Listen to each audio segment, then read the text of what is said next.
Ladies and gentlemen, very good morning to everyone who is joining our online medical tourism exhibition and conference. This is our third edition, which we are organizing our online exhibition in Balkan region, which is 8 countries from Balkan, will be online within 3 days in B2B format. And also they will join our webinars. There are so many professors and doctors which is presenting the new technology and new treatment methods. So I would like to welcome our Ministry of Trade representative from abroad as Ateşez and the general directors and deputy directors, and also His Excellency our ambassador, Tiran ambassador, will be with us, and also there will be a trade attaché of Sofia and Zagreb will be our speaker.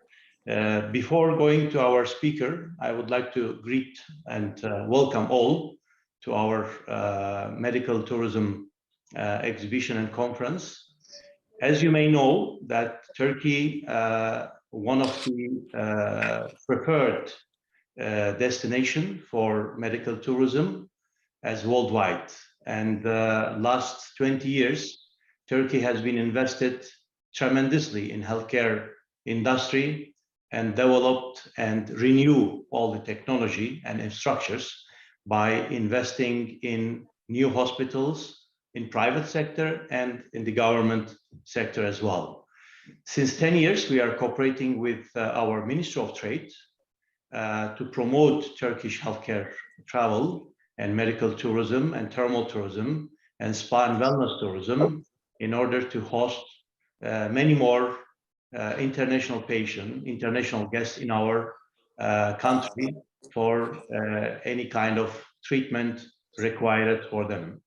Of course, Turkey today is geographically in the center of between Europe and Asia, connecting west to east, and Turkish airlines are connecting us through 350 destinations with direct flight, and there is opportunity of getting online B1 visa who is holding Schengen or American or UK visa in their passport.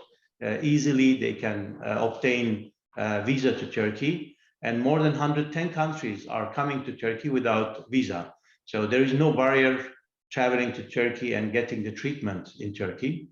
Due to this easy travel and no barrier of travel, and also the high technology and high class of services in healthcare industry, we have received in 2019 over 1 million patients from 165 countries, and we have contributed to Turkish economy over 10.2 billion US dollar direct income from healthcare travel.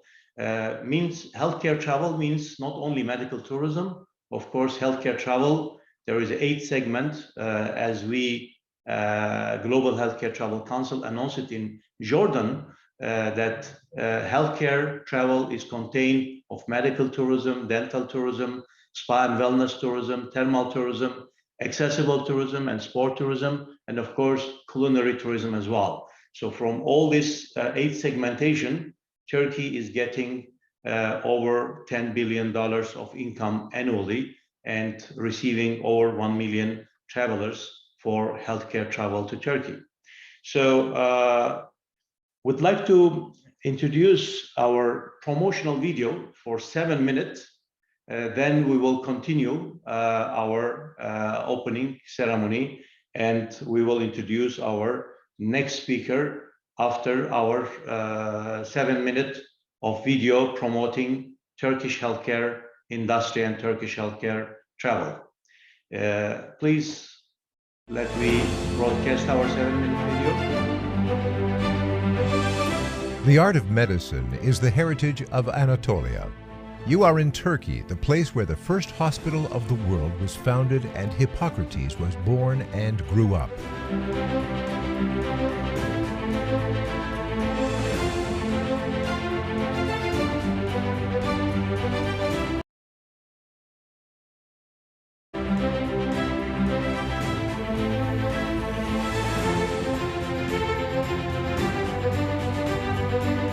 In these lands, we treated the diseases with water, precious plants, and music.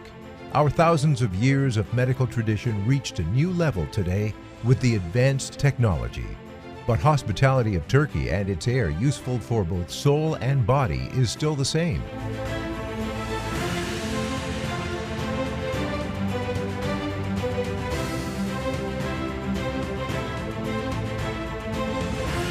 Turkey attracts everybody by its nature, history, dynamic social life, as well as the best and most effective treatment possibilities since long time. With its high standard hospitals and doctors known around the world, Turkey maintains its specialty of being the center of health of the region since long time.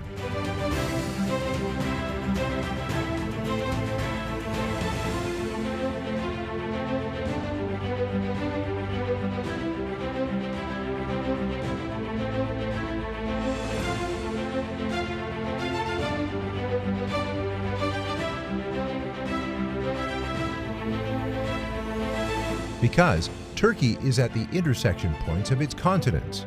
It is located at the center of Europe, Balkans, Russian, Middle East, and North Africa. Approximately 1 billion people can arrive at Turkey only with a few hours' flight. Turkish Airlines carries millions of people from 120 countries and 290 cities to Turkey by direct flights. There is a reason why so many people prefer Turkey. Because Turkey offers the newest technology treatment systems at the same time with the world.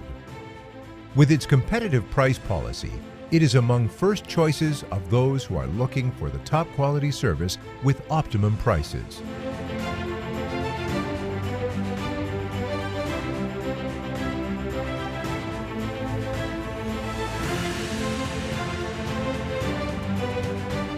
Turkey provides comfort with its high standard hospitals during healing process, with its hospitals having Center of Excellence Awards and Joint Commission accreditation certificates, it maintains its privileged place in the region.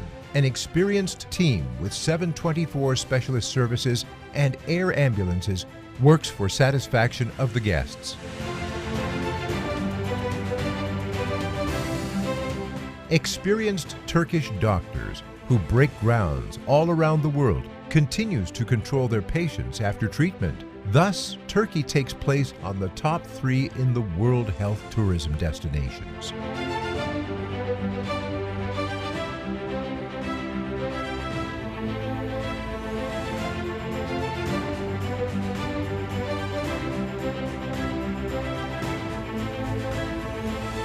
Turkey accommodates patients from 144 countries every year in the risky treatments and operations required high technology. It uses robotic surgery. Marrow, organ, and stem cell transplantations are performed by awarded doctors through the latest technology. With innovative treatment systems such as inorganic organ production and transplantation, life-saving results are achieved.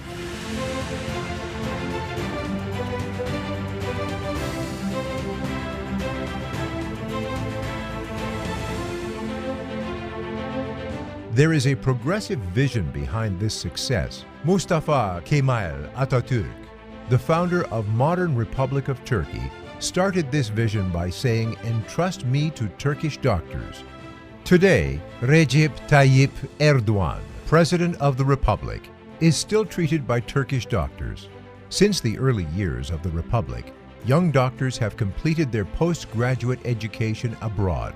Turkish health sector has made a big progress with an investment of $30 billion in 15 promising successes in the treatment of common cancer and cardiovascular diseases. A complete healing is achieved in a short time by non-surgical treatments of the brain tumors.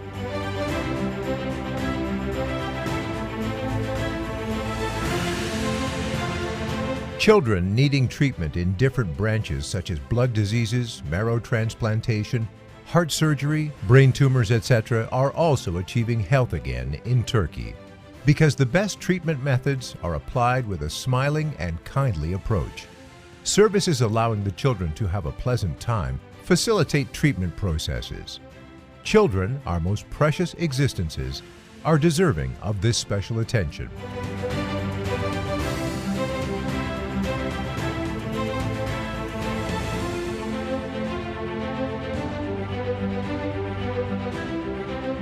Also, there are many treatment alternatives for those who want to have children in Turkey. Couples are enjoying having children and growing their family with infertility treatment, advanced genetics applications, and in vitro fertilization methods.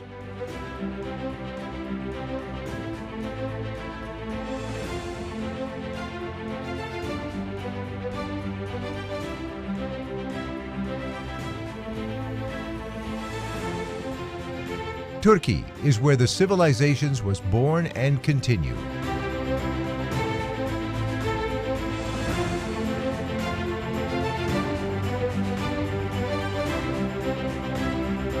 With its active city life, untouched nature, and majestic history, Turkey transforms your treatment process into a comfortable and pleasant holiday.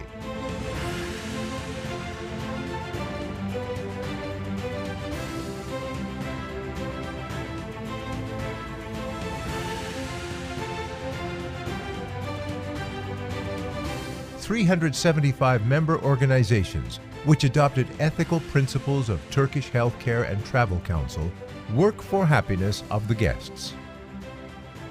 We are at the intersection point of hearts and continents. Hope to see you soon. Right choice for your life.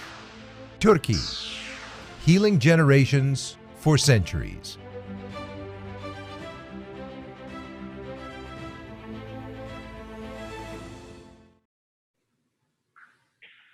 Well, ladies and gentlemen, again, welcome back.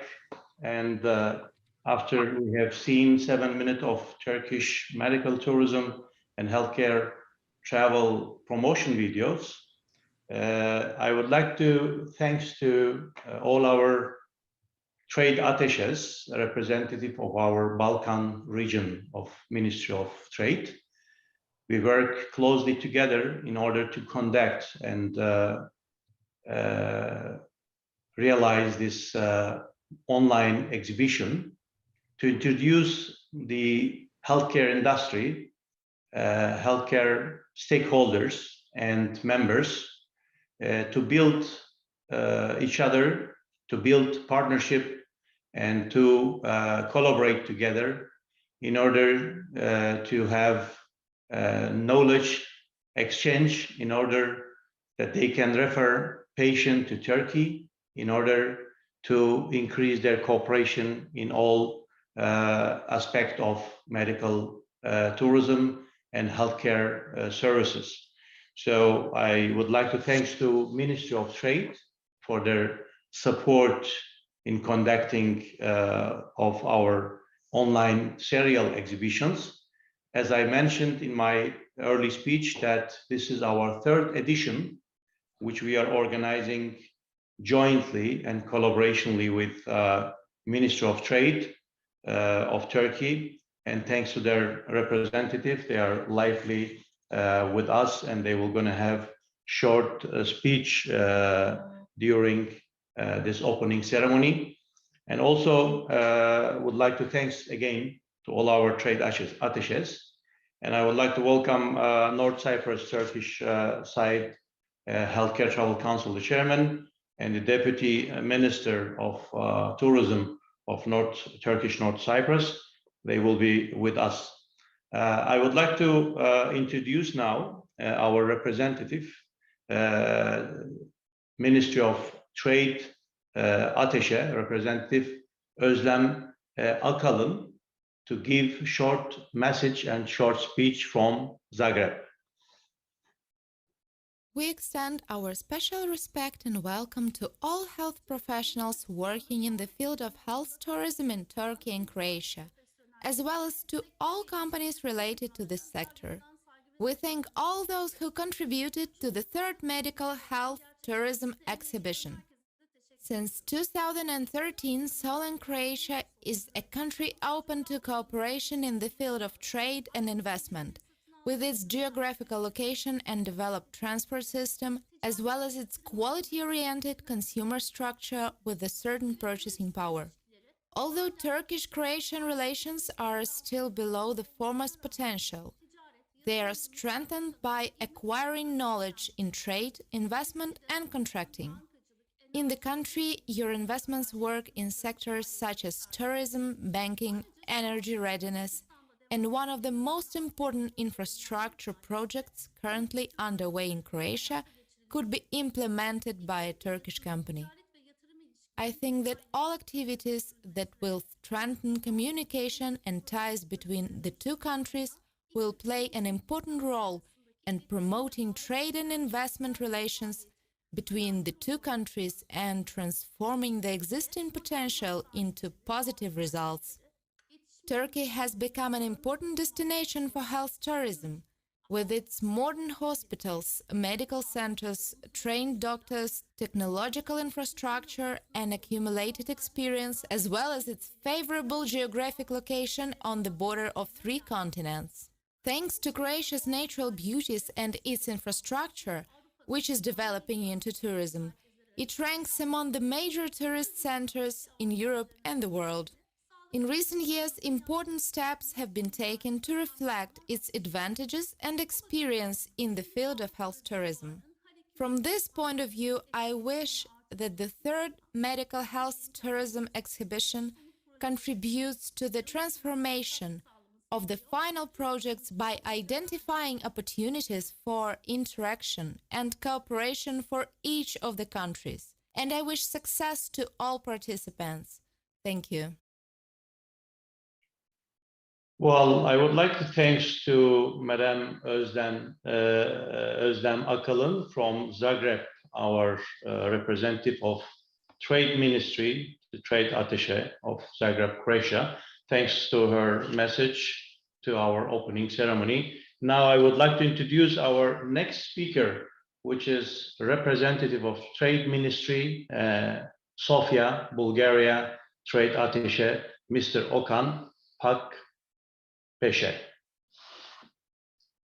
Distinguished participants, state representatives of the health sector in Bulgaria and Turkey. First of all, I would like to express my respect to you on the occasion of the opening of the third Turkish Medical Health Tourism exhibition covering the Balkan countries. I would like to thank Mr. Emin Kakmak, Chairman of the Health Tourism Development Council, and his team for their professional approach from the very beginning, as well as for the period of preparation for the exhibition. I wish you every success in the Balkan part of the exhibition. I would like to inform you that both countries are confident of obtaining positive results from the exhibition. Bulgaria is an important trade partner of Turkey. Turkish enterprise and investors have always been interested in the opportunities offered by the Bulgarian market and benefit from these opportunities, with annual trade volume reaching 4 billion euro. We can say that Turkish investments have reached 2.5 billion euro. Bulgaria is the door to the European Union, located in the center of the Balkans, which gives Turkish entrepreneurs opportunities in terms of many trade and investment opportunities, particularly logistics. It is a country that plays an important role in Turkey's foreign trade investments. I would like to stress the importance of assessing the potential that exists both in trade in goods and in the supply of services. In addition, Turkey has a well-developed and serious infrastructure in terms of medical services. With an infrastructure like Turkey's, it is a world leader.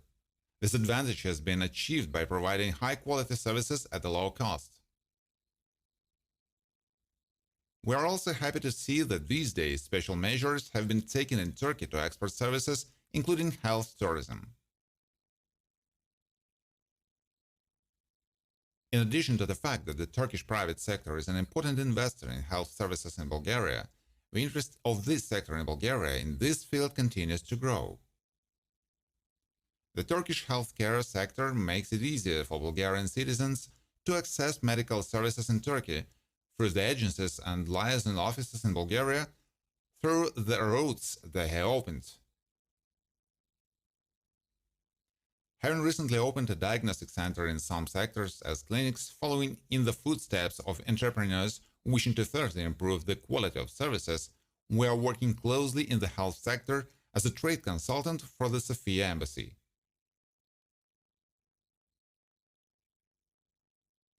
I would also like to inform you that we are always ready to support the initiative of Bulgaria in the field of healthcare.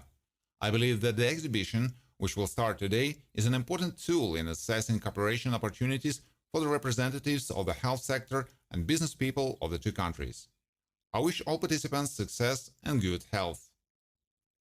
Thank you. Ladies and gentlemen, thank you very much to Mr. Okan Pakbeshe from Sofia, Bulgaria. We were going to do small and slight changes in our speakers because the general directors of Trade Ministry have an urgent meetings, need to leave this ceremony. So that's why we are just changing the line. Please, technical departments, pay attention that the next speaker, I would like to invite the General Director, the Ministry of Trade, Mr. Emre Orhan Öztelli. Please, Mr. General Manager, your turn. Thank you so much, Mr. Chairman. Your Excellency, our Ambassador in Tirana, Mr. Yörük, Honorable Trade Councillors and Attaches, honorable participants from Turkey and brotherly Balkan countries, ladies and gentlemen. First of all, I would like to thank the chairman for organizing this meeting. As Director General of International Services in Trade of Ministry of Trade, today in this virtual exhibition, I have the honor to address yourselves on behalf of my government and my ministry. As you all know, since the beginning of the pandemic, we have been using these kind of virtual platforms to continue our business activities. And we have been really getting more used to it day by day. I'm sure we would all have preferred to meet in face-to-face events, but even in the post-pandemic period where we are coming to an end, we could be also continuing to take advantage of these kind of platforms, or perhaps the hybrid ones. Having said this, without taking much of your time, to enable, I know that there will be the opening will be around 1 hour, but the best thing is to give the business people to have their contacts. That's why I will be very brief, but I will touch upon some items where we attribute importance to. For example, as you may all appreciate, the biggest part of all economies of today is constitute of the services sectors, and services sector really play a significant role on Turkish economy as well as our partners. Being fully aware of this fact, we are working towards having more share from the global services sector, where we believe Turkey and our partners has more potential. In that sense, our government, and especially our department, it's a newly established department by the way, has been implementing several projects and initiatives, one of which is the special support programs for the Turkish services sectors, aiming at establishing strong bases for service delivery, productive promotion, and definitely creating world-class trademarks of Turkey. In this regard, apparently health tourism stands in the core of our initiatives, since it bears great potential for our economy, as it directly influences other sectors. It has a spillover effect. These sectors could be software, transportation, tourism, and definitely gastronomy. Turkish healthcare systems, well-established and quality services, facilities, well-educated human resources, highly operational capabilities, and success ratios of the past, as well as Turkish people's innovative spirits and our advantageous geography, as we always mention, are the factors why we trust in our healthcare sector. Apart from these, having this opportunity, being the person in charge of other sectors, I cannot avoid myself to mention once again the importance we attribute also to sport tourism opportunities in Turkey. As you may all appreciate, one of the best advantages of Turkey in this field is the suitability for doing different sport branches at the same time in the same region. I'm sure the ones who visited Antalya before experienced skiing in the mountains and the same day swimming in the sandy beaches. So maybe I don't need it to mention, but it's good to say. Since we believe that Turkey has great sport facilities, suitable landscape for different sport alternatives, and world-class hotels excelled in the field of tennis, golf, football, ski, and definitely many others that I may forget to mention here. Sport tourism will continue to be among our tourism activities also in the future. Having said this, being one of our support programs, this virtual event of today, as I'm informed, consisting of 675 participants from 8 countries and 7 Balkan countries and 35 participants from Turkey, is really precious for us. Ending my remarks, I would like to thank once again to Mr. Chairman Çakmak and the Turkish Healthcare Travel Council for organizing this event and all participants for joining us. I believe thanks to this event today, we will have most fruitful outcomes and further business collaborations among our countries. Thank you all again for joining and listening to us. Best of luck by today. Thank you so much. Well, we would like to thanks to General Director, Mr. Emre Orhan Öztegli for his contribution and participating to the opening ceremony and giving his message to the industry and to our guests, valuable guests and partners.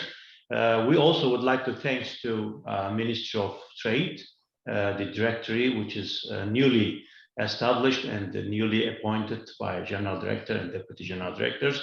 We were in a meeting last week and we just evaluate all our future cooperation and to continue to contribute the development and the promotion of medical tourism and all other services within the cooperation together with the Ministry of Trade and the representative of Ministry of Trade in abroad. Of course, they have wide network and range as we do in 92 countries.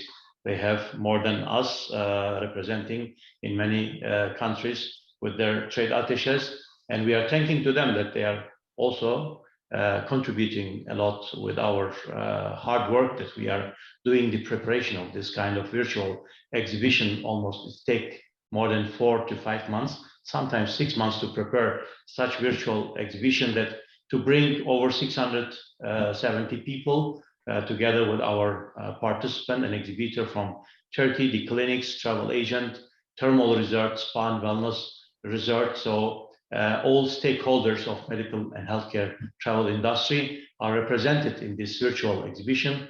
And within next 4 days from today onward till Saturday, there will be business to business platform in this exhibition to meet and to talk about their collaboration, about their cooperation in order that they can cooperate in the manner and in the understanding of win-win cooperation, that everybody will be the winner at the end, because all countries who are suffering from different diseases and cannot treat in their own country due to the less technology and less experience, we are ready to receive all this heavy patients, heavy condition patients, to treat them in our high technique and high technology, state-of-art technology of hospitals and very high level of experience of our doctors. I would like to thank once again to Mr. Emre for joining us, and would like to host you next month in the 20th of October in Romania and Moldova and Polonia, because the Balkan countries, these two special countries are speaking same language. That's why we separated from our Balkan countries, in order that we should not have 5 languages in one online. Today we have 3 languages online actually. We have Albanian language, and we have Bulgarian language, and we have a global English language, which is 3 language in broadcasting this online, and the platform are broadcasting in 3 different languages. So next month again, with collaboration with your ministry, we will going to conduct and organize our rest of three countries, which is Polonia, Romania, and Moldova. And we would like to host you once again with us in our opening ceremony. Thank you very much, Mr. It will be a pleasure, definitely. Thank you so much. Now I would like to invite the Deputy Director, Mr. Alperen Kaçar, who is working with us closely in the ministry, and he is the Deputy General Director of our special sections, which is controlled and support to medical tourism and many other service sectors as well. Mr. Alperen, please go ahead with your opening speech. Thank you so much, Mr. Çakmak.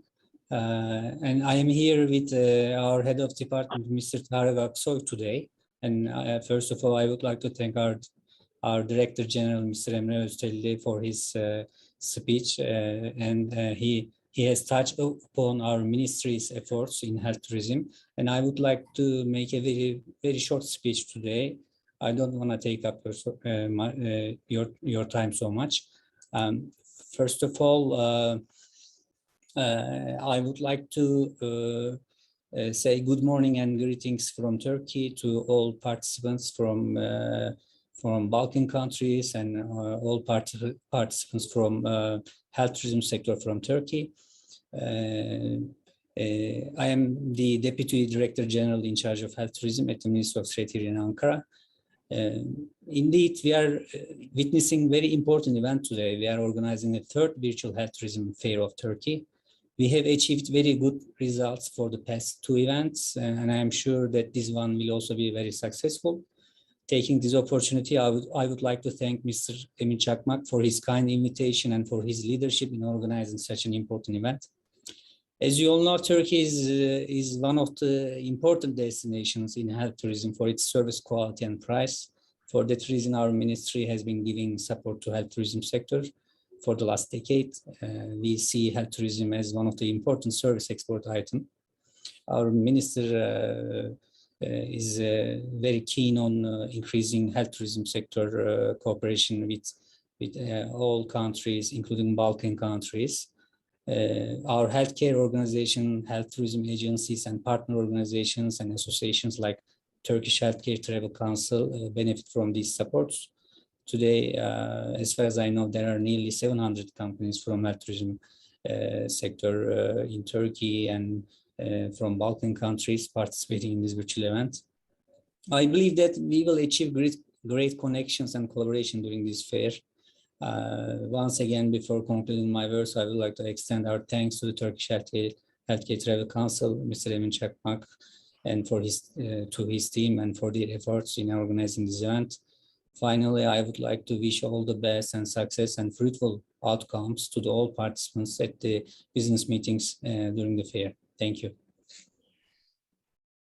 Well, would like to thank you very much also to Deputy Director Mr. Alperen Kaçar for joining us this morning lively from Ankara. Thank you once again joining us, and we would like to host you in our next events in 20th of October in the rest of the Balkan countries. And thanks to Mr. Tarık as well. I can see him that he is joining also lively with us. He is head of medical tourism departments in Ministry of Trade, working closely with us in order to organize this virtual events to introduce the stakeholders and the partners to each other. And I can see that Bosnia and Herzegovina and also Tiran representative with us. They are lively following our opening ceremony. Thanks for their joining, and also Ayşenur Hanım is also part of lively joining the events. And now I would like to invite and give the floor to His Excellency Ahmet Yörük, Tiran Turkish ambassador. So he will go with us with his message of our opening ceremony.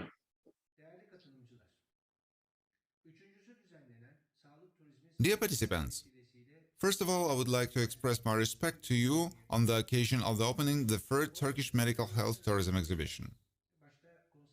I would like to thank Mr. Minkakmak, Chairman of Council for Development of Health Tourism, and his team for professional approach since the very beginning, as well as for preparation period to the exhibition.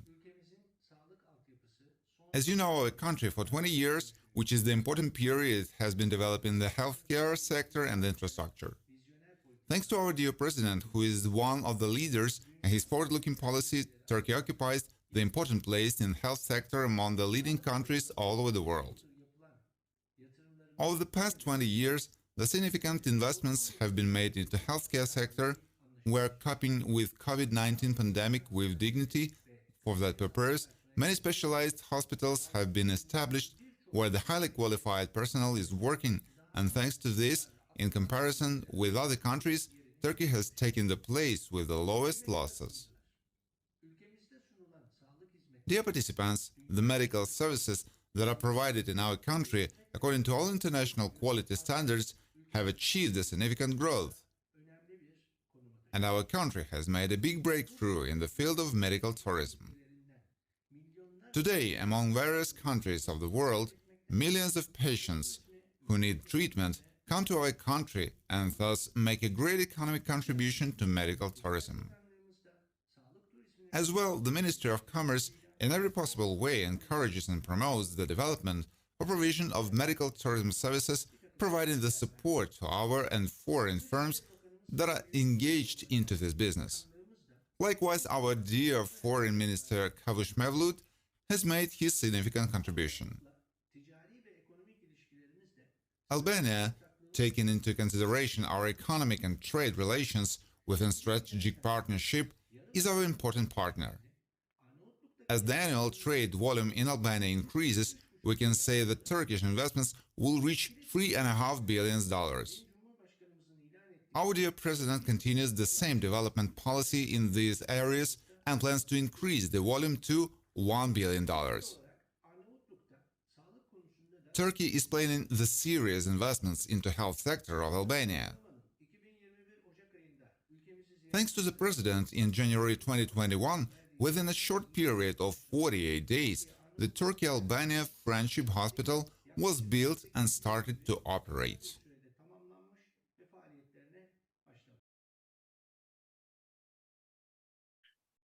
Well, thanks to His Excellency Ahmet Yörük, our Tiran ambassador. He's a very old colleague of mine as well, from India. We know each other long term.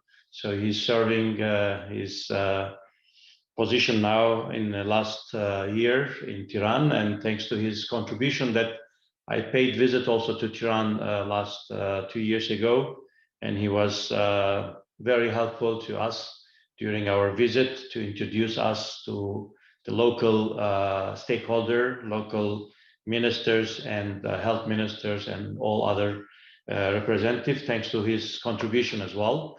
Now I would like to invite the Turkish North Cyprus Deputy Minister, Under Secretary of Ministry of Tourism, Mr. Serhan Aktunç, His Excellency Serhan Aktunç with us, I think. So I would like to get his speech and sum his message to our participants and colleagues about Turkish North Cyprus healthcare services, what kind of services that we are proposing and offering to Balkan countries. Please, Mr. Serhan, the floor is yours.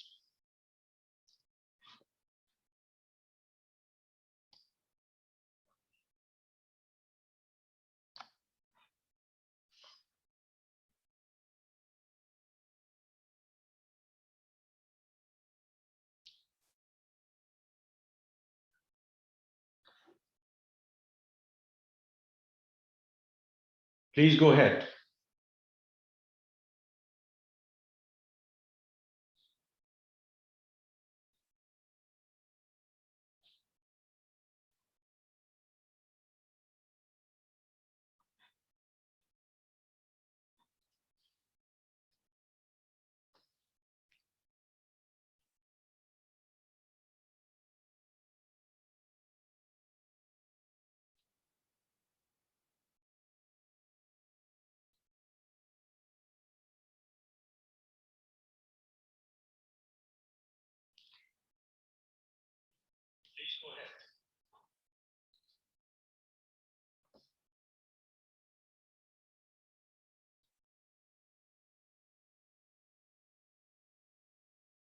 Mr. Serhan, I think we have problem with your voice. We cannot hear you well.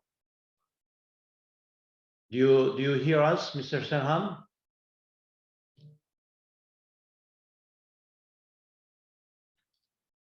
We don't hear you actually. We have some technical problem.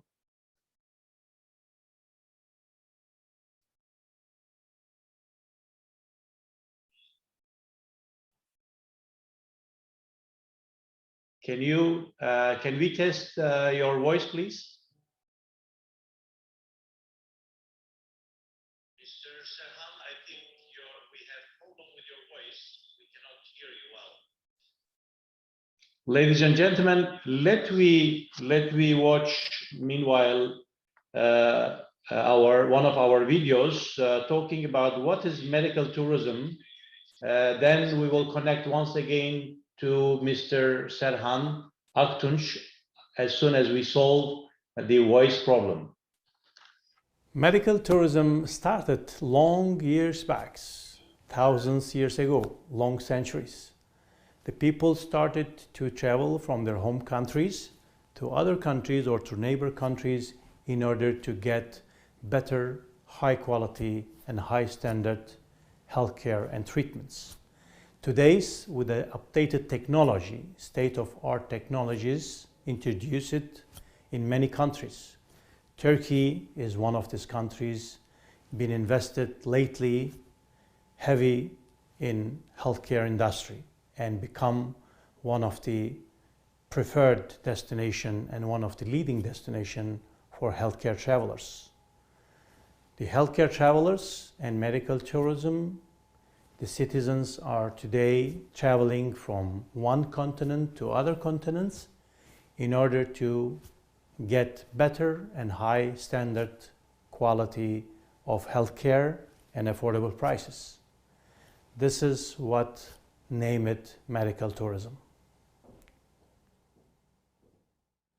Dear partners, dear colleagues, I would like to give you a short information about our roadmap of cooperation. We have 3 steps of cooperation together. The first steps, Turkish Healthcare Travel Council has their own network offices in almost all countries where they are based locally, and they are ready to collaborate with you in order to refer your patient to our hospitals and participant of our exhibitors and exhibitions, and also to our healthcare service providers.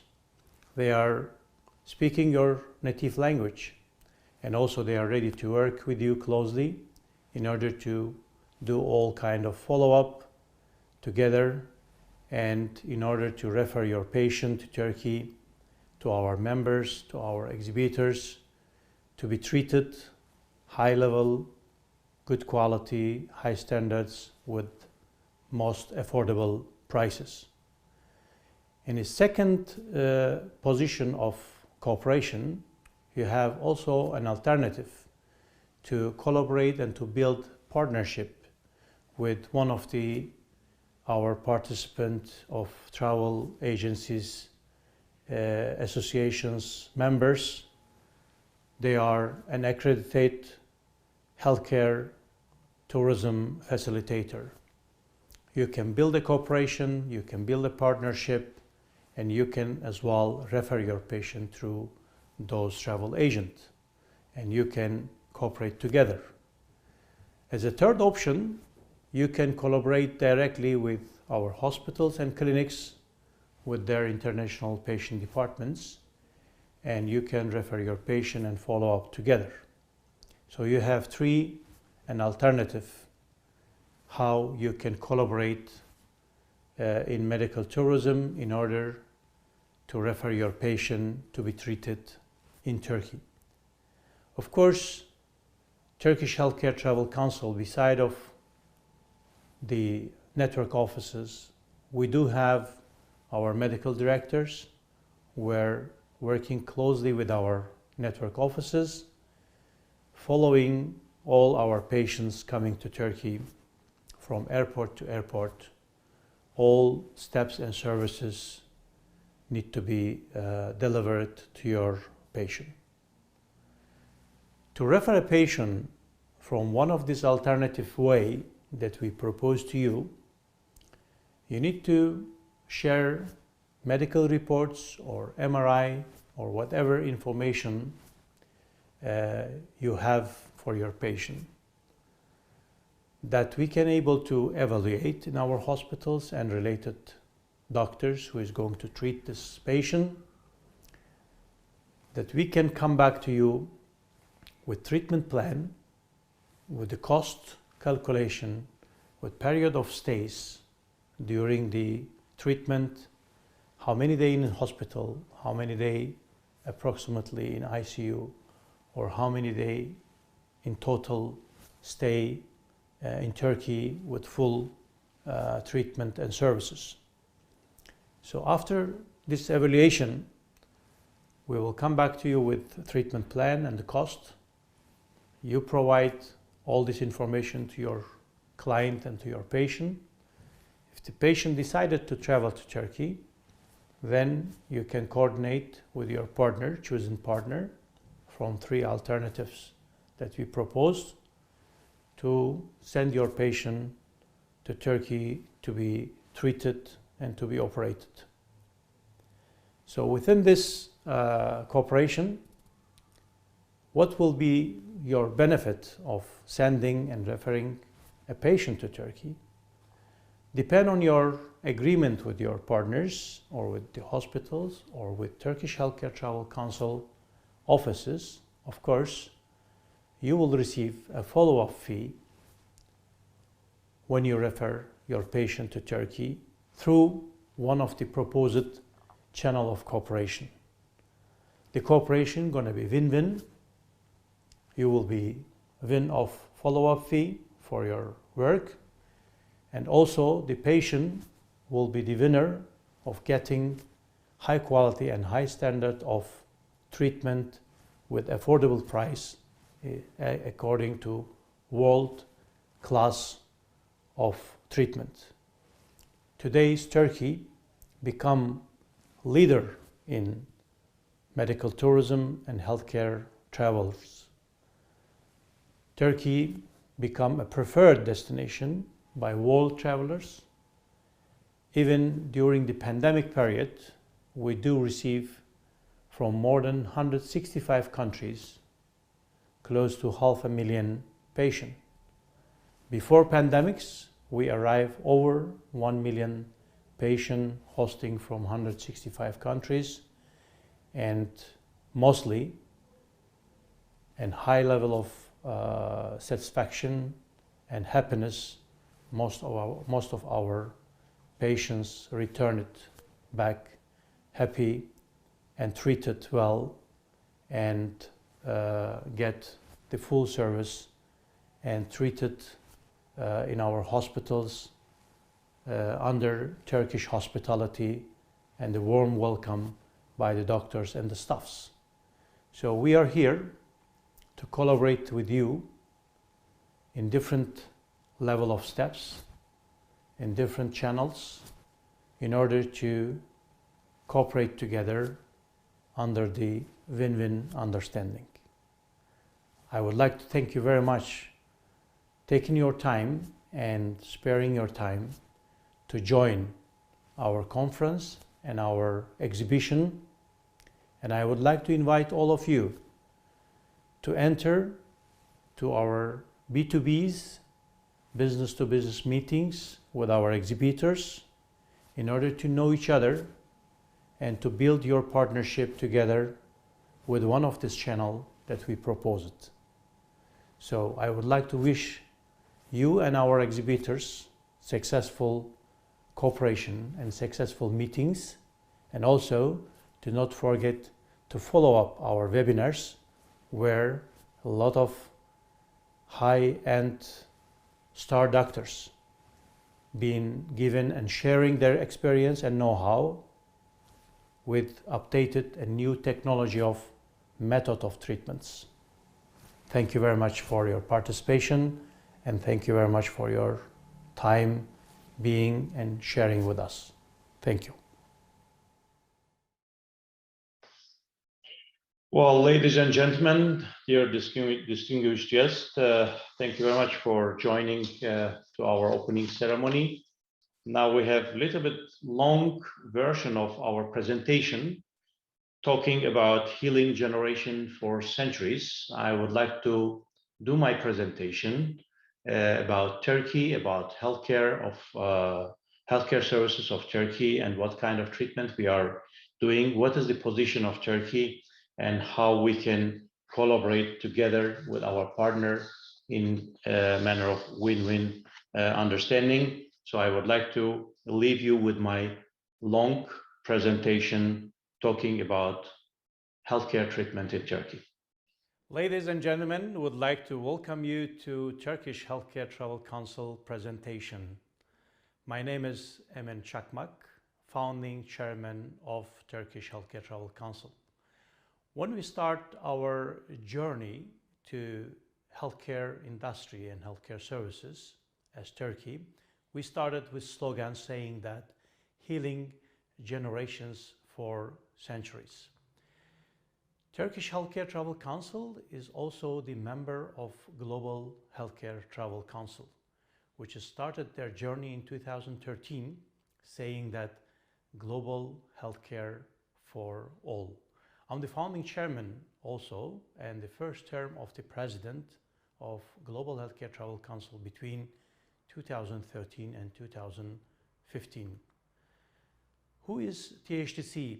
I would like to give summary and information about Turkish Healthcare Travel Council. THTC was established in 2005 with an aim of developing international medical tourism to Turkey and assisting foreign patients. We are an official association of Turkish medical travel services providers operating as non-profit organization under Turkish law and supported by the Turkish government. Turkish Healthcare Travel Council members has long-standing arrangements with more than 375 best Turkish healthcare and tourism facilities, general hospitals, dental and aesthetic medicine clinics, thermal wellness and spa centers, hotel and resorts, travel agencies, and assistant companies, etc. So these are our profiles of our memberships, recommended members of council acting according to THTC ethical code and understandings. As you can see, we have general hospitals, we have clinics, we have thermal resort travel agencies, and spa and wellness resorts and centers.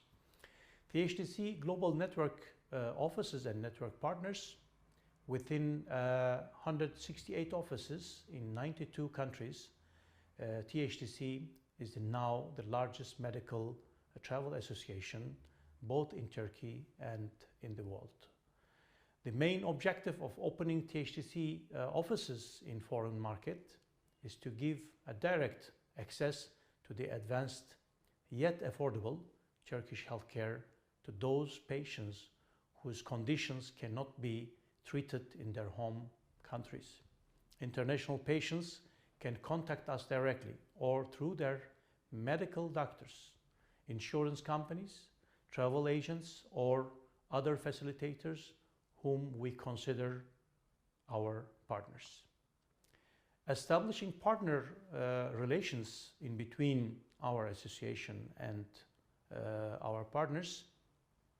The purpose of this presentation is to outline advanced medical treatment possibilities offered by Turkish Healthcare Travel Council members to international patients, but also to describe a roadmap to mutual beneficial cooperation with foreign doctors, insurance companies, travel agents, and other facilitators.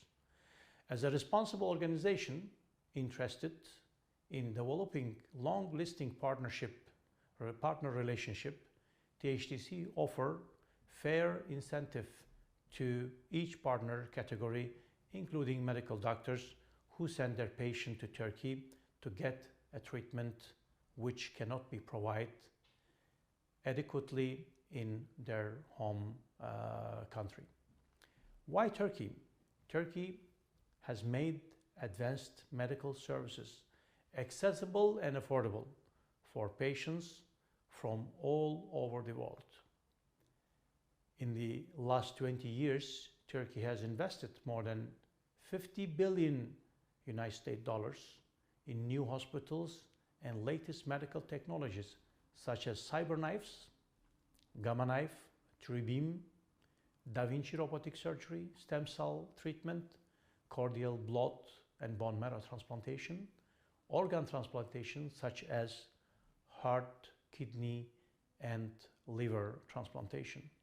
As you may see in my presentation, the technological advanced technologies available in Turkey like cyber knife, gamma knife, Da Vinci robotic surgery, stem cell treatment. Why Turkey as to prefer to be medical travel destination in the world, one of the preferred one.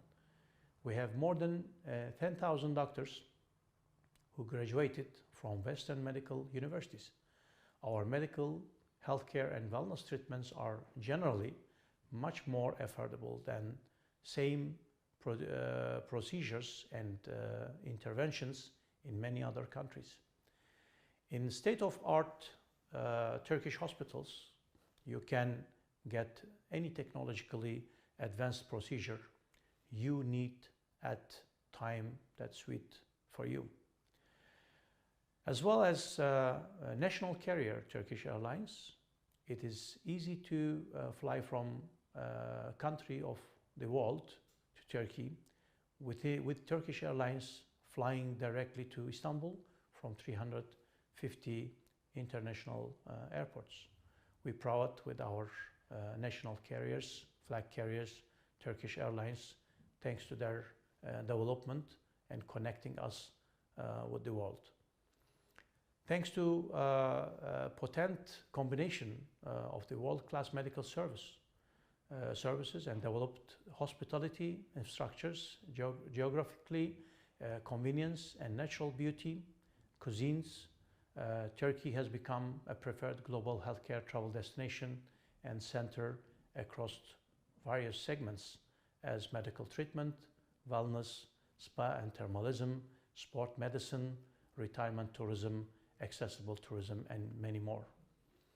One of the segmentation that we are trying to promote internationally, which is unique in the world, Dr. Fish. We have almost more than 2 million Dr. Fish population in the thermal facility of treating eczema and psoriasis diseases in Sivas Kangal, Central Anatolia, which is unique in the world. The results are very successful and the results are very hopeful for all our patients who are suffering from eczema and psoriasis. As well, we have hot spring thermal waters, medical spas, treatments in the cities of Afyon, Bursa, Yalova, Kütahya, Denizli, İzmir, Çeşme, Muğla and Kangal Sivas. These are some of our hot spring thermal waters available cities. We have many more, but these are the leading cities are serving physiotherapy and rehabilitation as a medical spa treatment combination with hot spring thermal waters with a natural hot waters helping for a treatment and helping for anti-aging of our patients who are coming from many other neighbor countries and other countries. As well as we are serving in spa and wellness resorts in Istanbul, Sapanca, İzmir, Antalya, Bodrum, Dalyan, in a high world-class standards as a spa and wellness resorts. We serve well-being treatment to all our patients and to all our guests who are preferring Turkey as spa and wellness treatment. We have one of the rising star of healthcare travel, retirement tourism. retirement tourism today become very popular in Turkey because Turkey has mild climate all over the year. In the Aegean and Mediterranean Sea coastline, we have Antalya, Alanya, Marmaris, Kaş, Dalyan, and Didim are the temperature between 15 to 35 degree all over 12 months all over the year. So for this reason, the nature, sea and sun and cuisine attract a lot of retired Europeans and from Nordic countries and from CIS countries and from Africa as well. People prefer to come and retire in Turkey for long stay and long living in Turkey. Service and quality and accreditation in Turkey as our medical and healthcare services. All our hospitals in Turkey operate under the Ministry of Health, Quality and Standard Accreditation. The Ministry of Health has established special departments to monitor the hospitals' compliance with the rules and regulations, including the prices and the cost for medical travelers from international countries. The service quality of many private hospitals in Turkey has been approved by the world-renowned accreditation agency like JCI accreditation from United States, like TEMOS from Germany, as well as they need Turkish Healthcare Travel Council accreditation when they would like to receive an international patient. Number of international patients who are coming to Turkey for medical treatments. As you can see, 2005, we had only 3-digit numbers and figures. But nowadays, in 2019, we have closed with a number of 1,087,000 patients with 10.2 billion United States dollars from 165 countries. We have accept the international patients.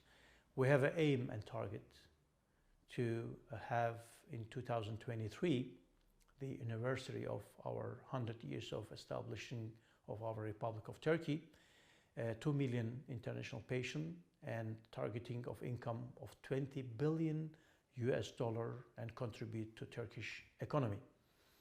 Turkey experienced during COVID-19 as step one.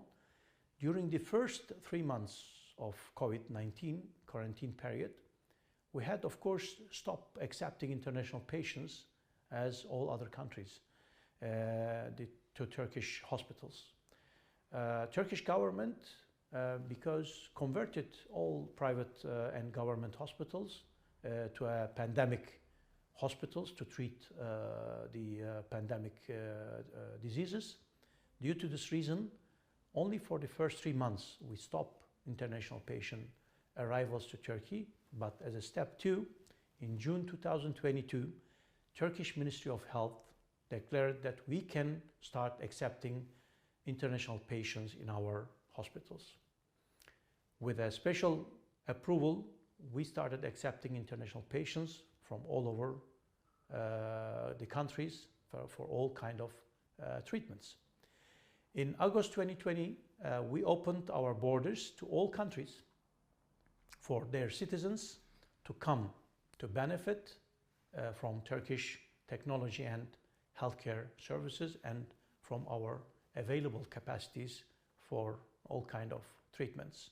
As a step three, when international patients come to Turkey, we apply to them the PCR test at hospitals where they are going to be treated, and after the negative result of their test, we start applying other procedure like doctor consultation, MRI, and etc. For their companions also, if they would like to stay with the patients and accompany their relatives in the hospitals, we apply for them as well PCR test. If the result are negative, then they can accompany their patients. As a step 4, after the COVID-19, the Turkish Ministry of Tourism has launched Safe Tourism Certification program to ensure that all hotels, restaurants, transport services operate according to the pandemic public health rules and regulation announced by the Turkish Ministry of Health.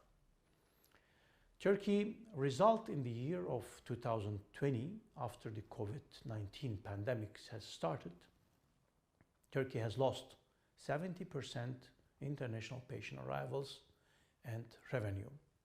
In 2020, we succeed to host 498,000 patients within 1 year time, and we generate 4.5 billion US dollar turnover, and we contributed to Turkish economy.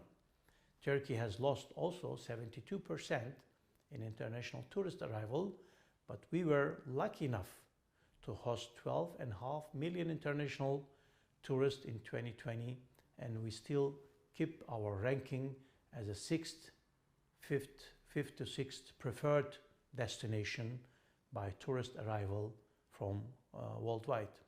Turkish healthcare industry has succeeded to survive during the pandemic period thanks to the governmental policy and support that we can able to receive our patient and start opening our borders. How the healthcare industry is going to be survive globally in the future. The world's countries and the global healthcare industry must be ready for new pandemics. The countries must do fast healthcare reforms, development and investment in healthcare sectors. The countries must invest also in human resources for healthcare sectors. Turkey is lucky that we have had two visionary leaders in the past 100 years of Turkish Republic's history, and we were proud of them. The first visionary leaders, the first president of Turkey, His Excellency Mustafa Kemal Atatürk. Between 1924 and 1938, he made a decision to send young Turkish doctors and physicians abroad for higher specialized education. Thanks to him that today we have many of these doctors still remain and teaching our new doctors in our universities.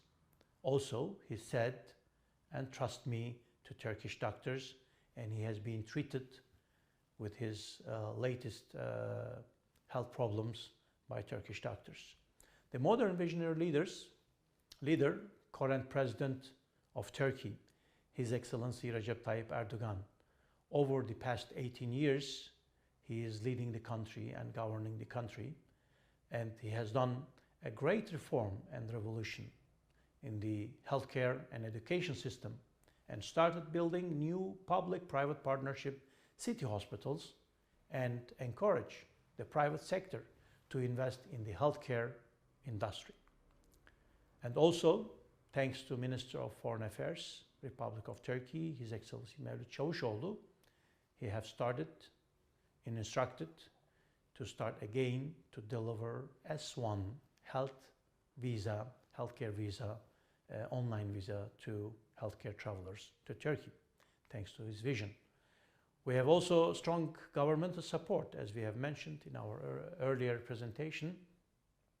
We have strong incentives and promotion of healthcare services by Ministry of Trade, thanks to His Excellency Mehmet Muş, that he is continue supporting our activities, our promotion, our marketing policy and strategy in worldwide. The Ministry of Trade has introduced also new incentives for medical tourism, promotions and digital marketing. Stakeholders can participate in sectoral virtual exhibitions, as we are doing now, and NGOs can organize special Turkish medical tourism virtual exhibition in order to Turkish medical healthcare service supplier to participate and to meet with their partners in B2Bs, and our doctors, star doctors, can able to showcase with our webinars how we are treating most difficult problems, diseases in oncology, in cardiology, in transplantology, and all other treatment and healthcare services. Medical tourism insurance, we have just newly introduced medical tourism complication insurance for all our international medical travelers. If any complication or COVID-19 occurs after surgery or treatments in one of our accredited and certified by the Ministry of Health hospitals or clinic, then insurance will cover 100% treatment of the complication for international patient. This is just newly introduced and very successfully are operating and are running. Hospital bed capacity of Turkey today, after all investments been done, there are 2,000 private hospitals and clinics with a bed capacity of approximately 250,000.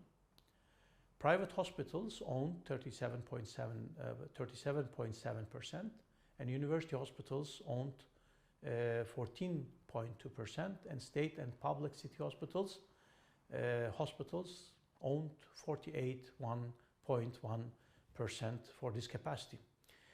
As I mentioned earlier slides, that we have built in 45 days COVID-19 pandemic hospitals in Istanbul with 2,000 bed capacity, one of them in European side, the other one in Asian side, and we built it just at the airports that we can able to receive the patient, emergency patient, by helicopters or by jet ambulances in order they can reach to the pandemic hospital without any other transfer or transportation required.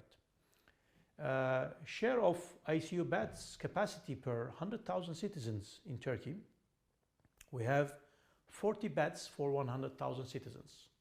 With this number, we are number one in the world.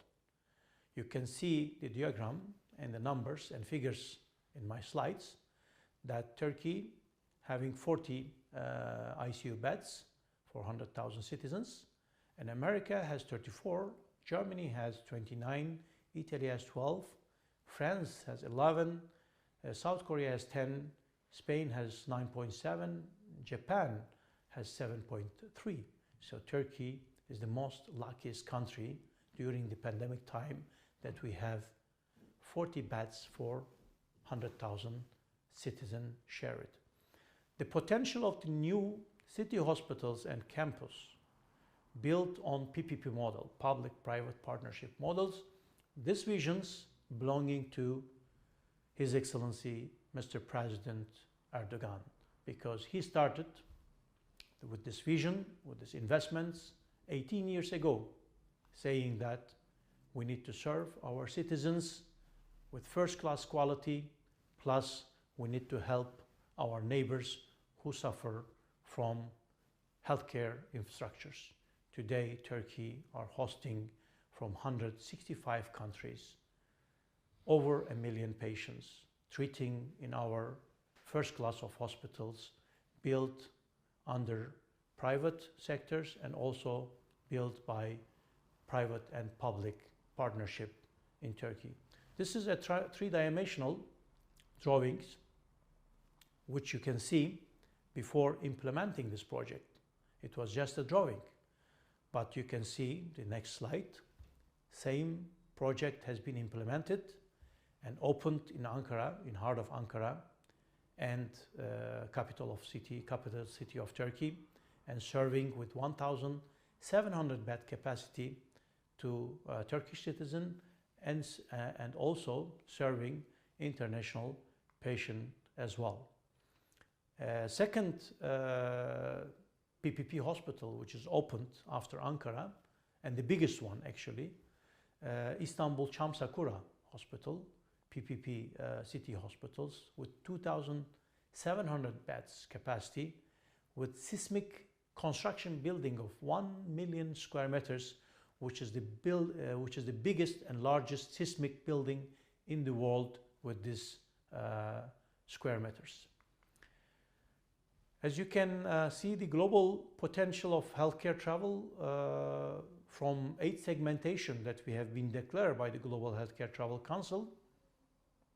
2019, we closed down before pandemic 100 million travelers worldwide, generated 890 billion US dollar in revenue. But in 2022, the world faced a 95% drop in medical tourism. In 2021, we estimate that the global healthcare travel sectors can reach 20% of 2019 revenue, with 20 million travelers generating 200 billion US dollar turnover globally for global healthcare travel. Current position in income ranking worldwide in healthcare travel business, in healthcare travel industry, Turkey shows today number one. The reason why America and Germany, which was ahead of Turkey before in 2019, they were number 1 and 2, and Turkey was number 3. But due to the pandemic, they have closed down their border to international patients. And due to this reason, Turkey was open to world citizens to come and to be treated in Turkey. And Turkey become, in 2020, number 1 destination worldwide by income ranking and also by volume of number of patients. We have received close to 500,000 during pandemic period 2020. According to my personal estimations, the normalization period for after COVID-19 gonna be, as a general, worldwide and Turkey. In 2021, as I mentioned, I believe that 20% will be recovery. And 2025 gonna be the recovery of 100%. We can only able to reach 2019 figures and fact in 2025 after 5 years of period. This is my personal estimation and personal thought, actually. My last and not the least, but in my presentation, very important point I would like to share with you. Would like to invite all our doctors who join our exhibition and conference to join our networks, to be our network doctors. We invite the doctors from different countries to become a member of the HTC network on the term of mutual beneficial cooperation. A roadmap of this cooperation: contact a THTC offices in your country. If you don't have a THTC offices, you can contact directly to headquarters. And you can find all THTC network offices and our contact details in our official website, thtdc.org. You will be assigned a THTC medical director immediately after you become our network doctors, who will come back to you with an individualized treatment plan and cost offer for your patient from the most suitable Turkish hospital member of THTC. The matching process might take from 1 to 7 days, depending on the case complexity. But usually we come back, our medical directors come back within 24 hours or 48 hours to all inquiries and requests come from our partners, offices, and network doctors. After the patients is fine with our offer, they accept to travel to Turkey, THTC offices and THTC representative helps them arrange a medical trip to Turkey and hand guides them throughout the treatment process in Turkey, with their accommodation, with their transportation, with their translation, with all their personal needs during their period of stay in Turkey and during their treatment period. When the patients are back to home, then our network doctors start again post follow-up with post-treatment recovery and rehabilitation for that patient been referred by our network doctors. So our network doctors, after he refer his patient, he will also follow up, open return the patient to home country during the post recovery and treatments, and also THTC offices and THTC headquarters will pay to our network doctors as a follow-up fee for their observe your patient during the post-treatments. So would like to invite all our participant doctors to join us in THTC networks, that we can able to build strong partnership, beneficial for mutual beneficial cooperation partnership together.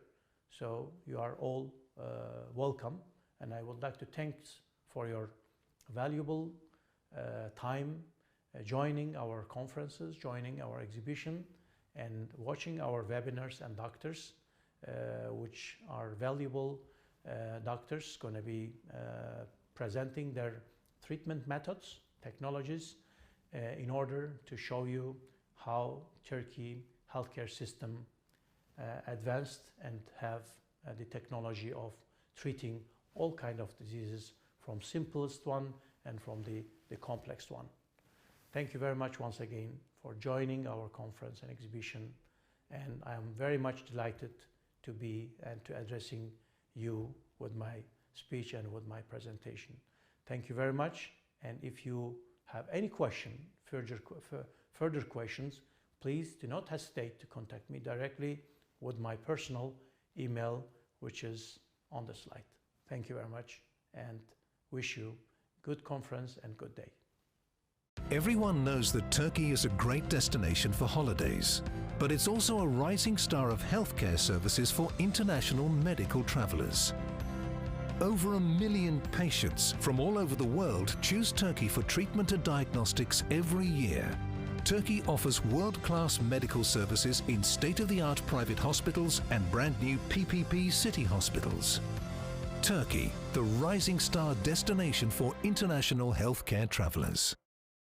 Thanks to investments in the latest technology, talent, and infrastructure, Turkey today offers high-quality medical services to patients from all over the world. Orthopedic patients come to Turkey for a wide range of technologically advanced procedures, successfully performed by highly qualified Turkish doctors at a time to suit you. Turkey, the rising star destination for international healthcare travelers.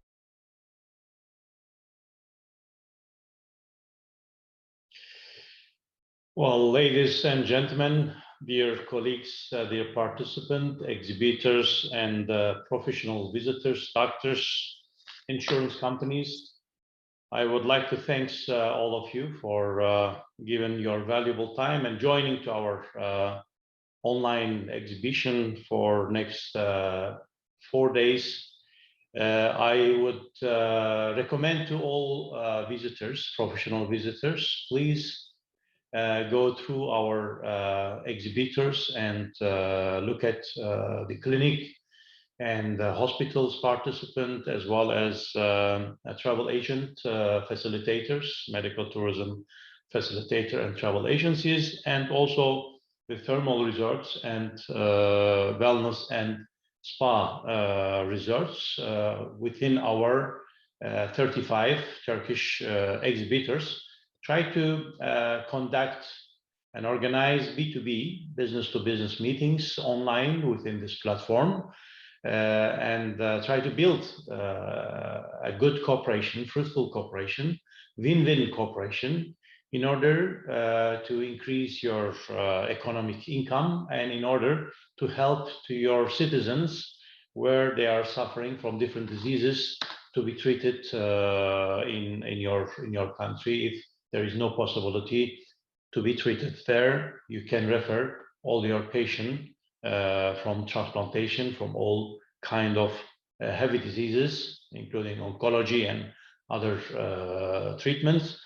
You can refer your patient to our professional doctors and high experience worldwide class of doctors who is educated in mostly in Western countries, and we have over 15,000 professors which been educated in the United States, in Germany, in England, in many other Western countries, and now they come back as Turkish citizens, serving Turkish citizens and also international guests and patients who are coming from 165 countries. Once again, I would like to thank to all representatives of Ministry of Trade, Turkish Ministry of Trade, for their contribution, supports and sponsors and participations for our opening ceremony. Now we would like to switch to other program. We are starting with our webinars today, and our first presenter and our first speaker from Romatem Physical Therapy and Rehabilitation Hospital, Dr. Hülya Shirzai, will gonna talk about physiotherapy and robotic rehabilitation treatment. Please, Dr. Hülya, the floor is yours now, and you can do your presentation. Rheumatologist Associate Professor Hülya Shirzai, a physician of the Romatem Health Group. First of all, we would like to express our gratitude for participating in the organization on behalf of Dr. Göksel Kologlu, Chairman of the Board of Directors of the Romatem Health Group. Our journey began in the city of Samsun in the year 2005 as a health club Romatem, where we provided physical medicine and rehabilitation. After that, we started working as a network of Romatem hospitals in the city of Kocaeli, in the city of Bursa, in the city of Istanbul, Fulya district, and in Azerbaijan, in the city of Baku. Our goal is to help our patients in all aspects of physiotherapy and rehabilitation, especially for spinal cord injuries, cerebral vascular diseases of the brain, infantile cerebral palsy, neuromuscular diseases, neurological diseases, sports injuries, meniscus injuries, ligament injuries, different fractures, where we provide rehabilitation, orthopedic rehabilitation, rehabilitation after sports injuries, and prosthetic rehabilitation.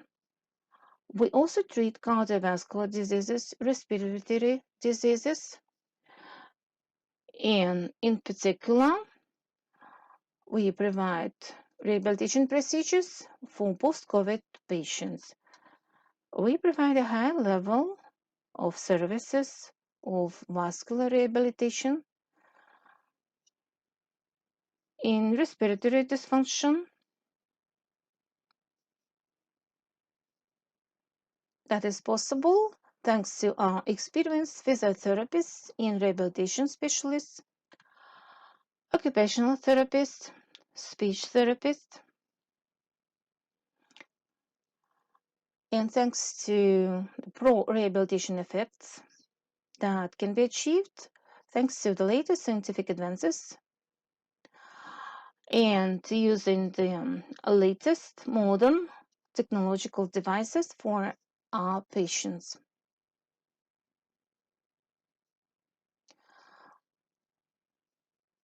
We provide treatments using our modern technological systems. For example, on-the-go system for gait training. Our device supports the daily life of our patients with walking and balance problems, which are caused by neurological, orthopedic, muscular, cardiovascular, and other reasons. In our hospital, we provide maintaining the weight in the dynamic state and in versatile movements, in functional walking, in effort to stabilize balance. Supportive rehabilitation systems, which are partial discrete gait assisting systems, provide much better effect compared to other fairly large systems, and which are very important for both gait analysis and gait training, or inverse balance in upright posture training and balance training with our systems, which make it easier for patients to walk in place.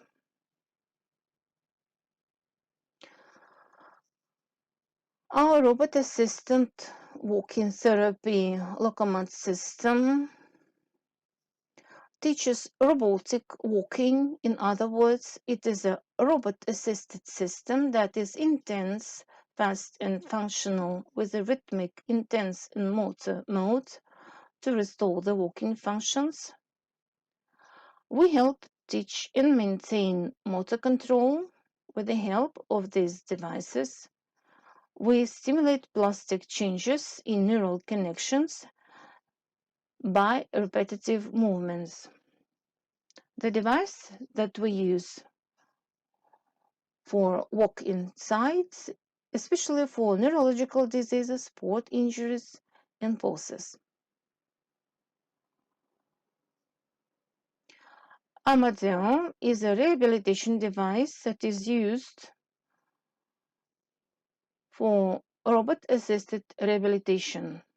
It is used in case of impaired motor function of the distal upper extremities with limited movement in the fingers. The device simulates the movement of natural grip and movement of the hand using a patented mechanism. Movement and strength can be adjusted according to the needs of the patients. We have other robot-assisted devices to treat arms and hands. Our robot-assisted device, Armea Power, provides the function of controlling the other hand. We provide therapeutic services with the possibility of physiotherapy without increasing the intensity of exercise. During the mechanical measurement of the strength of the muscles in the upper extremity during movement in the joint and during mechanical action in the joint, this device is safe. That is very important for patients with acute and chronic diseases. Erigo Bed System Project. These are the first robot-assisted bed systems that provide early physiotherapy for bedridden patients who cannot move. At an early stage, the patient holds the robotic bed with a physiological position and, on the other hand, with the help of robotic legs to prevent the development of stiffness and rigidity in the joints. That helps to start gait training. Rehabilitation based on the robot-assisted technology used at Erigo avoids problems such as pressure sores, which is a side effect of immobility and are quite rare with Erigo Bed System Project, which allows the patient to regain the lost mobility as early as possible as a wearable walking robot exoskeleton. This is our rehabilitation systems that greatly contributes to both the motivational and mental states of our patients with neurological and orthopedic injuries, muscle diseases, or muscle weakness, so that our patient can walk normally and move freely. We use our TRX 9000C device for spinal decompression, in particular for neck and lower back pain, especially in patients with normal and severe hernia of the lower back and neck. The device is used for patients in the treatment of hernias without surgical intervention. And in general, we have a success rate of 74%.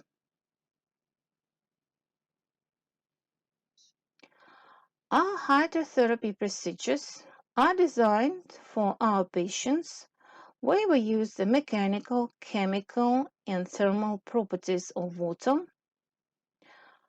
that allow patients performing exercises in the form of treatment are the therapeutic method that helps to comfortably cure the diseases of the musculoskeletal system, nervous system, respiratory system, cardiovascular system.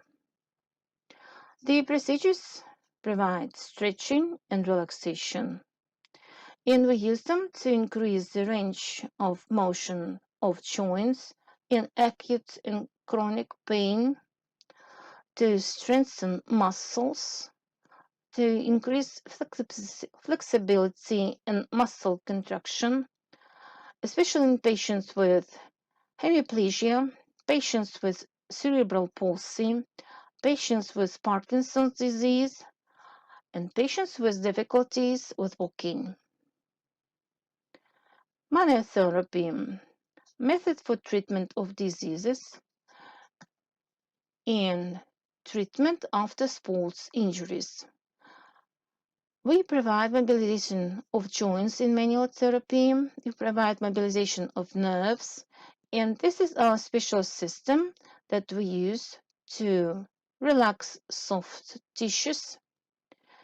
We also use it for supportive therapy, especially in the case of painful injuries, for orthopedics, at the relaxation and restoring sports activity. In addition to that, in all our hospitals of the Rheumatoid Health Group, we provide treatment for connective tissue diseases such as rheumatoid arthritis and ankylosing spondyloarthritis, which is provided on a comfortable basis for the patient. In our occupational therapy and rehabilitation, we do foot treatment, scoliosis treatment, we provide acupuncture and other treatment. We also conduct shockwave therapy sessions using high-intensity laser therapy, kinesiotherapy, and we offer these procedures to our patients at a high-quality level of services. Thank you for your attention to my presentation and to our Rheumatoid Health Group.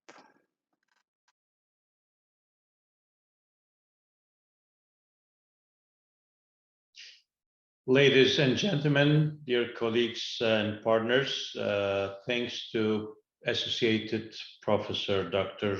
Hülya Shirzai for her presentation about physiotherapy and robotic rehabilitation, and would like to invite and give the floor now to Associate Professor Dr. Mehtap Akdoğan from Sanko Tıp. Sanko Tıp is a hospital in Gaziantep, one of the biggest and largest and latest technologically built and operate hospital in the region, and our member of council would like to give the floor to Associated Professor Dr. Mehtap to talk about kidney transplantation. Please, the floor is yours, Dr. Mehtap.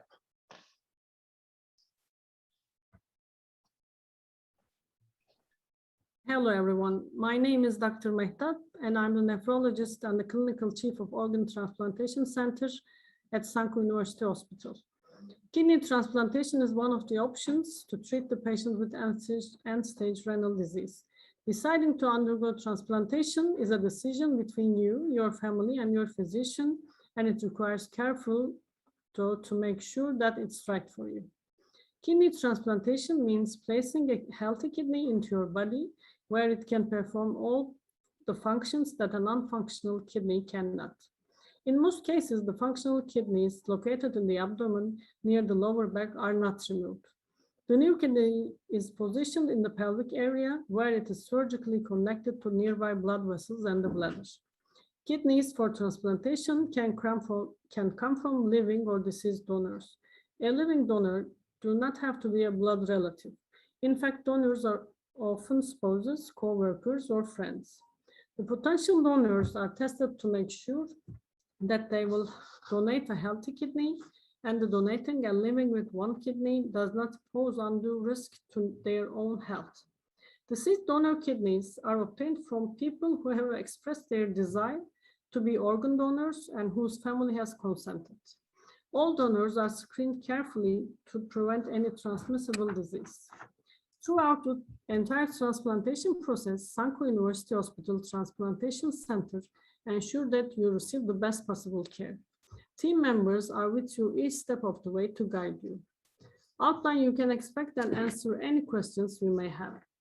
Board-certified nephrologists are kidney disease specialists who have training and experience in caring for kidney transplantation patients and the one who monitor the medical care for transplantation patients before and after the transplantation surgery. In addition to your nephrologist, transplantation surgeon is also important and critical.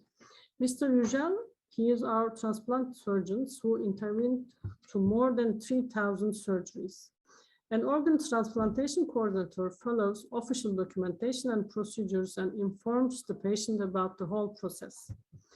If the rejection of the kidney does happen, it's treatable in the majority of cases. If a kidney transplant is not successful, the recipient can return to a regular dialysis schedule or possibly undergo another transplant. For instance, we have completed one successful organ transplant surgery for one patient who has underwent to third organ transplant surgery in the past few days. Because of years of experience, research, and improved medicines that prevent rejection, kidney transplantations are very successful and preferred treatments for patients with kidney failure. If you have any questions, the international focal point, the transplant coordinator, and the whole transplant team are available to answer your questions. Thank you, everyone.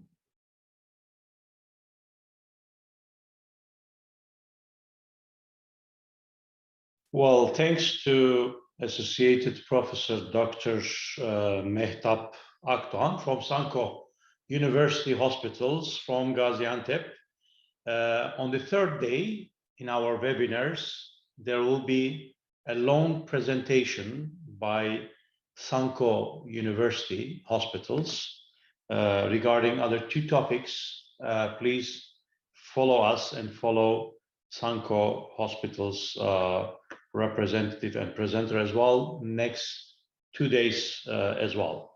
So now I would like to introduce Associated Professor Mehmet Fatih Evcimik from Medipol Mega University Hospitals. We're going to talk and present cochlear implant technology treatment. Please, Professor, the floor is yours. Of Otolaryngology Department of Istanbul Medical University, Dr. Mohammed Fatih Erçin. Today I'm going to make a presentation on the indication for the installation of cochlear implants. But before that, I would like to briefly discuss the subject of hearing loss. It is currently believed to be a serious health condition because out of 1,000 of the newborn, we observe 1 to 3 children with hearing loss. Also, there is age-related hearing loss, and about every third person who is over 60 years of age has this problem of hearing loss. Also, we can observe it in some health conditions, even in younger age, such as meningitis, chronic otitis, or cholesteatoma. And generally, we attempt to tackle the issue of hearing loss by using the traditional hearing aids. Unfortunately, in some cases, they do not solve the problem, and in such situations, a cochlear implant would be necessary. But why is it so important to solve the hearing problem? Well, when studying the hearing loss, researchers also noted that it is connected with the loss of communication abilities and memory. People are getting their signals from two main sources, from their eyesight and hearing, and this becomes increasingly important in the older age. If the person does not hear well, they limit their contacts with the outside world. They are afraid of being misheard, they are afraid of giving the wrong answer, and by closing down, they create conditions for the development of dementia or the Alzheimer's disease. Therefore, it is very important to hear even in the older age, because for the brain to work, it needs to get signals. Such signals are usually obtained through hearing and seeing. So how does a person hear? As we know, the hearing system consists of the outside ear, the middle ear, and the inner ear. Actually, the outer ear and middle ear are not that important in the process of hearing, much less important than the inner ear, which is mostly responsible for hearing. And inside, there is a so-called acoustic labyrinth with hair cells, which receive the sound and transfer it to the brain through the 8th pair of nerves. Some part of those hair cells are suitable for high-pitched sounds and some of them for low-pitched sound. And if those hair cells do not work, unfortunately, no sound goes through the hearing nerve. The deterioration of such hair cells can be due to some hereditary disease or because of some disease at a later age, such as maybe meningitis. Also, there is some age-related loss. A person first loses ability to hear high-pitched sounds and then other sounds as well. Hearing loss can be classified into three types.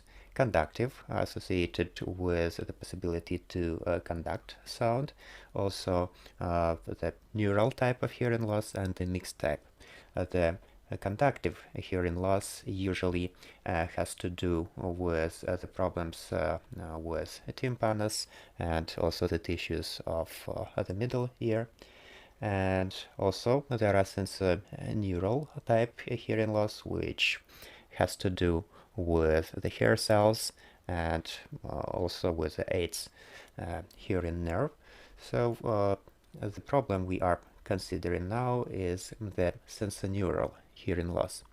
The usual treatment that we recommend is the correction of the tympanus or the operation on the mid-ear if they are able to solve the issue. However, if there are some neural problems as well, we recommend to use the classic hearing aids, which can be effective in cases of simple hearing loss. But if this hearing loss is at a more advanced stage, unfortunately, those hearing aids would be not effective. And there are some more effective methods. The implants of the mid-ear, the so-called BACA devices, we also use them. But also recently we see quite a dynamic development of cochlear implants, and in the long term they make a lot of benefit for the patient. A cochlear implant is an electronic device which implements the functionality of the labyrinth in case it doesn't work. The implant consists of the outer and inner parts, which are connected by means of magnet. The sound that is obtained from the outside with the use of a microphone is transferred through the electrode and then through the hearing nerve to the central nervous system. And is this method reliable? Well, actually, when it was developed, A number of problems existed, but thanks to the development of the technologies, those problems were solved, and right now this operation is not much different from any traditional operation, such as, for instance, a dental implant. And historically, the development of such implants started in the 18th age, and in the 18th century, people started from sending electric impulses to the ear. Later, when people learned to get a response from that tool, the development continued, and in 1984, the United States Food and Drug Administration approved its first implant for the adults, and later in the 1990 the first implant for the children of 2 years of age, and later in the year 2000 for the children of 12 years of age. And this is exactly the age at which children are suitable for implants in Turkey. We have two major companies, Medal and Cochlear. There are some other companies as well, AB and Oticom, but the first two ones are the most active and made a huge contribution to the development of the implants. So right now there is a huge progress in this field, even some robotic operations. So we are using the implants of two of those companies. The companies are Medal and Cochlear. So I will briefly explain about the inner part of the implant. Inside there are two important elements. One is the electrode, which is introduced to the labyrinth, and the second part, which is the receiver, is implanted under the skin. And if the patient has hearing loss at the advanced stage, we use some surgery to introduce the electrode, and the receiver is connected to the outer part with the help of a magnet, and the microphone collects the sound and transfer it to the inside part by means of electric signals. The inner parts can be different depending on the manufacturer, but generally they have this magnet part with the sound processor and the electrode part. And the electrode part may be slightly different depending on the patient's need. If the patient has not sufficiently developed labyrinth, we can use a short electrode. Also, for a child with some special anatomic features, we can select electrodes with specific features. So how does an implant work? The outer parts with the wire are almost not used anymore. Right now we are mostly using a more compact outside part, and only a small part of it is visible under the hair, and it is connected with the magnet on the inner part. So such devices are using in the recent time, and we see increasing use of such devices. Also, the majority of companies enable rechargeable batteries in such devices. So the sound is connected by the microphone and transferred by means of the electrode to the hearing nerve. There are some counter-indications, especially in case of hereditary hearing loss, with hearing loss over 80 decibels on both sides. Some scanning then is required, scanning of the hearing system, and we run such scannings for almost all children within the first 6 months of their life. We try to discover hearing loss on this early stage, and if we are noticing such hearing loss, we also perform some additional checks using the BERA and ABR methods. And if this hearing loss is confirmed, then we install a hearing aid to a child up to 1 year of age. By means of this hearing aid, we try to stimulate the development of the brain area responsible for hearing, and even if it's imperfect sound, it doesn't matter, it can be just noise, it's already good. But when the child achieves 1 year of age, we need to install a cochlear implant because otherwise this area of the cortex will be used for other purposes such as vision. So the earlier we are able to install the cochlear implant, the better. Right now, there is an age limitation in our country. The minimal age for cochlear implants is 1 year of age. But if we install the implant at a later stage, such as 4 or 5 years of age, the child will benefit much less because they will lose this important period of neuroplasticity. Of course, they will also get some benefit, but they will not achieve the same level of speech as the children who had the implants installed at 1 year of age. But what if a child has the hearing loss of 70 decibel in one ear and 90 decibel in another ear? Will the implant be installed? Yes, we install implants to children with hearing loss of 90 decibel in one ear and 70 decibel in another. And in our country, we are right now using the installation of implants on both ears simultaneously. If there are certain problems with the anesthesia, we are install the implants one by one, but usually they are installed simultaneously. So the implant is installed if there is a development of hearing loss, and if it is over 80 decibel, and the patient has no speech impediments, but has some articulation impediments, but still the patient can read the lips. So the patient is suitable for a cochlear implant. But if the patient was not introduced to the implants earlier and there is no development in the post-operation period, then even the best cochlear implant will not provide any results. So for adults, we say that there should be at least some minimal hearing in the person, and the person needs to be able to speak, at least to make some short sentences and to read lips. But we expect to get some response to sound stimulation. In case we do not get any response, unfortunately, such a patient will not benefit from an implant. And when can we say that cochlear implants are needed urgently?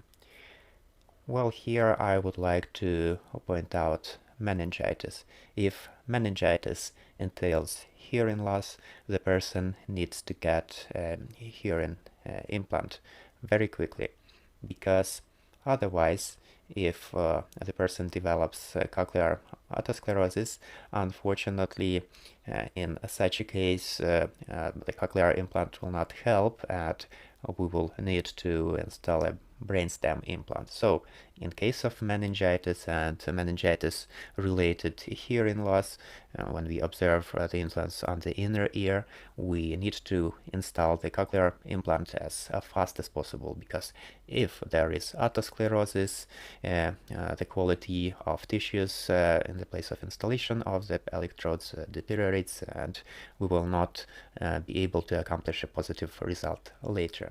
So this is influenced by the condition which is caused by inner otitis, and there are some techniques which are used on the inner ear, but unfortunately even this is not sufficiently successful. So there is a use in installing implants earlier.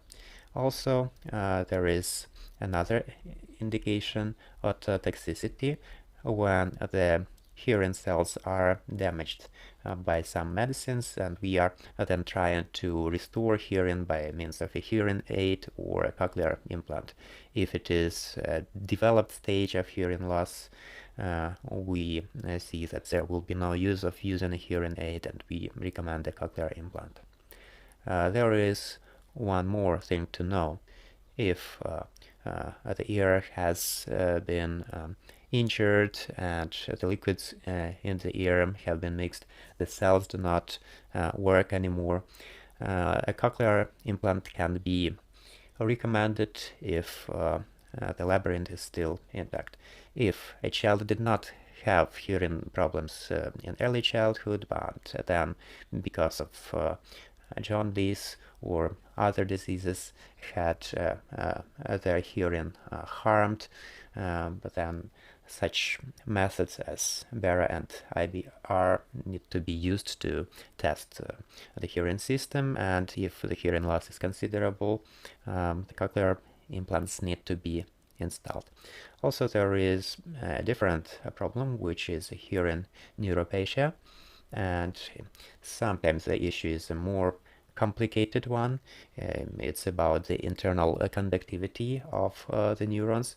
So in this case, we need to provide a more in-depth observation of the patient. So if the signal is obtained from the inner ear, we can say that the inner ear is functional. But if there is a problem in the connection between the inner ear and the neuron, then the patient has hearing neuropathia. And we recommend such patients to use a hearing aid for some time, and if the patient does not get any benefit from it, usually we recommend a cochlear implant, and usually the patient benefits much more. Meniere's disease is the disease of inner ear, which is accompanied by vertigo and hearing loss. Unfortunately, in such patients, the loss of hearing progresses and becomes permanent. The patient is not getting any benefit from a hearing aid, and so in such cases we recommend cochlear implants, and we are noticing that the patients get the reduction of tinnitus in such cases. Also, patients with presbyacusis are the most often operated on type of patients after children with conductive hearing problems. Usually, such patients say that they hear people talking to them, they hear the sound, but they cannot understand what exactly is being said. So they have problems with processing the sound, and in such cases, cochlear implants are quite effective. The patients who were using hearing aids before and then installed the cochlear implant, they are noticing much better benefits from the implant, and also we are noticing the improvement of their speech. Quite often patients believe that cochlear implants are only installed in children, but actually that's not true. Anyone from age 7 to 77 can have a cochlear implant installed, and that's not a complicated operation. It takes about 2 hours to install an implant, and the post-operative period is not very problematic. It takes a couple of days for the patient to come back to their normal life. It takes about 1 week for the ear to recover, and we install the outer part on the 15th day. In the first 6 months there are some distortions of sound, but over time the brain learns to code the sound received from the implant, and the quality improves.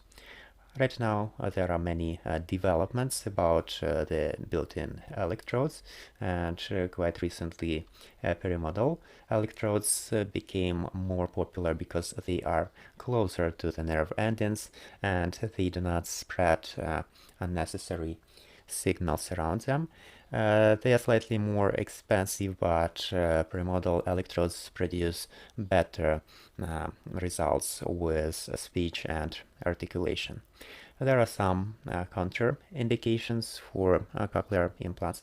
If there is some problem with the cochlear nerve, or if there is no cochlear nerve, if it was cut surgically when operating on some tumor, and this unfortunately is a contraindication.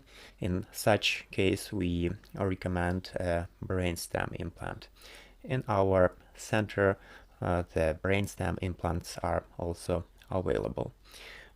There are also some conditional contraindications, such as the chronic otitis. If in the postlingual period there is no development of speech and hearing, such patients will not benefit even from the best implants. That's the end of my presentation. Thank you very much for your attention, and once again I would like to emphasize that cochlear implants are the treatments used around the world.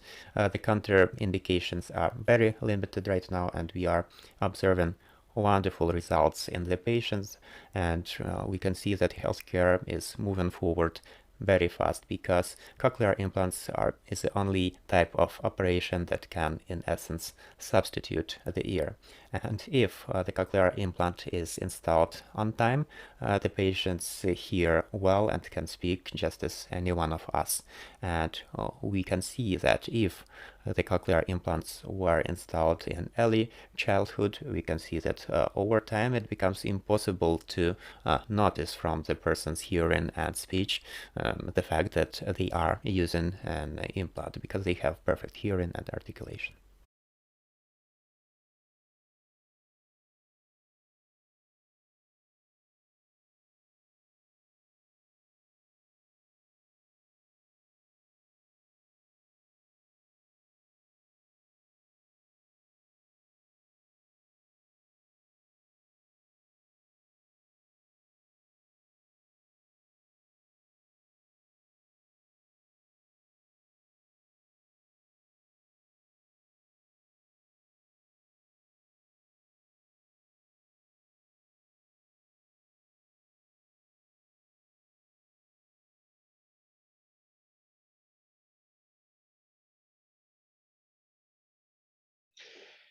Ladies and gentlemen, good afternoon to everybody. Thanks staying with us and watching our webinars and the valuable doctors and professors which are talking about the latest technology of different treatments of different diseases. We were hearing Associated Professor Muhammed Fatih Evcenik from Medipol Mega University Hospitals while he was talking to an important topics of the human body, because without hearing, the life is not comfortable. So in order to increase your comfort, life comfort, if you have problem with your hearing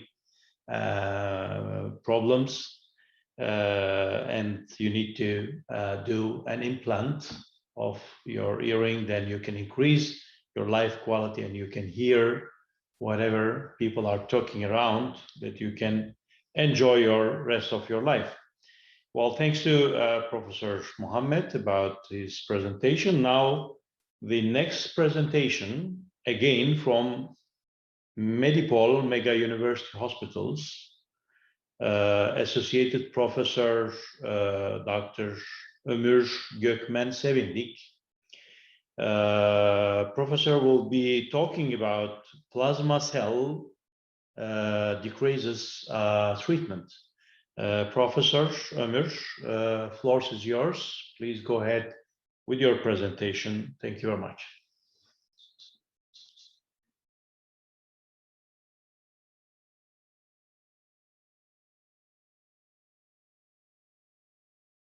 Associated Professor of Hematology. You see my curriculum vitae. I have been graduated from Hacettepe University, and then I have finished my internal medicine, clinical residency, and hematology fellowship in Dokuzeli University, Izmir, Turkey. And while I was in my fellowship, I have visited Mayo Clinic, Rochester, in order to be educated among the plasma cell dyscrasias that we will talk about in details in this presentation. And then I joined to Medipol Istanbul University, and till February 2018, I'm a member of Medipol Istanbul University. And also I'm serving as the head of multiple myeloma scientific subcommittee of Turkish Society of Hematology. My main interests are plasma cell dyscrasias and stem cell transplantation and other cellular therapies. You see my academic workload, and I have been a mentee of Professor Shaji Kumar from Mayo Clinic, who is a pioneer in the field of multiple myeloma. So first of all, I will just briefly comment on the disease and what we are doing about this disease and what we have opportunities to present to our patients who are diagnosed with multiple myeloma. Multiple myeloma is listed below a title called plasma cell dyscrasias. These plasma cell dyscrasias is a malignant disorder of plasma cells which are terminally differentiated to secrete immunoglobulins in order to fight with any kind of stranger object or any kind of tumoral tissue that grows up in our body. And in plasma cell dyscrasias, unfortunately, one of a kind of this plasma cells grows rapidly and multiplies in a huge fashion. And because of this multiplication, they secrete an enormous amount of monoclonal proteins, which can potentially distract and disturb some organ functions. As you can see here, in a normal person, we have a lot of different antibodies produced via these plasma cells, but in multiple myeloma, unfortunately, we have a clone of cells which are producing abnormal antibodies. We generally call these abnormal antibody as a paraprotein or a monoclonal protein. And this monoclonal protein is responsible of this tissue damage, which we can just see in this multiple myeloma. And the most common plasma cell dyscrasia is multiple myeloma. Multiple myeloma is the second most common hematological malignant disorder.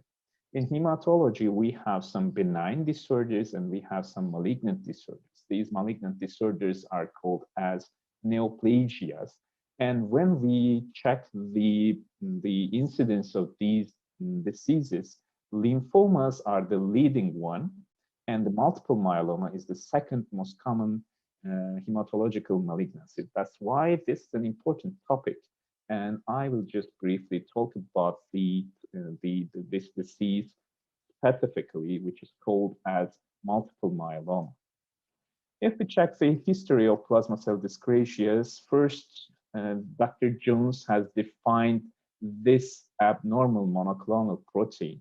And that's why we call this protein in the urine of the patients who are diagnosed with multiple myeloma as Henry Bence-Jones protein. But after decades, scientists further defined this abnormal protein in the urine as the light chain composition of abnormally produced monoclonal immunoglobulins, but still we call this protein in urine as Bence-Jones protein. As the advent of modern electrophoretic tests, scientists have managed to detect this abnormal protein in the serum of patients and termed this large abnormal protein on serum protein electrophoresis as M-spike. This opened a new era in the field of multiple myeloma. And as an advent of these techniques, nowadays we can just identify, even name the abnormal protein which is produced via these clonally expanding malignant plasma cells. Like in this example, we call this patient as having an IgG lump monoclonal protein.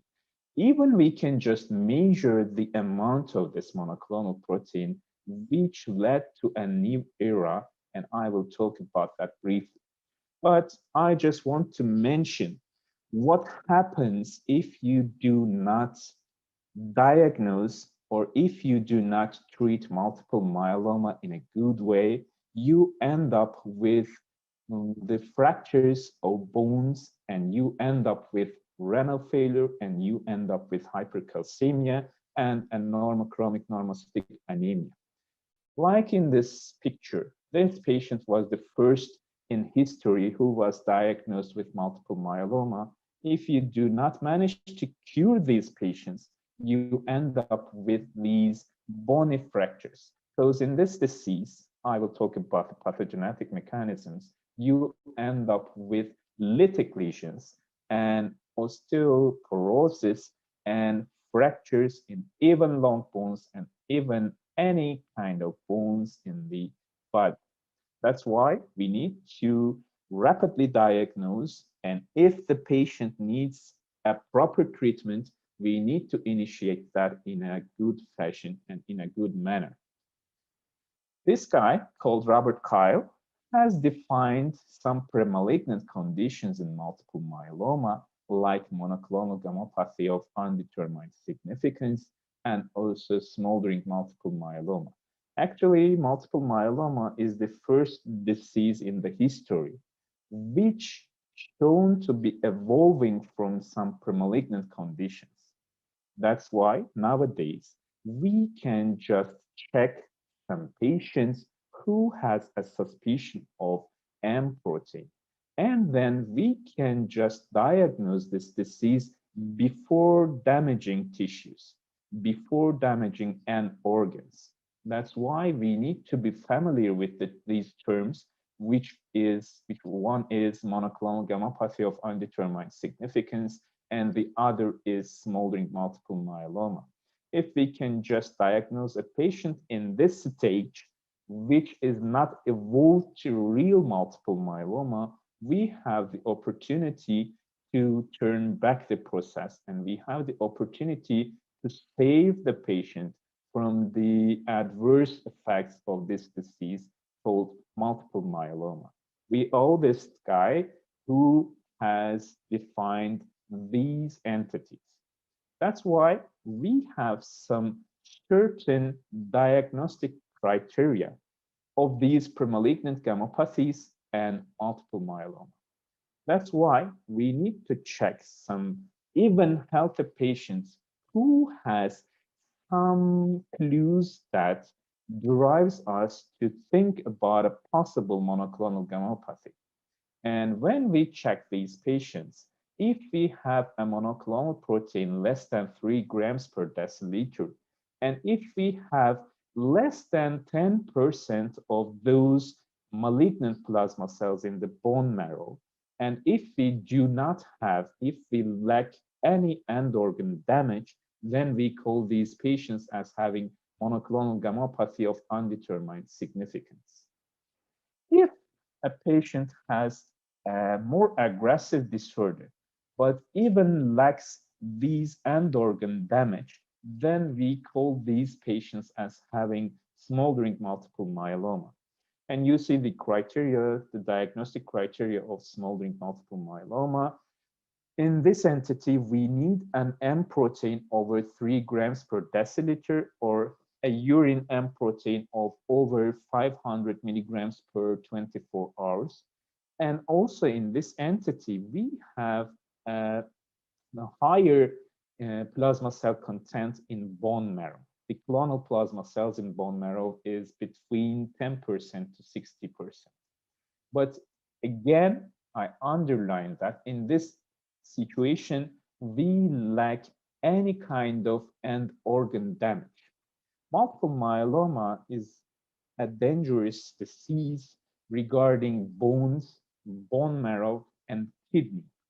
If we have a hypercalcemia because of osteoporosis or the lytic lesions in the bones, and if we have renal insufficiency because of the overproduced monoclonal proteins, and if we have any kind of anemia in which hemoglobin level is measured below 10 grams per deciliter, and if we have even just one lytic lesion on skeletal radiography or computerized tomography or PET scan, then we call these patients as having multiple myeloma.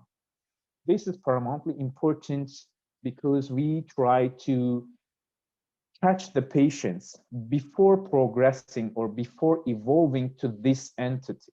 And in my center, we have some clinical trials that we can offer to patients who are readily diagnosed with smoldering myeloma in order to prevent them from this evolution into multiple myeloma, in which we have these unwanted tissue damage, unwanted organ damage. That's why we are trying to catch the patients or trying to diagnose the patients before this entity. What about the morphology? The morphology is just like this. We have these cells. We can just show these cells clonally expanding in the bone marrow. That's why we need to apply a bone marrow biopsy in patients who we are in a suspicion for a plasma cell dyscrasia or for multiple myeloma. That's why we always try to proceed with bone marrow biopsy, and we try to show the presence of these abnormal plasma cells. This is the first step in order to obtain a proper diagnosis. You see those cells, these cells are called as plasma cells, and we can just count these in light microscope, under light microscope. And if these are over 10% of all bone marrow cells, we just be curious about a multiple myeloma. And if our patient harbors any kind of aforementioned organ damage, then we call this patient as having multiple myeloma. And we need to treat these patients in an efficient way in order to prolong their life expectancy and survival. What about the epidemiology of multiple myeloma and the premalignant gammopathies? The prevalence of monoclonal gammopathy of undetermined significance is 3.2%. It means if you just randomly select 100 healthy person, and if you apply a serum protein electrophoresis or immunofixation electrophoresis, or if you check for the serum free kappa and light chain, then you can end up with 3 patients having MGUS. That's why we are trying to incorporate some screening policies regarding patients who are in a high risk of multiple myeloma or in a high risk of plasma cell dyscrasias. And we know that this entity is more common in elderly population and also Black race. When we just check for the multiple myeloma regarding the incidence of multiple myeloma, when we talk about the incidence of multiple myeloma, as I previously mentioned, this is the second most common hematological malignancy after lymphomas. Again, that means this is more abundant than leukemias. It accounts for 1% of all cancers, and it's the 10th most common of all cancers, like prostate cancer, colonic cancer, breast cancer. When we just list down the commonest cancers, this is the 10th of them. And again, it's the second most common hematological malignancy. That's why we need to properly diagnose and we need to properly treat the patients who are presenting with this disorder. And its incidence is 5 over 100,000. It means you will add 5 new myeloma patients for 100,000 population in every year.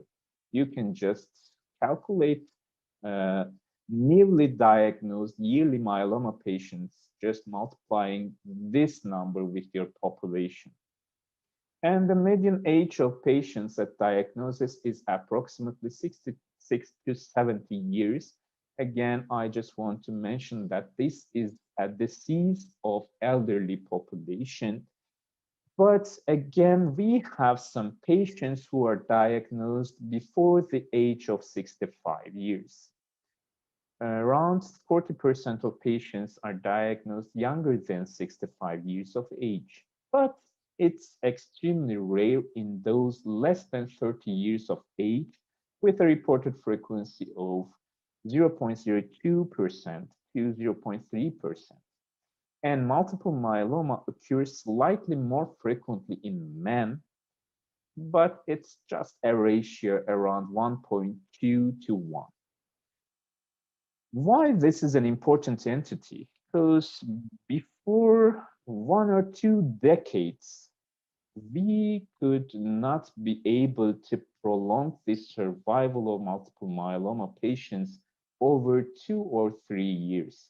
Unfortunately, we were just using some conventional chemotherapies, corticosteroids, and some other drugs in order to cure, in order to try to suppress the clonal plasma cells, but we were not able to prolong the survival over 2 or 3 years. But with the advent of some novel drugs that I will just mention about them, nowadays we can manage to have a 5-year survival rate of at least 50%. And also in some centers which is experienced in the treatment of multiple myeloma, we can now offer an overall survival over 7 to 10 years. That means we have just tripled or quadrupled the life expectancy with the help of some novel drugs. That's why we need to diagnose this disease in a proper fashion. What about the pathophysiology of multiple myeloma? I will not just go into details of these, but I just want to mention that in this disorder, we have some clonally expanded plasma cells, which secretes a lot of different cytokines and also immunoglobulins. And because of these cytokines, the bones are destroyed via the activation of these cells called osteoclasts, and also via the accumulation of the light chains of this overly produced M proteins, we end up with renal failure. And if we do not rapidly treat these patients, or if we could not manage to properly suppress this clone and suppress this overly produced monoclonal protein, we can end up with a chronic renal failure, and we can end up with an endless hemodialysis. But again, I just want to underline that with the help of some modern therapies, we are able to reverse this process, and we are able to have a dialysis-free survival, to offer a dialysis-free survival to our patients. That's why we need to be curious, we need to rapidly and properly diagnose and treat this disorder. This is the bone disease. As I told you before, in this disorder, these cells secrete some cytokines, which induces bone lysis. As you see here, this is a patient who is diagnosed with multiple myeloma, who suffers from lytic lesions on the scalp. And you see a patient who suffers from a lytic lesion on the humerus, on the upper extremity. Even checking for blood pressure can induce pathological fractures in these patients. That's why we need to properly treat, and we need to properly prevent these fractures, because these fractures sometimes causes lethal issues. We sometimes lose our patients because of this complication. How can these patients present in our clinic, and which clues can help us to diagnose these patients? We should think for a possible diagnosis of myeloma in especially elderly patients who present with a new onset bony pain. This bony pain is mainly localized to back and pelvic region.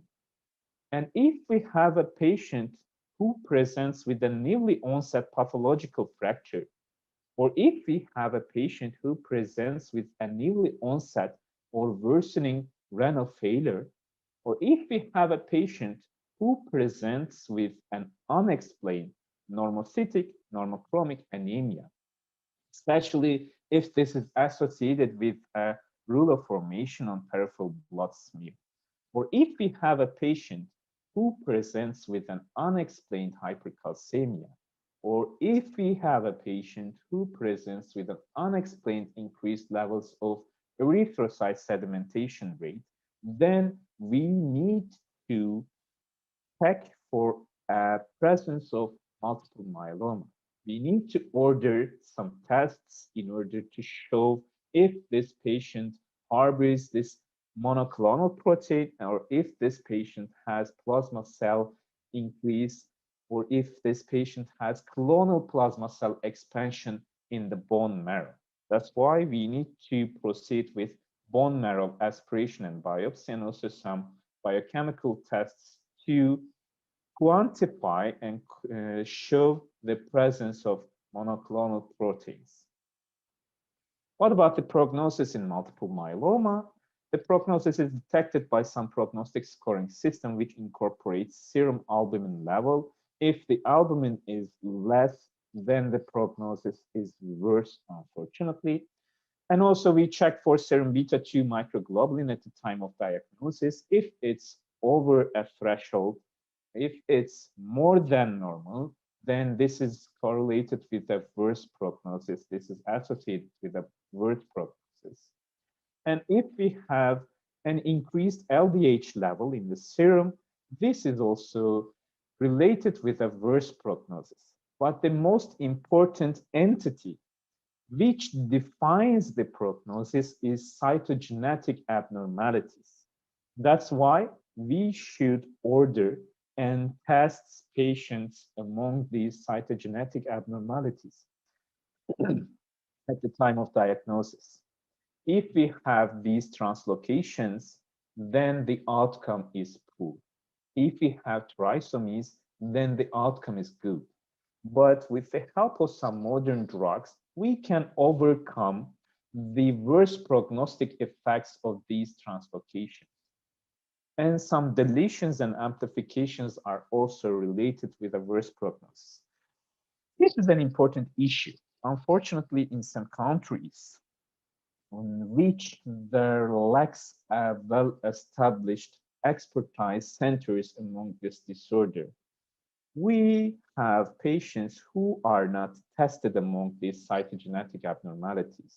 Unfortunately, in that scenario, we cannot offer the best to those patients. That's why every patient should be referred to an expertise center regarding multiple myeloma in order to be tested for these genetic abnormalities, even some molecular genetic abnormalities. And then I can just comment on some other plasma cell dyscrasias like plasmacytomas. Plasmacytomas are plasma cell proliferation outside the bone marrow. If you have a plasma cell proliferation outside the bone marrow, and if you lack those plasma cells in the bone marrow, we call this entity as pure solitary plasmacytomas. And these pure solitary plasmacytomas can be cured by just radiotherapy, despite of multiple myeloma patients who harbors with plasmacytomas or multiple plasmacytomas. Why I have just mentioned this, that I just want you to know we have some tiny amount of, but the must and obligation of this approach is to be this lesion to be the only one, no other lesions, and also you lack plasma cells in the bone marrow. And also we have some rare entities, rare plasma dyscrasias besides multiple myeloma, but I will briefly talk about them because there are some orphan diseases. Unfortunately, in some countries, again, if there is not a well-established myeloma center, these patients, or plasma cell dyscrasia centers, these patients are even lost before the diagnosis. That's why we need to be familiar with these entities also. One of them is AL amyloidosis. AL amyloidosis is characterized by the deposition of insoluble, aberrantly folded immunoglobulin light chains in tissues. Any organ can be involved, but the major three organs affected are kidney, heart, liver, GI tract, and nerves. And it's a rare plasma cell dyscrasia when compared with multiple myeloma. As you remember, the incidence of multiple myeloma was 5 over 100,000, but the incidence of AL amyloidosis is just 9 over a million population. It means you end up with 9 newly diagnosed AL amyloidosis patients per a million population in a year. And according to the deposition of amyloidogenic proteins, patients may develop renal failure, such as in multiple myeloma. But in this entity, this is mainly characterized by nephrotic range albuminuria. And also patients can develop heart failure, GI tract edema. These patients can present with a macroglossia, or malabsorption. Because of this malabsorption, these patients can lose enormous amount of weight and can be cachectic. And also you can end up with hepatomegaly, severe peripheral neuropathy, and also bleeding. Like in this case, you have recognized, you have a bleeding on the orbital area.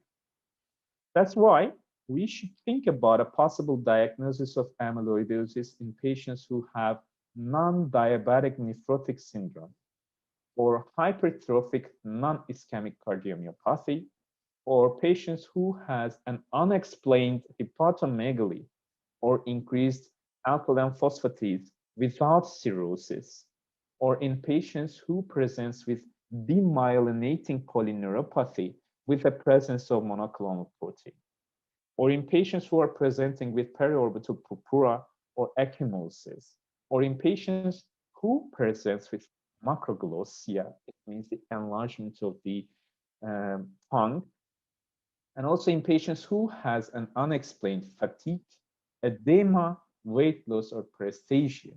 Then you should diagnose, you should be curious about an ongoing AL amyloidosis, and you should do your best in order to check for the presence of these amyloidogenic proteins via biopsying the affected tissue and organ, and via showing the presence of amyloid protein by Congoret stain on pathological samples.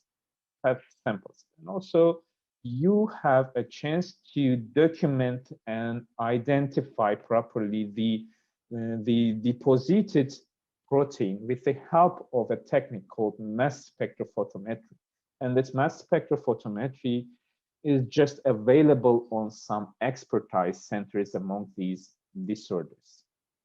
And also we have a rare entity also called as Waldenström macroglobulinemia, and it's a clonal disorder of lymphoplasmacytoid cells producing IgM monoclonal protein.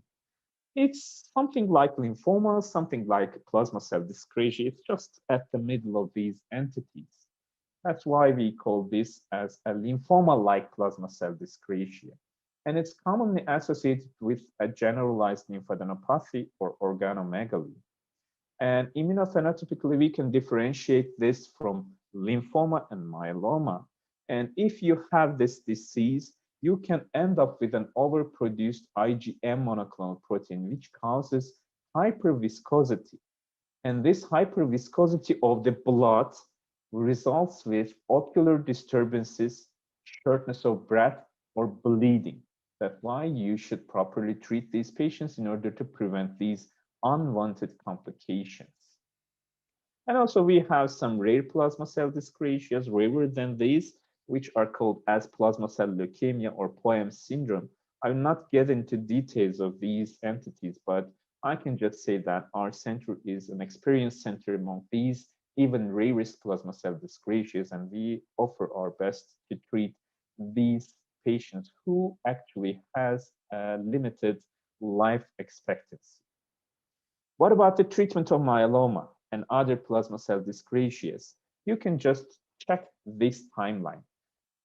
Up to 1970 and 1980, we were just trying to treat these patients with conventional chemotherapies like Melphalan or with the help of corticosteroids. But in this era, unfortunately, we were not actually treating this disorder. And we were losing all our patients in the second or third year of the diagnosis. But with the advent of some new drugs called thalidomide or bortezomib or lenalidomide, or the others that I will mention in the next slide, we are now offering a wonderful life expectancy, which should not just be compared with this limited one.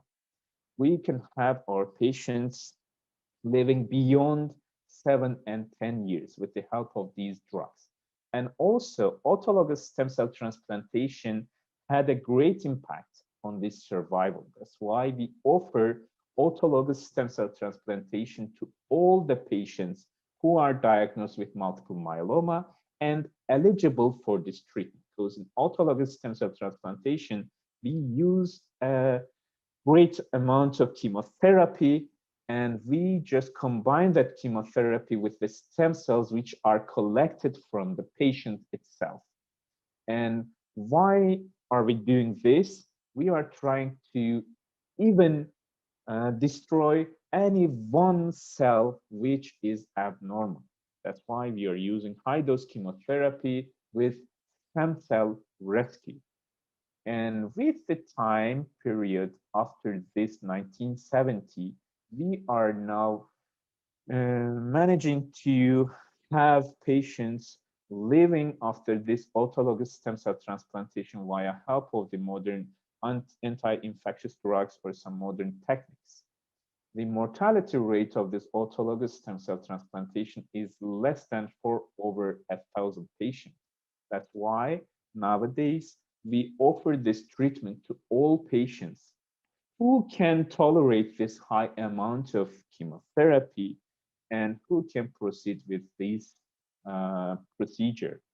That's why our center is applying around 50 to 70 autologous stem cell transplantations in 3 or 4 months in patients who are diagnosed with multiple myeloma. We are a real expertized transplantation center in this regard.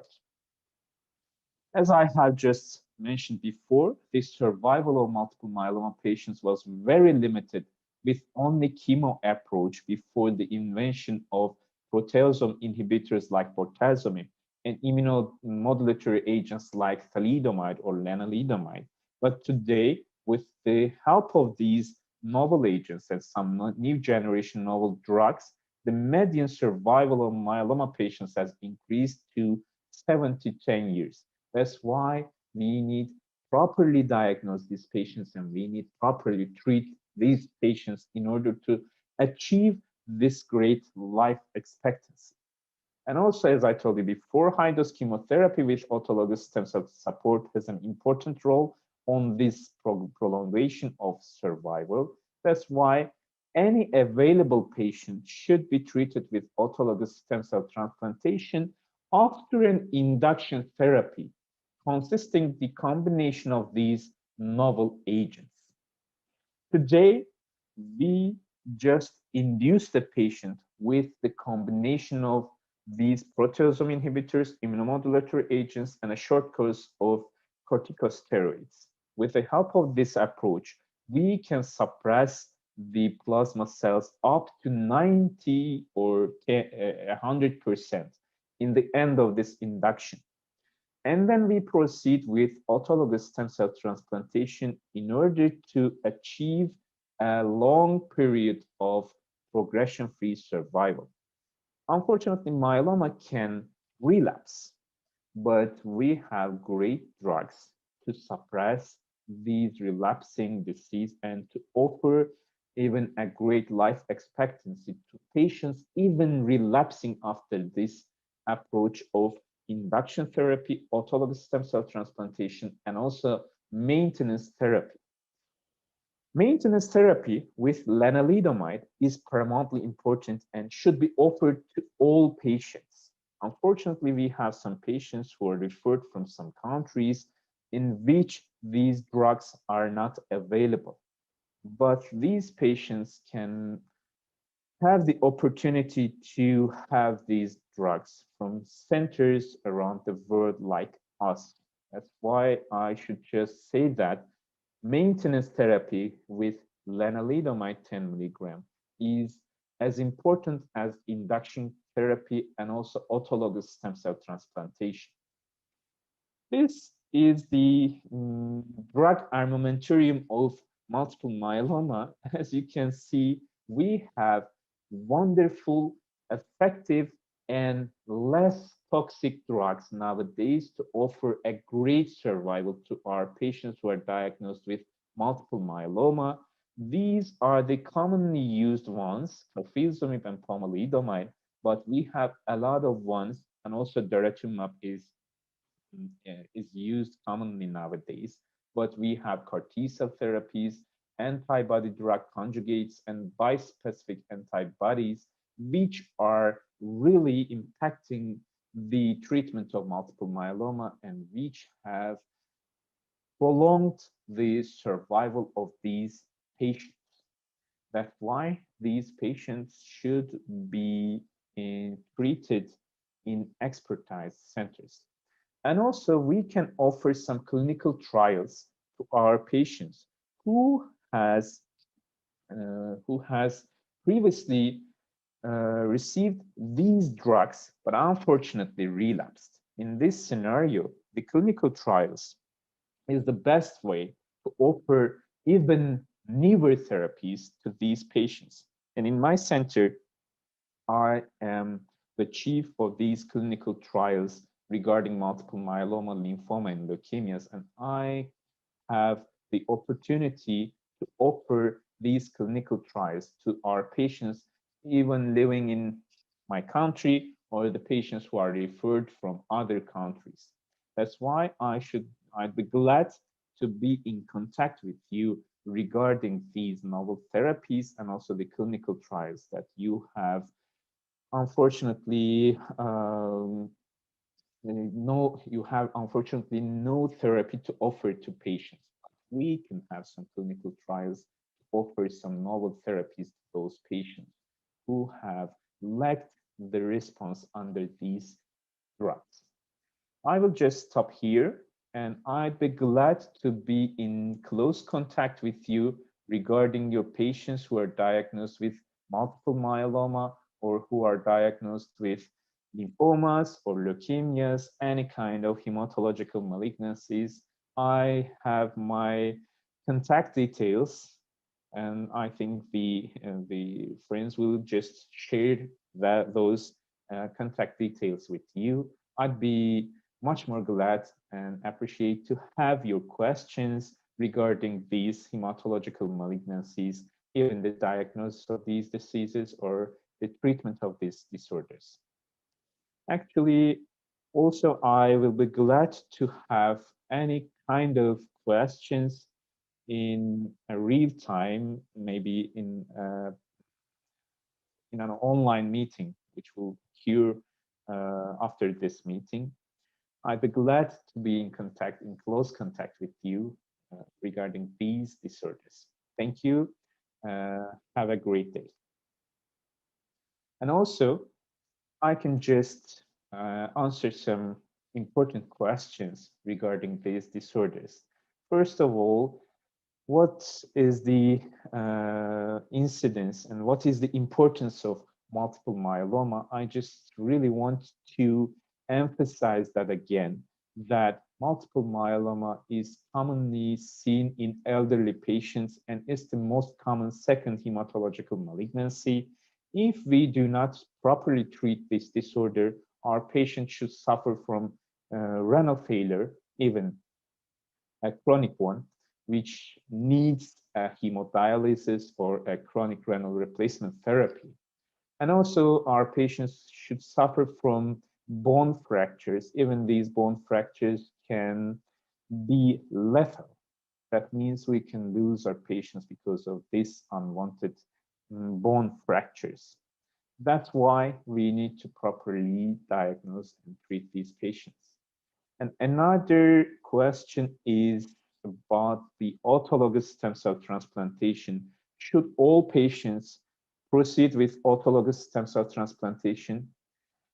For now, the short answer is yes.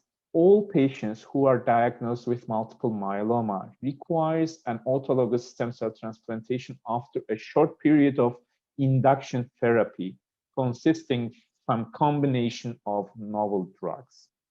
Who has no serious cardiac issues, who has no serious pulmonary issues, and who are under 75 years of age, but also we can apply this autologous stem cell transplantation and high-dose chemotherapy to some patients who are in a good shape and in the age of 78. Actually, the age is not a limit. And another question regarding the novel agents, which should be the sequencing of these, and if we have no opportunity to offer these novel agents, what should we do?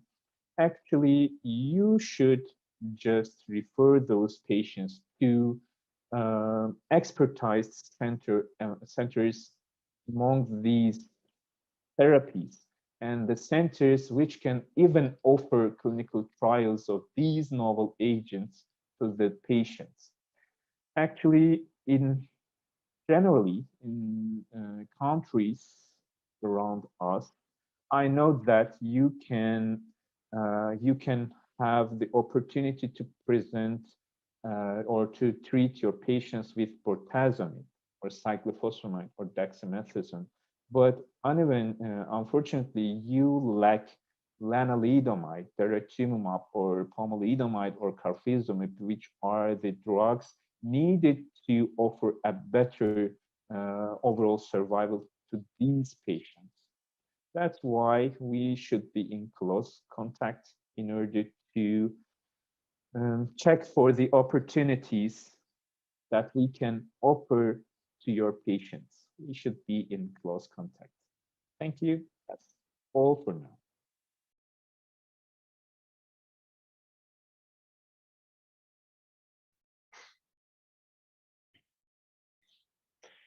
Ladies and gentlemen, and dear partners, colleagues, participants, would like to thank Professor Ömür Gökmen about long and very detailed presentation about plasma cells. And now, shortly, we have 60 seconds of THTC promo videos. Everyone knows that Turkey is a great destination for holidays, but it's also a rising star of healthcare services for international medical travelers. Over 1 million patients from all over the world choose Turkey for treatment and diagnostics every year. Turkey offers world-class medical services in state-of-the-art private hospitals and brand-new PPP city hospitals.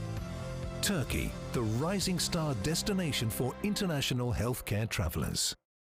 Thanks to investments in the latest technology, talent, and infrastructure, Turkey today offers high-quality medical services to patients from all over the world. Orthopedic patients come to Turkey for a wide range of technologically advanced procedures, successfully performed by highly qualified Turkish doctors at a time to suit you. Turkey, the rising star destination for international healthcare travelers.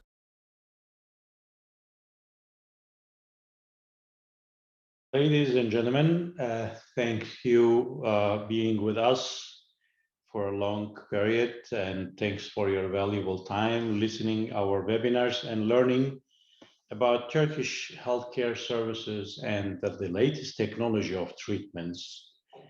Of course, we have many more professors and doctors today, tomorrow, and after tomorrow. Within 3 days, we have more than 35 webinars and presentations.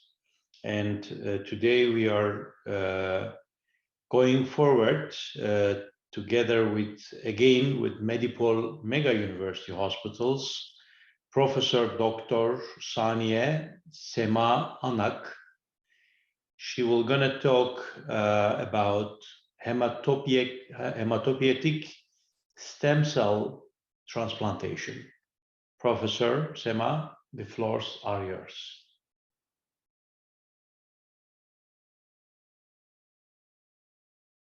Gentlemen, it's a privilege for me to talk to you about pediatric hematopoietic stem cell transplantation.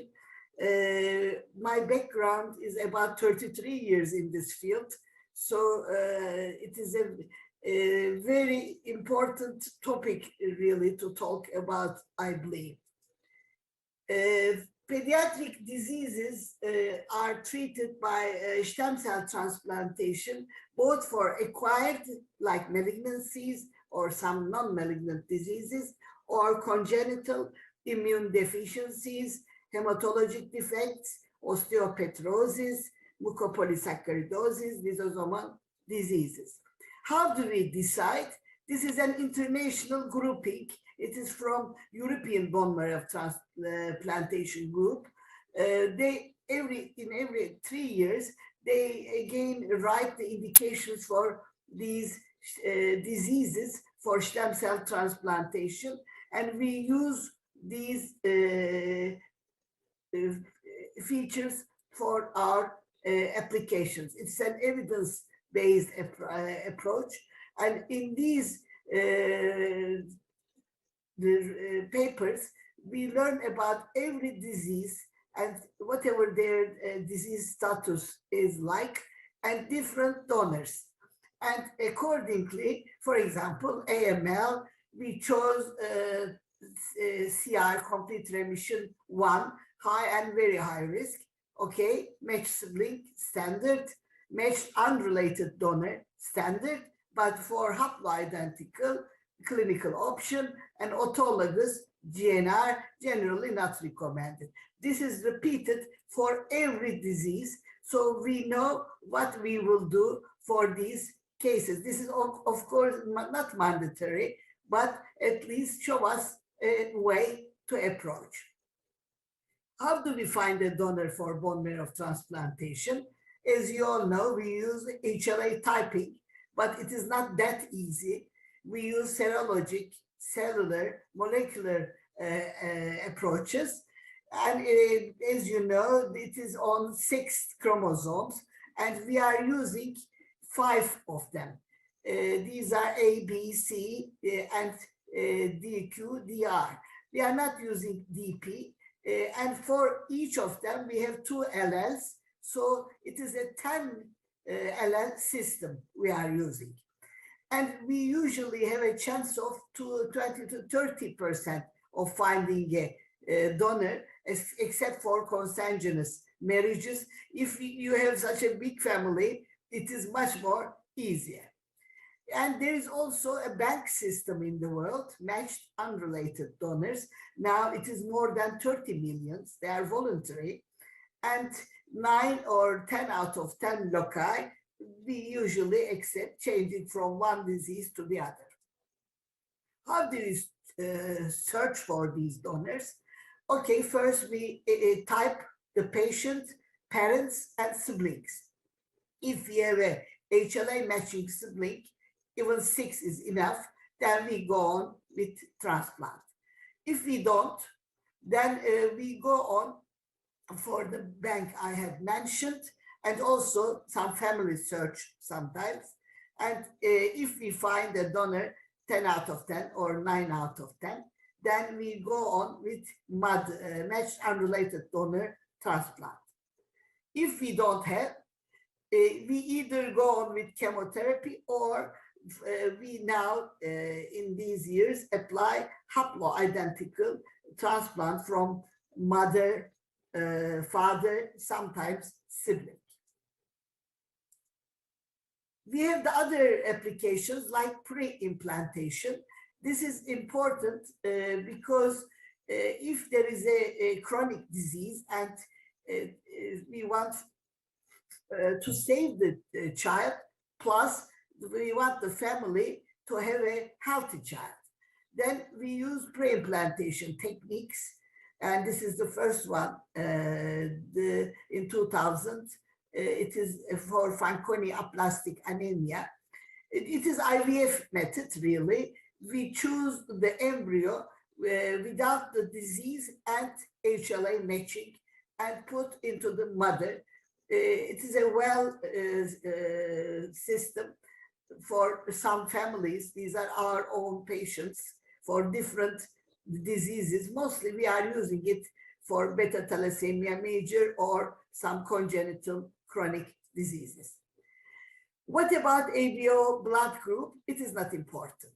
It never affects the outcome, but during the application, according to the group of the donor and the recipient, we change red cells, plasma platelets to different groups accordingly, and at the end, it changes to donor group. What are our sources? We do allogeneic BMT with bone marrow or peripheral blood. It may be, as I mentioned, an HLA matched sibling or unrelated donor or mismatched family donor. Very rarely we have syngeneic BMT. This is aplastic anemia, one of them, and the other one was the donor, and it was very successful. We are using autologous bone marrow transplantation, mostly in solid tumors. This is for giving high-dose chemotherapy. And we know that if we give this chemotherapy, the bone marrow of the recipient will be distracted. So we take the bone marrow first, freeze, and then go on with chemoradiotherapy and give back the bone marrow to save the patient. This is mostly used for solid tumors. Rarely we are using cord blood. So, now it is very popular to use gene transfer, but it is not in practical application still. How do we get it? For peripheral stem cells, we are using the apheresis equipment. For bone marrow, we are using the classical bone marrow taking from the iliac crest of the donor, then filter and give directly into the vein of this patient through the catheters. We also can collect cord blood stem cell, and they are all given to the patient. But before giving this stem cell, we have to prepare the patient. We usually use myeloablative applications so that we can destroy the bone marrow of the recipient and clean the disease as well, and also for immunologic reasons, because otherwise it will be rejected. So we prepare with different drugs and total body irradiation sometimes. But for older patients and non-malignant disease, you may use reduced intensity or sometimes non-myeloablative applications. What do we do? First, prepare the patient, then we find the stem cell source. As I mentioned, we do the conditioning 1 to 4 weeks, then we give the stem cells by central catheters. About in 1 month, the engraftment will occur. During this period, we keep the patient in a very special ward with filtered air, and everything is highly checked in these wards. And after engraftment, then we discharge the patient, but the story doesn't end, unfortunately. There are always early, late, acute problems, and late effects, maybe whole lifelong. You may imagine TBI, chemo, stem cell transplantation, and if you blow this, there will be, of course, early and urgent complications. And we have to be ready to face them. What are them? First, you must not forget one thing. we have to support the patient with blood products, infection prophylaxis, nutritional and GVHD prophylaxis, and psychosocial support. For example, after these chemotherapies and TBIs, the mucosa always get distracted, destroyed, and there comes this big problem, mostly in the mouth and skin. And at the end, if we don't clean it appropriately, the mouth might be like this. They can't eat. It is a very difficult situation. Mucositis. And infectious diseases, of course, before engraftment, during engraftment, post-engraftment, and late phase. Before engraftment, mostly bacterial infections are there and some fungal infections. But after engraftment, there comes the viral infections more. And if it is a late phase, mostly in chronic GVHDs, we again see encapsulated bacteria together with virus and fungal infections. This is our most difficult problem, acute graft versus host disease. The name is there, graft against the host. After we prepare the patient with radiotherapies, chemotherapies, there is always a tissue problem, and both by activation of antigen presenting cells and also donor T cells that differentiate and migrate, and recognizing class 1 and 2 cells, there comes immunoregulatory problem, and then target tissue destruction. This is very, very important. We've divided it into acute and chronic GVHDs. In the past, we used to say less than 100 days, it is acute, and after 100 days, it's chronic. But now this is not like that. It might be seen anytime. And skin is mostly affected, more than 80%. It starts with palmar and plantar areas first, then all the body, and it might be as severe as this. So it is a very, very difficult situation.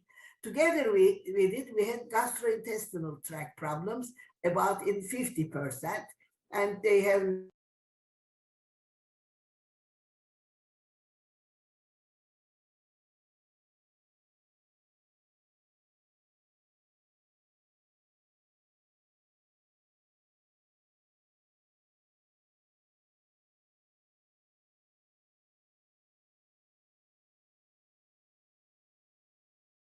Sema Hanım, sesinizi kapattınız. Sesiniz gelmiyor. Sesinizi bir açarsanız lütfen.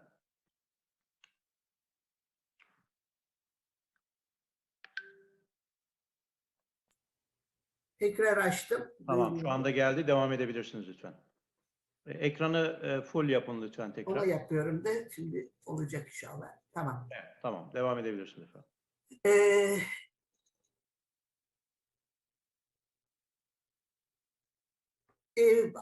When you look at the endoscopy, you may see such a bad situation, ulcerations, exudus, edema, and it is a very, very important problem. And the liver, we see in 50% cholestatic hyperbilirubinemia. And it is really sometimes a big, big, big problem. Then what do?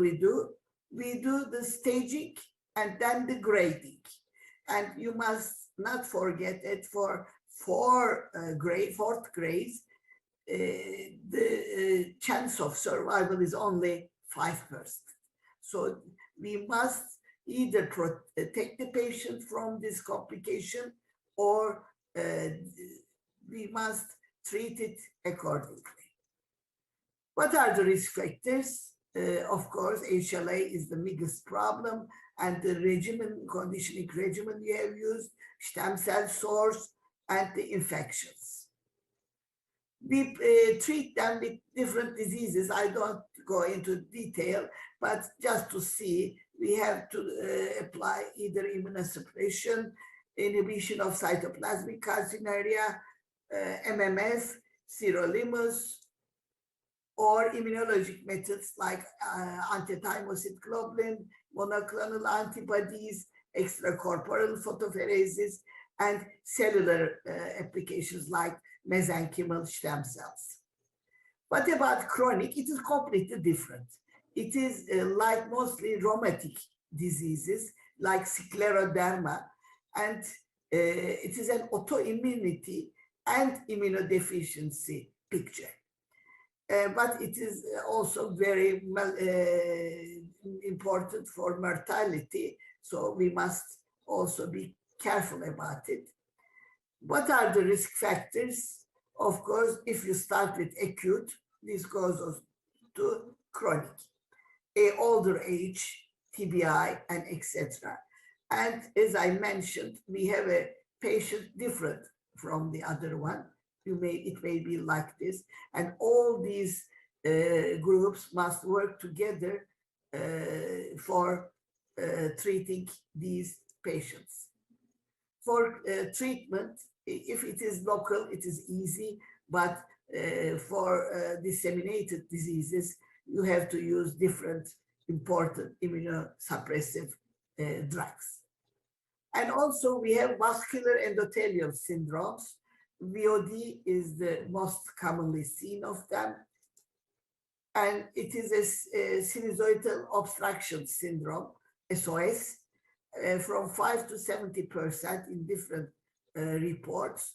And in the hepatocytes, in these areas, there are bleedings.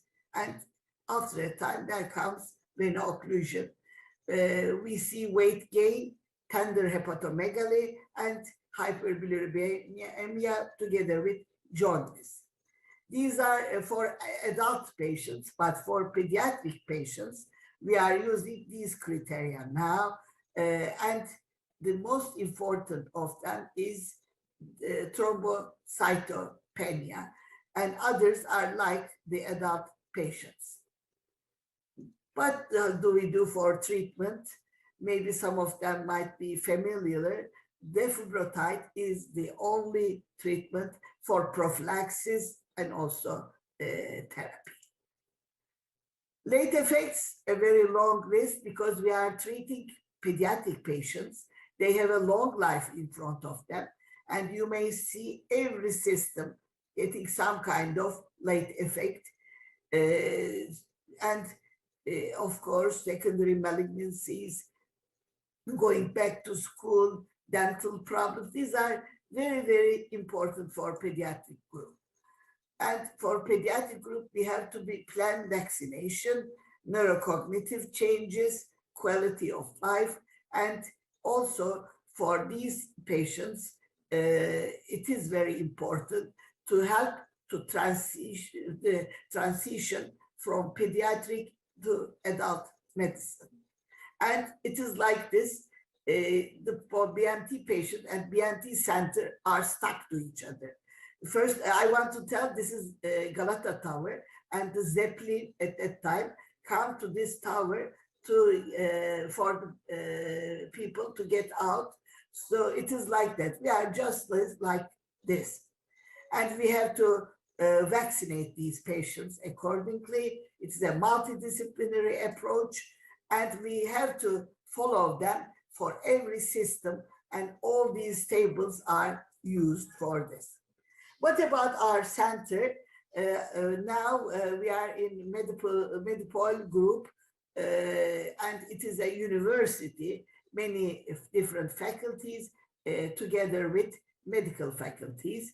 This is the main hospital, but now we have a tower added to it just near this building. So we have better facilities now. This is our bone marrow transplantation group. I am the head of the pediatric hematology oncology and the principal investigator at the BMT unit, together with Yöntem Yaman, Murat Elli, and Kürşat Özdilli. This is my boss who sent me to London for training in 1987. And from 89 to 2011, I worked in Istanbul University, Istanbul School of Medicine, and I was the head of the pediatric BMT center there. And after that, I moved here for since 7 years. And I am also a JC inspector, going to other centers and check them.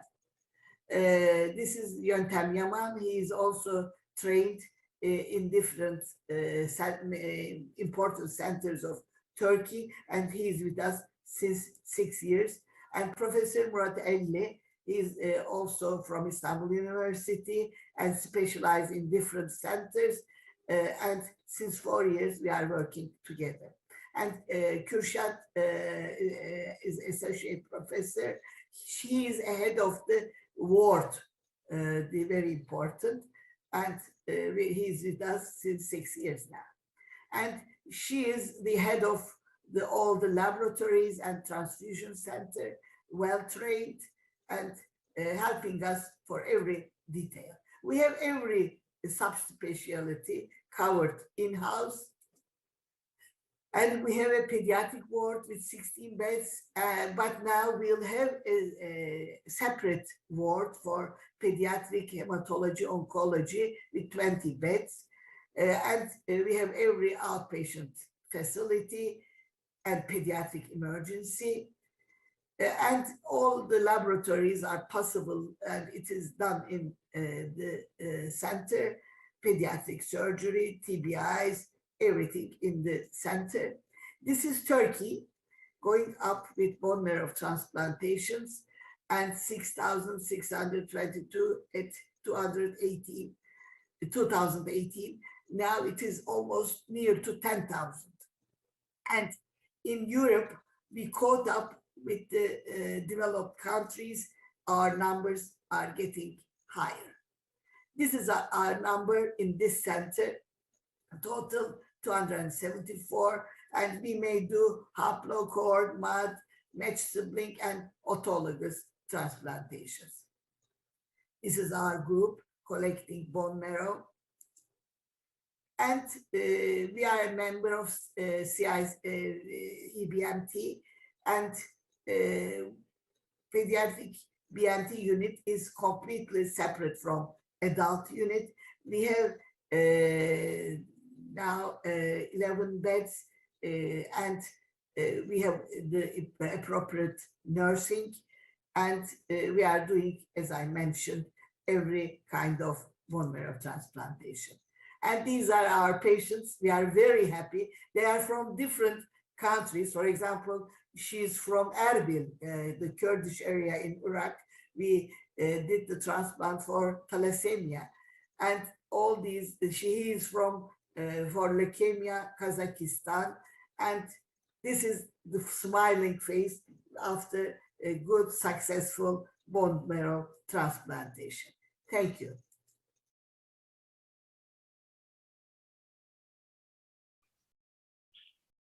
Ladies and gentlemen, dear partners, dear colleagues and participants and visitors, thank you for staying with us and watching the webinars and the treatment method of many different diseases. I would like to thank to Professor Sema from Medical Mega University Hospitals, talking about pediatric, especially pediatric stem cell transplantation.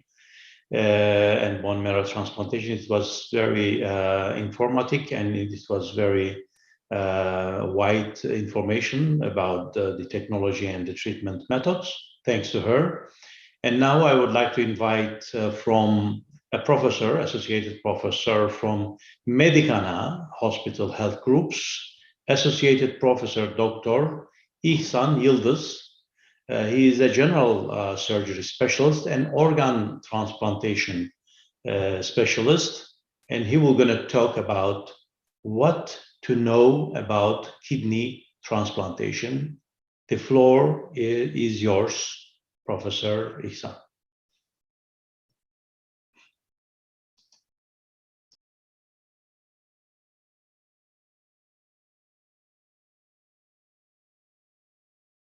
Good afternoon. I am Dr. Ihsan Yildiz, and I am part of a group of clinics that specialize in treating kidneys.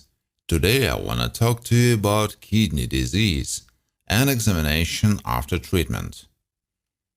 Kidney disease is a very well-known condition and all people have heard of it. In the whole world, people treat this disease, but it's very expensive and methodical with several stages. In this disease, there is one special condition. It starts asymptomatically, and it's hard to notice, and sick people do not know when they got sick and how it began till the last moment. In the end, everything may end catastrophically. So everyone has to be ready for this disease. You need to watch your health for it not to end in those circumstances. If people have even the smallest suspicions of this illness, according to their feelings, you must immediately go to treatment and not wait till the last moment. Typically, treatment may not be enough because kidney disease can bring infection in the body. For example, feeling unprovoked vomiting and acid reflexes could be signs of the disease. I want to say that these symptoms also exist. It is not always standard. Figuratively speaking, when we speak about kidney disease, symptoms that cover the whole body can warn about its presence. Always be ready, especially people who have problems with heart pressure or unprovoked acid reflexes. For these sorts of people, it would not hurt to go through a checkup to find out if the disease is present or not.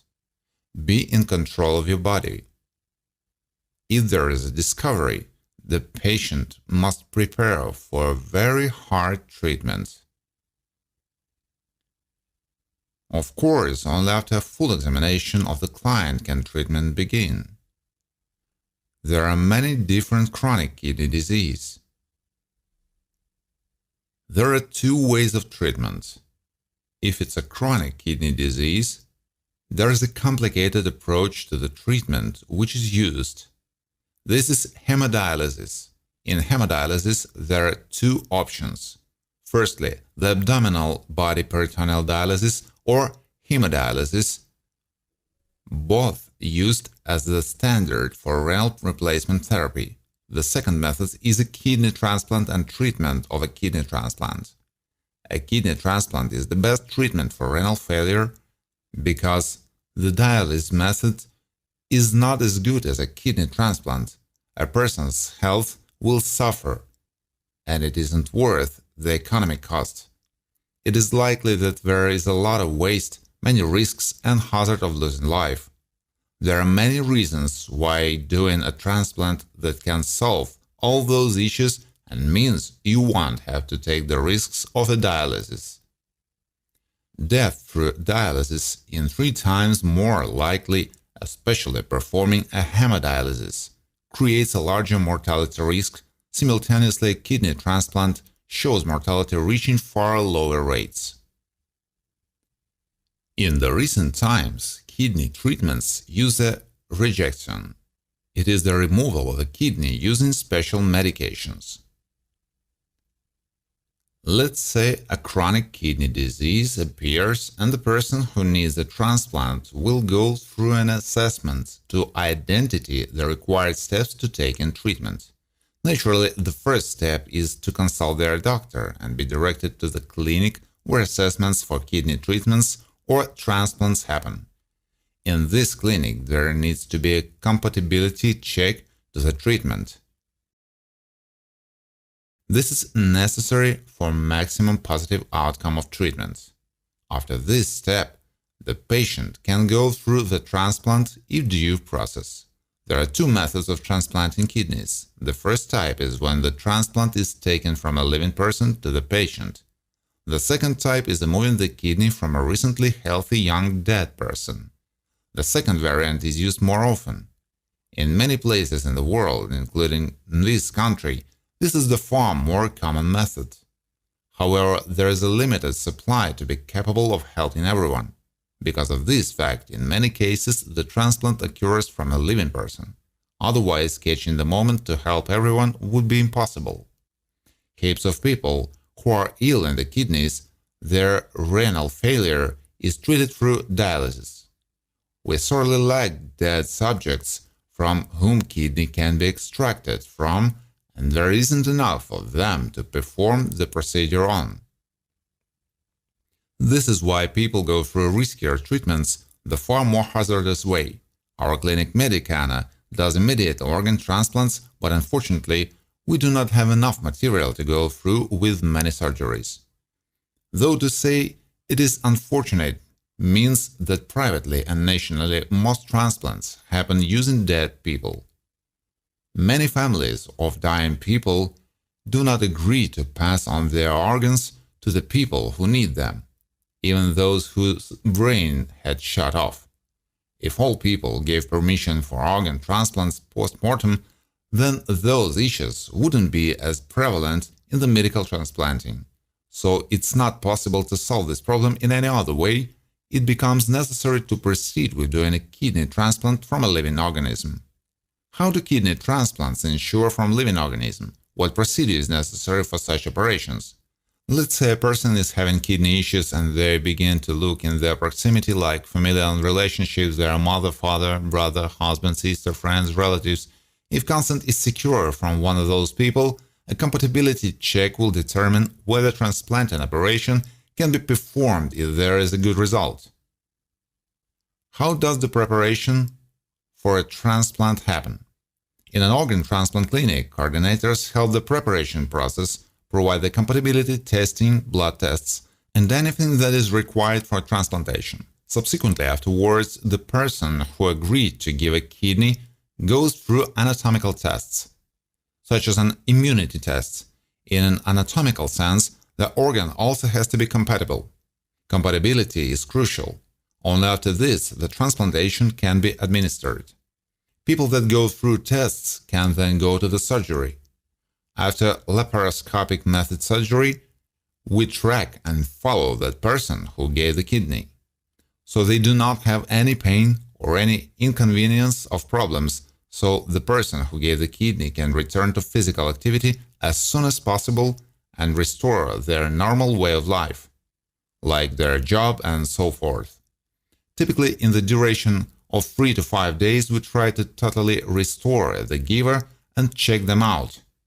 After the muscular veins are reconnected to the kidney, the tracking of the kidney commences, so it begins to transform waste into urine. If the kidney starts to pass toxins as urine, this means it is a perfectly functional operative kidney. This is a magnificent result, and it's gratifying to admire to superb outcome. Following this, the connections of the urinary tract may begin, and so can all the final procedures of a kidney transplant. With this said, the transplant is successfully complete, and we move to the next step. In this step, you are to take medication. Although it begins before the surgery, there is also a post-surgery period of medication administration that is needed to protect the body from infections and strengthen the immune system. After the surgery, administration of drugs is an important step. In very rare cases, this can facilitate side effects in 1-2 out of 100 people, although in my personal practice I was never witness to it.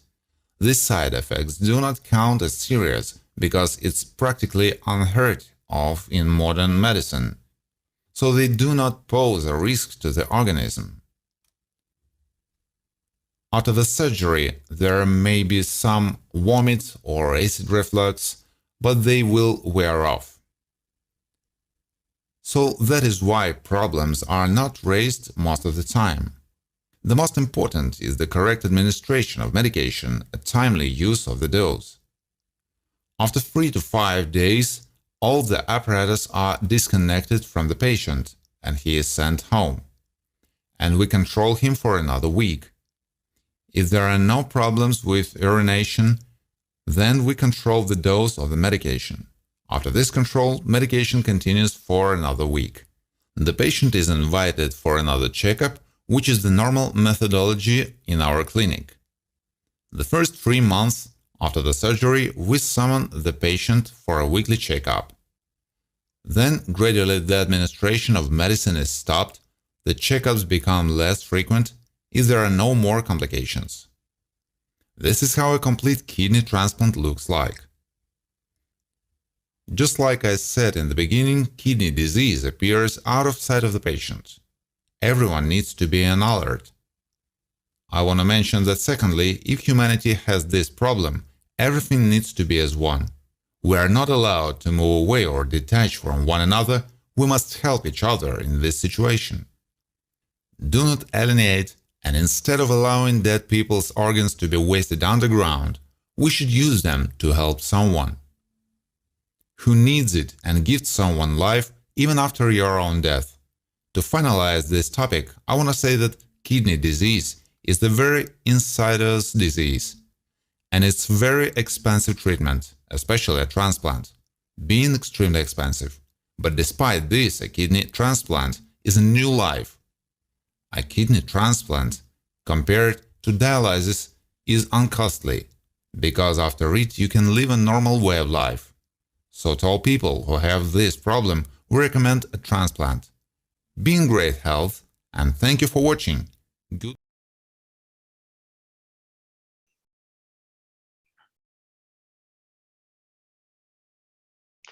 Well, ladies and gentlemen, once again, thank you very much for staying with us and watching our live webinars from different medical services and hospitals and healthcare organization. Thanks to Dr. İhsan Yıldız, General Surgeon, a specialist for organ transplantation from Medicana Health Group. And now we are going to introduce our next speaker and next presenter, Associated Professor Lale Bakır from Colon Hospitals.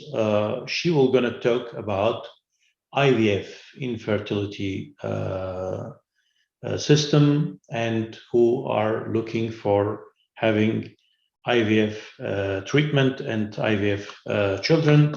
Then please watch about the technology and the technique which we are using in Turkey, and Professor Lale will gonna talk about it. Professor, the floors are yours.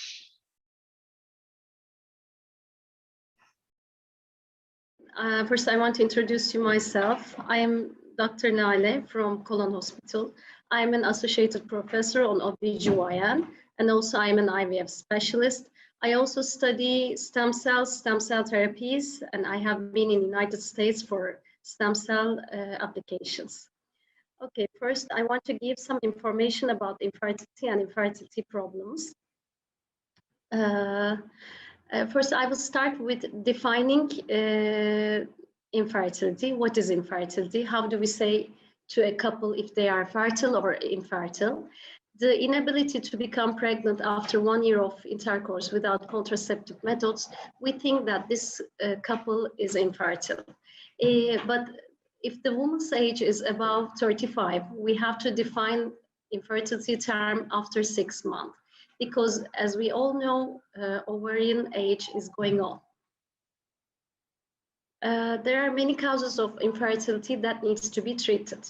IVF is one of the treatment methods of infertility, which has the greater impact on pregnancy and live birth rates compared to other treatment options. And our center, the IVF Center, offers the most effective fertility solutions for couples with ultimate techniques and long-time experience. In this method, IVF, a complex series of procedures are used to help with fertility or prevent genetic problems. Why should I need an IVF treatment?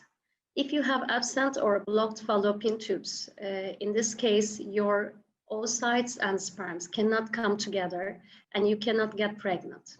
If you have severe male factor infertility, if you have low sperm count, if you have low sperm motility, or if you have no sperm, you need to have IVF treatment.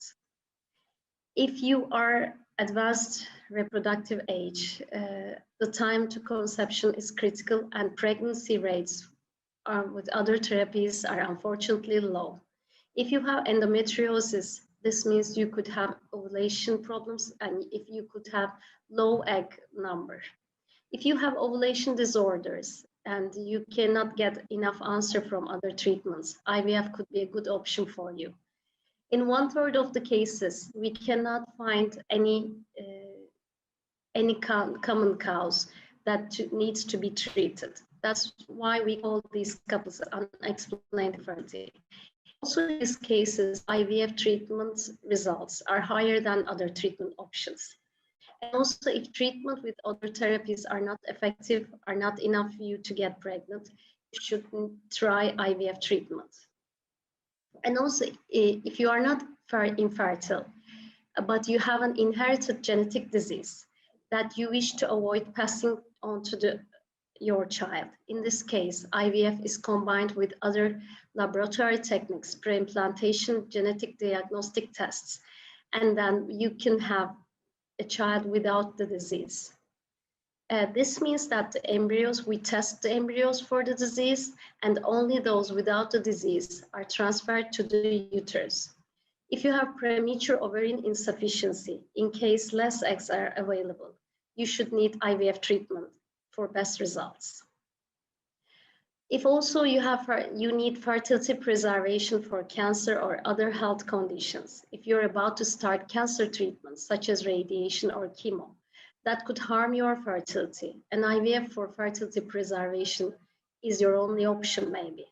Women can have eggs harvested from their ovaries and freeze them in an unfertilized state for later use, or the eggs can be fertilized and frozen as embryos for future use after the treatment. Let's see what steps you are waiting during IVF treatment. The IVF procedure consists of several steps that take place over a period of weeks. Stimulation of the ovaries to produce several ovarian follicles, each of which contains an egg during ovarian stimulation. Normally, if you don't have any treatment, you can have only 1 egg per month. But with IVF treatment, we increase the number of eggs that we can collect during this treatment to increase our chance for pregnancy. And after ovarian stimulation, we will retrieve your eggs from the ovaries and obtaining a semen sample, and fertilization of the eggs with sperm and growth of the embryos in the laboratory, and transfer 1 or more embryos to the uterus after that. First, let's talk about ovarian stimulation. The first step of the IVF procedure generally involves the use of fertility medications to increase the number of eggs follicles that develop in the ovaries and control the time of ovulation. The stimulation regime is selected based upon the woman's diagnosis and the IVF center's protocols. It's also possible to perform IVF without ovarian stimulation. This is known as natural cycle IVF or unstimulated IVF or modified natural cycle IVF. Usually only 1 or 2 eggs is retrieved. However, the vast majority of IVF cycles worldwide are performed with some type of ovarian stimulation because natural cycle IVF is associated with lower pregnancy rates and less drugs consumption. The ovarian stimulation regime described is an example and may differ from that recommended by your doctor because it will be decided according to your situation, according to your ovaries, number of your eggs, and semen sample. Many clinicians will prescribe maybe before treatment a birth control pill for the woman to take for 1 or more weeks before beginning IVF. This pill helps to prevent the woman's body from releasing hormones that could stimulate natural ovulation and that could interfere negatively with our treatment. Most programs ask that you call on the 1st or 2nd day of the menstrual bleeding to schedule an appointment for blood tests and an ultrasound. The 1st day of menstrual bleeding is considered the 1st day of the cycle. On the day 3 to 5, you may be asked to have a pelvic ultrasound to evaluate your ovaries and blood testing to measure hormone levels. If these tests are okay, you will be given a date to start giving yourself injection with FSH to stimulate the growth of egg follicles. In most cases, you will give yourself an injection of FSH once per day, generally in the evening. The injection can usually be given under the skin rather than deep into the muscle. That makes it painless instead of painful. After a few days of injection, you will be asked to have a pelvic ultrasound to measure follicle growth and a blood test to measure hormone levels. Depending upon the results of these tests, the dose of FSH may be increased or decreased. Blood testing and pelvic ultrasound may be repeated several times during a cycle. The goal of stimulation is to have at least 2 follicles that are approximately 15 to 18 millimeter in size. The number of follicles that develops depends on the ovaries and hormone levels of the individual patient. In most cases, more than 2 follicles develop. In some cases, more than 20 may develop. When blood testing and ultrasound measurements show that the follicles are ready, you will be instructed to give an injection of HCG to trigger ovulation. HCG is usually injected under the skin at a particular time in the evening. This allows the follicles to be ready for egg retrieval and also for fertilization during a window of time, approximately 36 hours later. Egg retrieval. Approximately 32 to 36 hours after injection HCG, a procedure is performed to retrieve the eggs. The physician inserts an ultrasound probe into the vagina and then uses a needle to withdraw the egg from each follicle with a very special technique. The procedure takes approximately 15 to 30 minutes, depending upon how many follicles are present, and is performed under conscious sedation, light anesthesia. Serious complications of oocyte retrieval are uncommon, which makes this procedure safe. But side effects such as pelvic cramping, light bleeding, and vaginal discharge often occurs. If these problems are persistent or become severe, it's important to call a healthcare provider as soon as possible. Embryo transfer. Approximately 2 to 5 days after the retrieval, 1 or more eggs that have been fertilized, embryos are placed in the woman's uterus using a thin, flexible catheter inserted through the cervix. Most commonly, embryo transfer is performed on day 3 or day 5 after egg retrieval. The soft plastic catheter is inserted as gently as possible to minimize uterine cramping. Anesthesia is not usually needed for this procedure. Following the transfer procedure, the woman is generally encouraged to rest at home for several hours. Progesterone medication could be prescribed to improve the chances that embryo will implant and attach inside the uterus. This medication is started either on the day of retrieval or the day of the transfer. There are several ways to administer progesterone, with the most common being a vaginal gel or suppository, or an injection given into a muscle. What do we do in lab? Fertilization. We perform in vitro fertilization. After the retrieval procedure, the eggs are combined with sperm in a laboratory, so they will fertilize. There are some techniques that we use for optimizing the fertilization. One of them is classical in vitro fertilization method and intracytoplasmic sperm injection, or IMSI. Conventional technique, in vitro fertilization method, the mature egg is placed in a laboratory dish with some of the sperm sample, and they are left for 16 to 18 hours within the incubator, and then monitored under a microscope to see if fertilization has taken place. ICSI method, intracytoplasmic sperm injection. In this method, once the eggs are removed, each egg is placed under the microscope and a single sperm selected, which is supposed to be the best looking sperm, is micro-injected by the embryologist into the mature egg. Currently, this is the preferred technique as it maximizes the chances of fertilization. The eggs are left within the incubator and 16 to 18 hours after the microinjection, the eggs are monitored to see if fertilization has taken place. What do we do if there is no sperm? The term azoospermia means there is no sperm for fertilization. For such cases, we use TESE or micro-TESE procedure. What is TESE procedure? TESE is a surgical procedure carried out by a urologist or andrologist. It's usually performed under general anesthesia, and the acquired samples taken from testicles is examined in the operation room. If the embryologist decides that the sample is a viable sperm sample and enough for the procedure, operation will stop and the samples are sent to the laboratory for fertilization. What is micro-TESE? Microscopic or microdissection testicular sperm extraction is a surgical procedure performed in the operating room under general anesthesia to retrieve sperm for IVF or fertilization by using operative microscope. Microdissection TESE can improve sperm retrieval for men with non-obstructive azoospermia over those achieved previously with standard testis biopsy techniques. The main difference between TESE and microdissection TESE is that the micro-TESE process is performed by using the microscope to get optimal sperm sample. The urologist may distinguish sperm production more easily in the centers called tubules by magnification under the microscope. In this way, both the chance of finding sperm will be increased and the damage to the remaining testicle tissue will be minimized.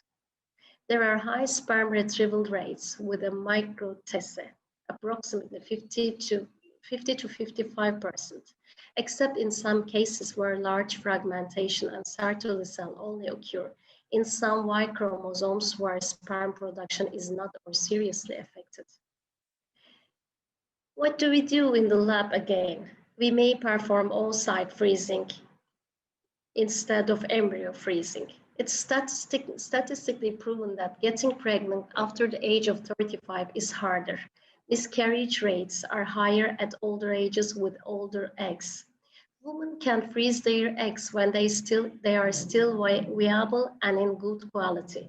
So if they wish to get pregnant at a later age and have poor egg quality, they will have the frozen eggs as a backup plan. With this method, you can conceive at the age of 40, for example, with your eggs collected from the age of 30 years, and you will have a higher pregnancy chance with the higher quality of a 30-year-old egg. Egg collection is not only for women who want to postpone gestational age, but also for women who have reduced or decreased egg capacity for medical reasons. There are some tests we can perform before transferring the embryo, before potential implantation. Advances in genetics and IVF laboratories now enable us to evaluate each embryo and whether they carry out the correct number of chromosomes and if they carry out normal arrangement of the genes to indicate they are healthy. It can also be used to identify a specific genetic mutation. We may do some tests which will give us the optimum results. FISH, RACGH, and NGS, next generation sequencing, are one of them. In this method, this is earliest known genetic methods of investigation. It focuses on the study of a single cell called the nucleus, which carries the genetic information. In RACGH is a method that allows the examination on the genetic structure of an embryo. The biggest advantage of the test is that it allows the evaluation of all chromosomes either numerically or structurally. NGS is the ultimate test. This treatment and biopsy technique and timing for NGS is the same as RACGH.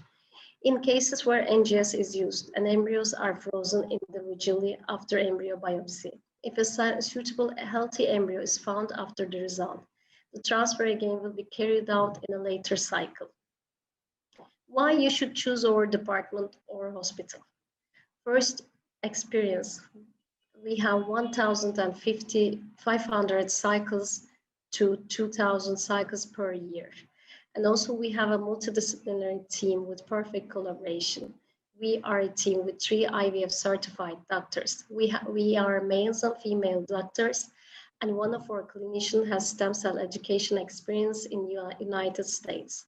We have 2 very good experienced doctors, urology doctors, and we have 2 embryologists, approximately 15 years experience, and 4 nurses, which they will help you as soon as you want. We all understand about your journey and how you could feel going through this period. Some of us also experienced this. We will be here from the very first moment through your treatment period. We will evaluate every detail and every improvement according to current scientific developments and with our vast experience. Our approach will be personalized due to your needs, clinical status, and will target the optimal results for you. We have high success rates and we have really good experience, and we have 70 to 75 pregnancy rates and 58 to 61% of retrievals, which is a very high number, resulting in live births. Embryo development is critical to the fertility success to those who have experienced a miscarriage, failed IVF attempts, age-related issues. Oocyte freezing techniques is also decisive for those who want to preserve fertility according to medical reasons, such as before chemo and radiation therapy. Our highly experienced embryology team and laboratory facilities will come over all the pitfalls that could prevent you from hugging your baby. Advanced genetic tests will improve pregnancy rates by helping us to choose the best embryo for you. Our highly experienced embryology team and laboratory facilities will come over all the pitfalls. Our surgical experience, our team members all are highly skilled for surgical procedures. Laparoscopy and hysteroscopies are all available options to improve our success. Fibroids, uterine anomalies, polyps, or endometriosis will not be an obstacle anymore. Facilities in our operation room are all worldwide quality. These advantages will make you closer to your baby with us. And also ultimate options for you, stem cell therapies. As we all know, stem cells are undifferentiated cells that exist in embryos, fetuses, and adults to produce differentiated cells. Stem cells have incredible capacities to regenerate and support tissues. For female infertility, stem cells are used for ovarian regeneration and oocyte generation in cases of early menopause. Live births are achieved with stem cell therapy. Stem cell therapies are all available in our clinic. Diet adjustments, psychological supports, and acupuncture treatments that could increase your chance and make you more comfortable during our treatment will all be available for you. And also, I want to add one more thing. Please do not hesitate to contact with us in any question, any concerns, or anything that's important for you. Please do not hesitate. Just text us. Thank you so much for your patience.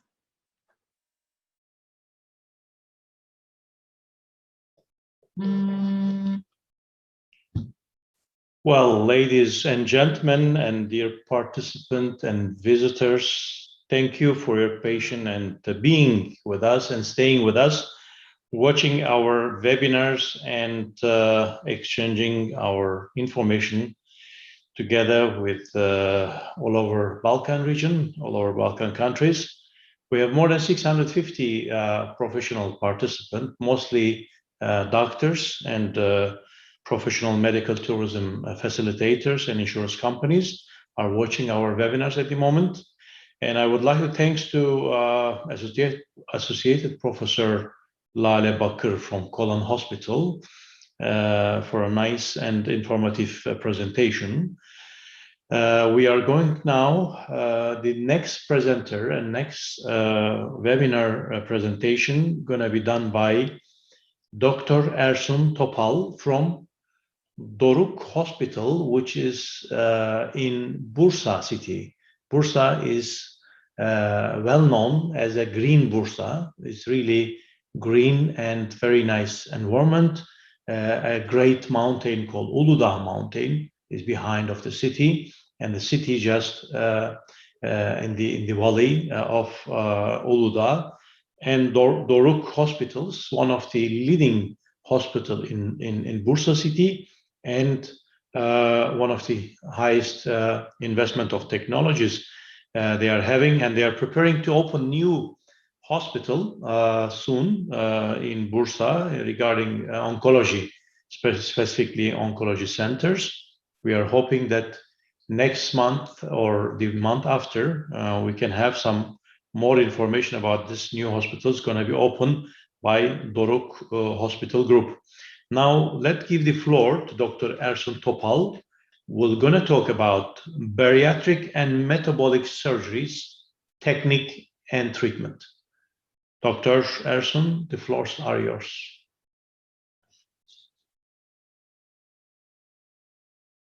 Now I'm starting. My name is Ersun Topal. I'm a general surgeon with 13 years of experience, and I represent Doruk Hospital.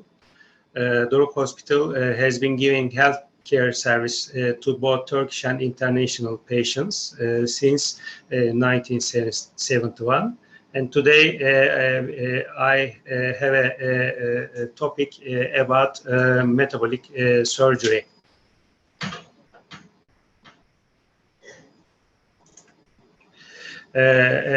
What is the obesity? The definition of obesity is when an individual BMI is over 40.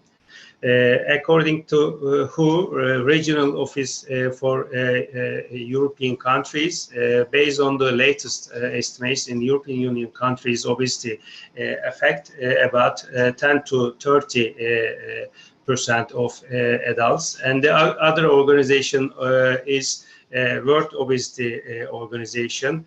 According to this organization, over 1 billion affected by obesity, and 177 million adults severely affected by the obesity by 2025. Now let's talk about the metabolic syndrome. Prevalence of diabetes increased with degree of the obesity.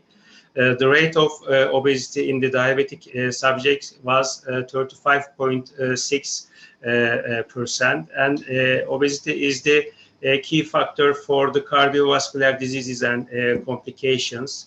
Obesity is associated with hypertension, dyslipidemia, and type 2 diabetes, which are the major predictors of cardiovascular diseases in the future. In 2016, the foundation of the metabolic surgery about the diabetes summary summit meeting. This is the world top diabetes foundation, and 48 members attending this in this conference, which they said with American Diabetes Association, International Diabetes Federation, and Diabetes UK, Diabetes Chinese, and Diabetes India, and other countries. Develop a set of evidence-based recommendation for the surgical treatment of the type 2 diabetes. After this conference, the term of metabolic surgery described by Professor Francesco Rubino and Philip Schauer, which is bariatric surgical procedures, primarily to type 2 diabetes and related metabolic conditions. Even with these therapies in type 2 diabetes, first-line therapy is the lifestyle management, as we know, and the second-line therapy is medication. Even with these therapies, the success rate about 53% in type 2 diabetic patients.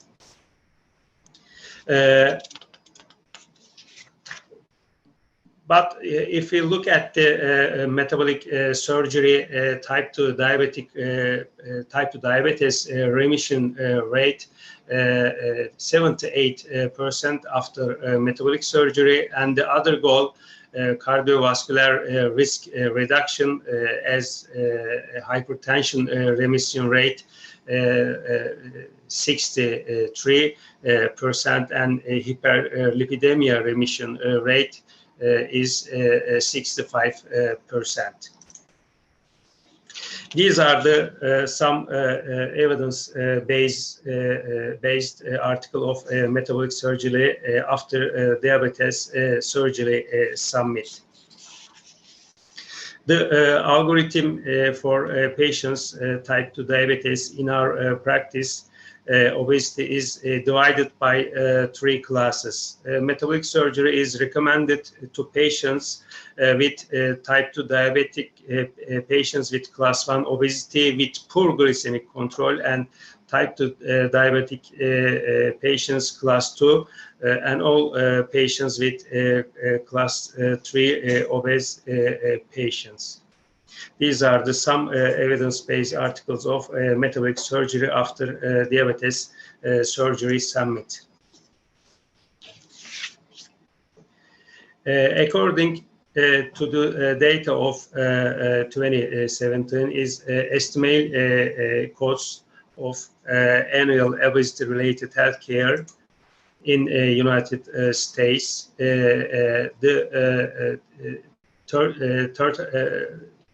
$350.8 billion in estimated cost of annual obesity-related healthcare, and how much more healthcare cost for individuals with obesity. It's about 42%.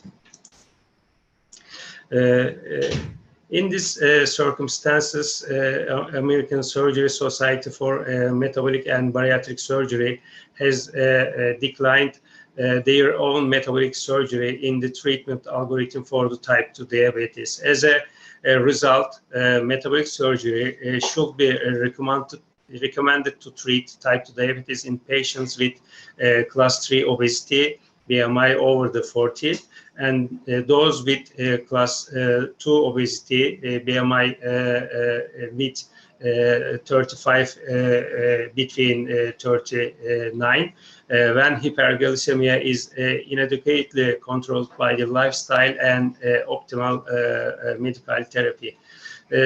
Surgery should also be considered for patients with type 2 diabetes and BMI over the 40 between 45 point. If hyperglycemia is inadequately controlled despite optimal treatment with oral and injectable medications. The other side, if you look at the United Kingdom about this topic, the president of British Obesity and Metabolic Society, Professor Kerrigan, is stated that the NHS currently spends about £1 million every hour treating diabetes and conditions strongly linked with the obesity. Additional, there is a strong evidence emerging or that obesity is also a major preventable risk factors for variety of cancers.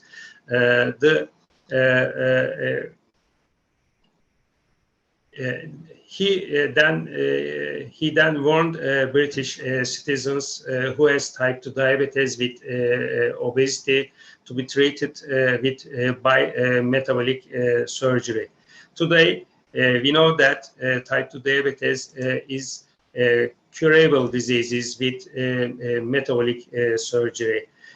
These are a couple of types metabolic surgical procedures, such as sleeve gastrectomy, Renier gastric bypass, laparoscopic gastric banding, and biliopancreatic diversion with duodenal switch.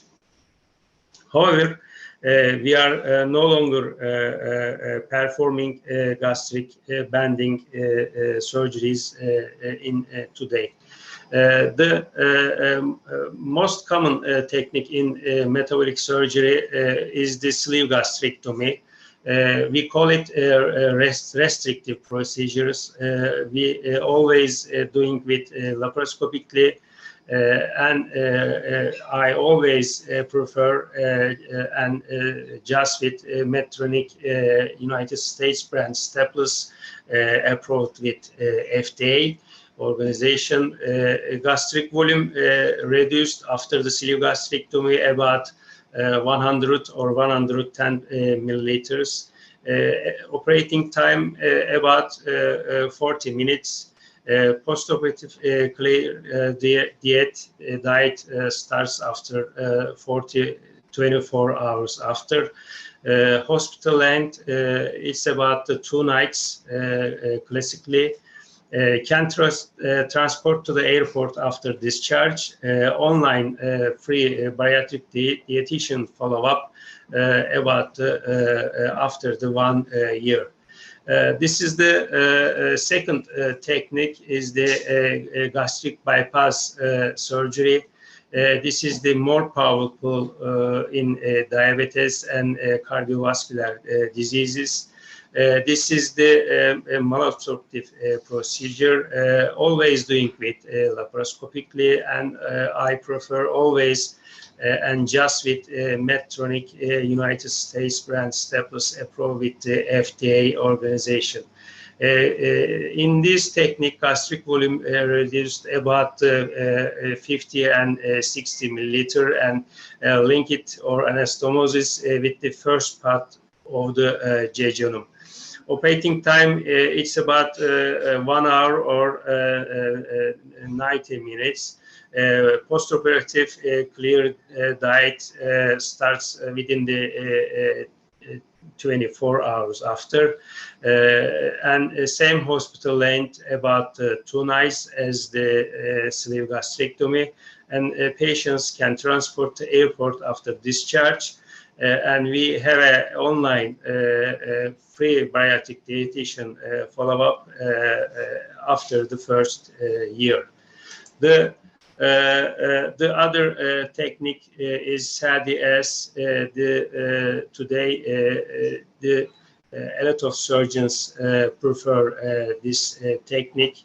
We call it one anastomosis duodenal switch. This is the variant of the duodenal switch, restrictive and plus malabsorptive procedure combination. And always doing with laparoscopically, and I prefer always and just with the Medtronic US brand stepless approved with FDA organization. In this technique, gastric volume reduced 150 milliliter. Operating time, it's about 150 or it's about 3 hours. Hospital length 3 nights, and patient can transport to 5 days after discharge. We have a online free bariatric dietitian follow-up after the first year. The most powerful technique in metabolic surgery is the duodenal switch. Restrictive and more malabsorptive procedure combination, always doing with the laparoscopically, and I prefer always and just with the Medtronic United States brand stepless approved with the FDA organization. In this technique, gastric volume reduced 150 milliliter. Operating time is longer than the SADS and the other procedure. It's about 3 or 4 hours operating time. In this procedure or after this procedure, hospital length about 3 or 5 nights. and patients can transport 5 days after discharge. We having online free bariatric dietitian follow-up after the first year. And duodenal switch and the SADI-S in this figure, as you can see, and this is the technical details. After that, we want to give, or I want to explain about the complications. As you can see, the minimal complications in this metabolic surgery, that ratio about less than 1%, and sepsis or anastomotic leak, it's about between 5%. All these complications rate is the minimal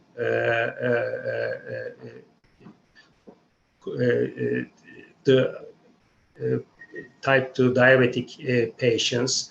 The 8th procedure in a patient with type 2 diabetes, and this is the risk. About the other procedures, coronary artery bypass in type 2 diabetes, risk 46% in the coronary artery surgery. Now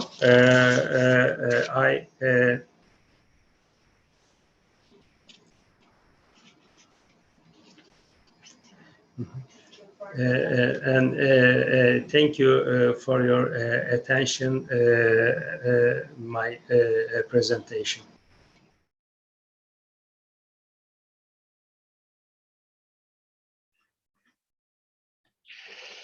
Ladies and gentlemen, dear colleague, visitors and participants, thank you for being with us and being patient and following our webinars carefully and listening about new method of treatments in different areas, in different segment of healthcare. So we have listened to Dr. Ersun Topal from Doruk Hospital. As I mentioned, that Doruk Hospital based in Bursa, 1.5 hours approximately far from Sabiha Gökçen Airport, about 2-hour drive from Istanbul airport. So there is so many options via ferry boat or via land road or via over bridge. You can reach very easily and very quickly Bursa city, and you can get your treatment, different treatment in Doruk Hospital's group actually. As I mentioned, that Doruk is preparing now a new oncology hospital in Bursa city, and in our future exhibitions, online exhibition, there will be some more information about it. Thanks to Dr. Ersun about metabolic and bariatric surgeries presentation. Now, ladies and gentlemen, we would like to go to Ankara. Mr. Yunus Gürkan, our last term Secretary General, but this time he is representing Entamed Clinics and Entamed Group, and he will gonna talk about treatments at health certified environments. Mr. Yunus, the floors are yours. Okay, fine. Finally, this is Murphy's Law. A lot of things are going on. By the way, first of all, let me greet all the attendees and all the distinguished guests. And it's all the delegates and ladies and gentlemen, it's a great pleasure to stage this presentation from the capital city of Ankara. And overall, I don't want to move in the terms of some other presenters' time slot, but my presentation is going to take, shorter than what others are expected. Last couple of days been very exciting, and we heard definitely several high-end treatments and high-end established hospitals presentations in the terms of what's going on in the country of Turkey. And these are the very valuable experts presented the latest technologies and the cures and the major treatments on the human body. So overall, before I start the enlarging and talking about the terms of what the health certified environments and health is living zones, I would like to mention the role of TravelMed Global Health Tourism Group. Basically, as our president, Mr. Çakmak, mentioned a few minutes ago, I got involved with the Turkish Healthcare Travel Council so many years. And now professionally, we are involved with the TravelMed and our Entamed group. And we are part of the health tourism, not just in Turkey, but globally.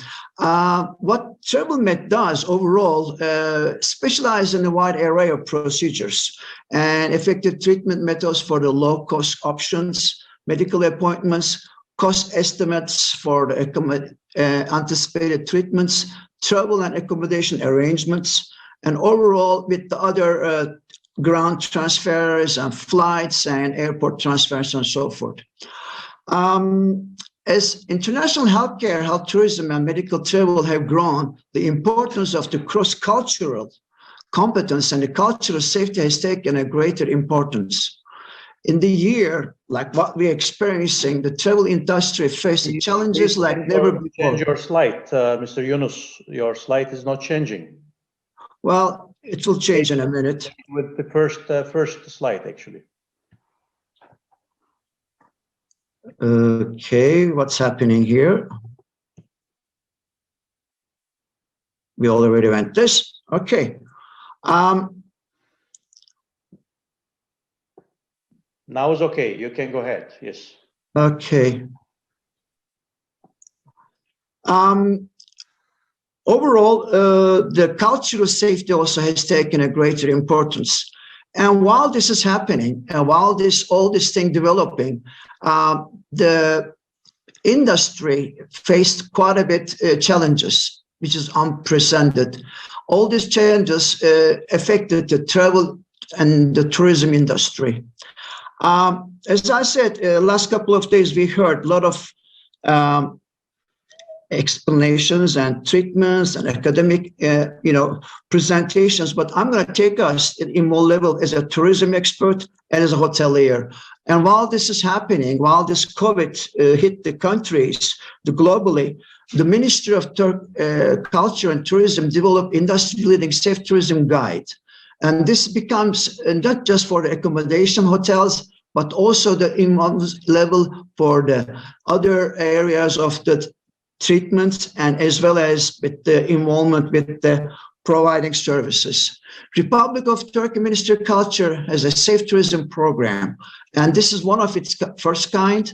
And safe tourism certificate program led by the Culture of Ministry has been developed with the contributions of Ministry of Health, Ministry of Internal Affairs, Ministry of Foreign Affairs, and cooperation with the stakeholders of the industry. Overall, what happened at this moment, I'm going to get into the ideas, the accreditation of the institutions and authorized inspected accommodations, not just for the hotels, but the food and beverage facilities and other involved levels in the terms of with the culture, art, congress facilities, theme parks, sea tourism facilities, based on the various international standards and criteria for safe tourism certificate program. Following those involvement, the participants start taking involvements with their facilities, and these facilities got inspected with the other institution accreditation companies, and these are well-known companies globally. Basically, this safe tourism certification program led by the Ministry of Culture, Ministry of Health, Ministry of Internal Affairs, and Ministry of the Foreign Affairs. While this was going on, all the accommodations, hotels, and other involved companies basically start receiving this Safe Tourism Certificate. The Safe Tourism Certificate was issued by the major, well-known accreditation companies like the Bureau of SSS and Turkish Standard Institutions, and Two Reiners and others provided these certificates in order the global standards are applied in the accommodations and the environment that provides hospitality for the coming guests. Besides this involvement, major hotel companies also, like Accor, Hilton, established their manifestos and established their health systems in terms of like the clean stay and all safety and so forth. And their hotels also provided this kind of accredited treatment facilities, and therefore what becomes in the involvement level that the campaign rapidly joined the whole sector, and it becomes a great momentum. Back-to-back certifications produced to ensure the support, promote these countries, not just in the country-wise, but regionally.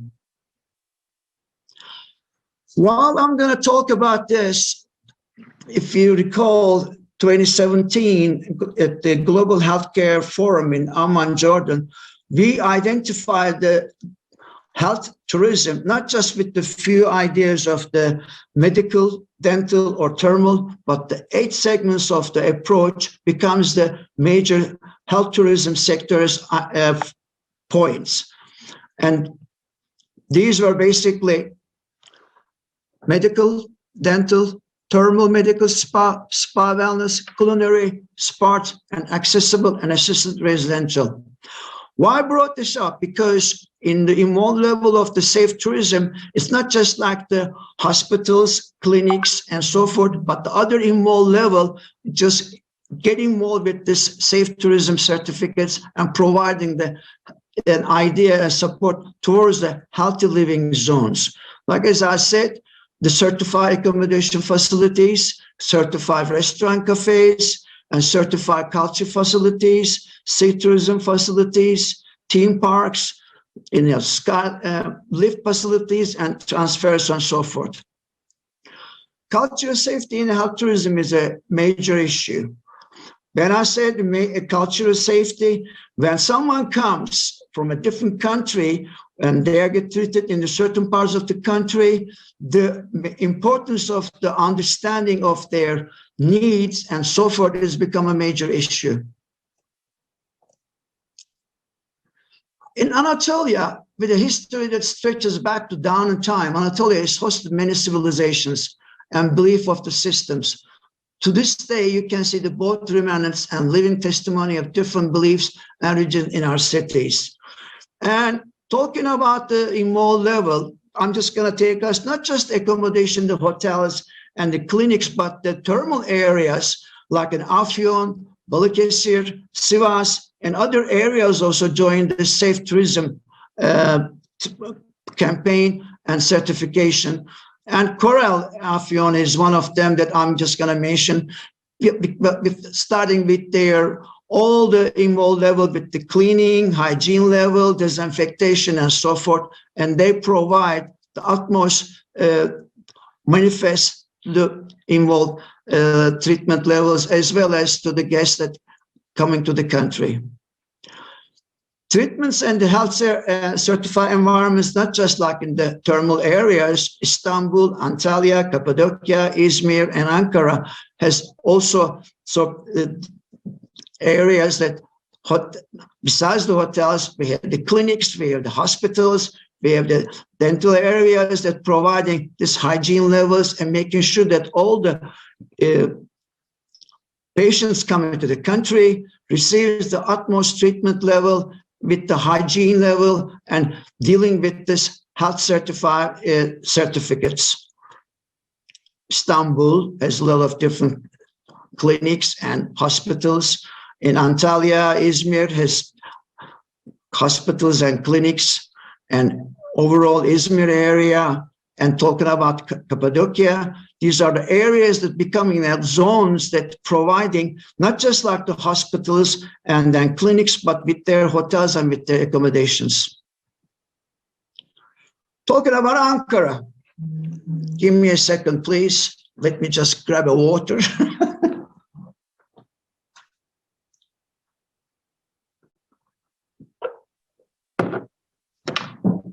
Okay, back to Ankara.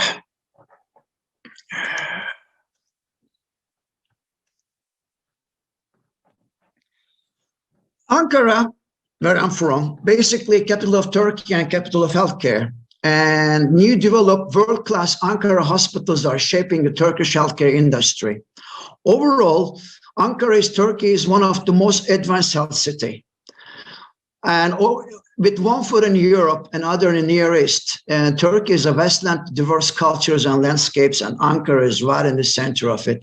New major presence on the world's economic political scene is taking place in Ankara, and major ministries have spent millions spread the word that Turkey welcomes medical and health travelers.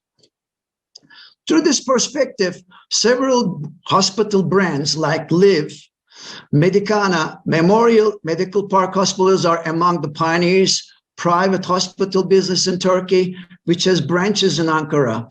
These health groups sustains the progression on the way to determine standards of the future health services, also thanks to the growth strategy of solid private Ankara hospitals like Güven, Koru, Bayındır, Başkent, Lokman Hekim, and also Dentapol Dental and Entamed clinics are evolving to make the Ankara treatments diversity. Few words about the Ankara. As I said, these are the levels that Ankara is shaping. One thing, 2020 was a year that we need to forget, but overall, I'm going to give a number that 2019 Ankara medical institutions welcome over 300,000 foreign patients for medical travelers. Well, a few more slogans: Ankara healthcare capital of Turkey, regional healthcare destination, prime healthcare destination, and leading healthcare destination. The heart of the Turkey now pounds in Ankara, thanks to pioneer university hospitals, Turkey major private hospitals, and Ankara-owned medical treatment and private hospital brands which reforms the healthcare capital city as healthcare capital of Turkey. While this is happening, in final stage, Ministry of Health wanted to make sure that the guests as well as the patients coming from different parts of the world needed to be handled properly, and they issue a certification program becomes a solid accreditation for the facilitator companies. And TravelMed is one of them. And TravelMed received the International Health Tourism Authorization Certificate with its Turkish Travel Association support. And it's one of the, out of the, probably right now, there's 100 of them right now, is one of them. What TravelMed does is basically, we travel, arrange the medical appointments, cost estimate for anticipated treatments, discount flight rates and additional benefits, facilitation of admission and discharge of the follow-up process, and arrange the guest house accommodation services, travel and accommodation arrangements, and multi-language staff is there to provide the utmost needs of any patient come to the country. And again, overall, the airport transfers and air and ground ambulance services also part of the travel health tourism services. Well, I'm staging this as I'm received the initial introduction, and I'm currently senior advisory board member of Turkish Healthcare Travel Council, which I was secretary general for 2 terms, and before I was the Thermal Medical Spa Group president, and also as a founding member of the secretary general and supervisory board president, Global Healthcare Travel Council, now actively involved with the health tourism with TravelMed and Entamed Group, and then Topol and so forth. Well, thank you for the patience.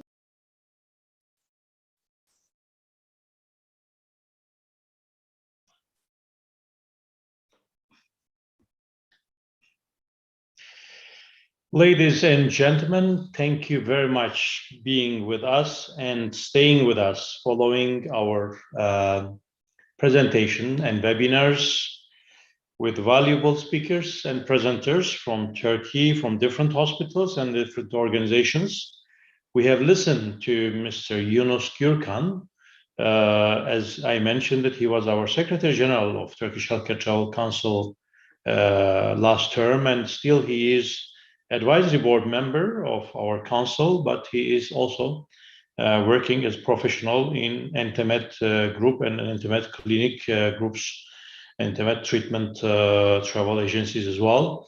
So we would like to go with our last speaker of today of webinars, Dr. Yalçın Genç, CEO and founder of Dentapol Clinics, a chain of dental clinic actually. They have created quite very high quality standards, chain of clinics all over Turkey, more than 15 branch, maybe more. What I remember now, it was 15, but every month they are opening new clinics. And Dr. Yalçın Genç is actually at the moment our dental treatment group president in the council, but he is the chairman and CEO and founder of Dentapol Clinics. And I would like to give him the floor to talk about aesthetical and medical treatments with dental care. The floors are yours.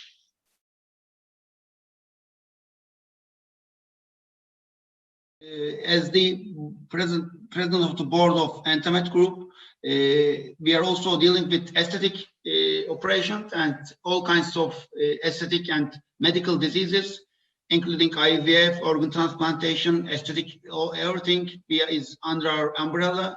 So I'm glad to be again here. For this time, I want to be as fast as possible to use time good and be able to get your questions, because on the previous presentation, we got many questions, but I couldn't be able to reply them because of less time. Let's start.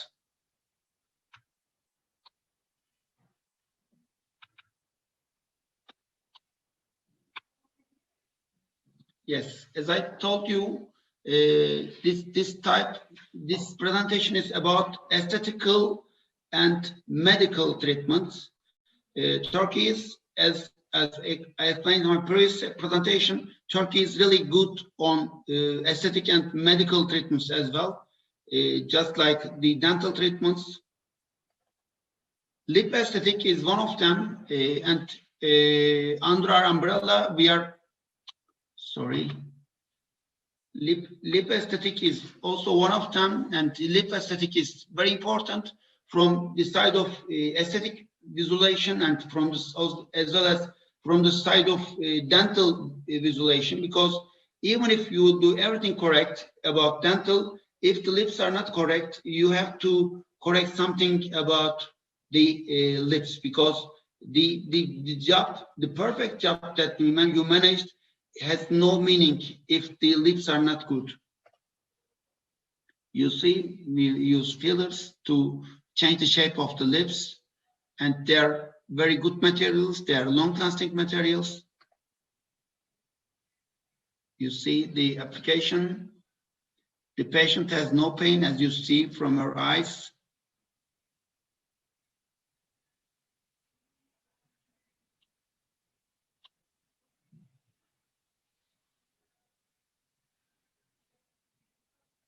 Eye contour aesthetic treatments are also very important. We also have these kinds of treatments. You see, eye contour is changing by age. And this application is really very useful. We sometimes use Botox for such kinds of applications. And for lips, we use filling materials. Rhinoplasty is also very important, for, both from the side of aesthetic and from the side of good breathing, because healthy breath is the meaning of the life, because if you have deviation or you have some aspiration problems with your nose, your all other organs are not working properly. So you need to control everything and about the nose and make a good rhinoplasty, both sides, from the side of aesthetic and from the side of inside the nose, so as you'll be very healthy and you'll be really very, very good looking.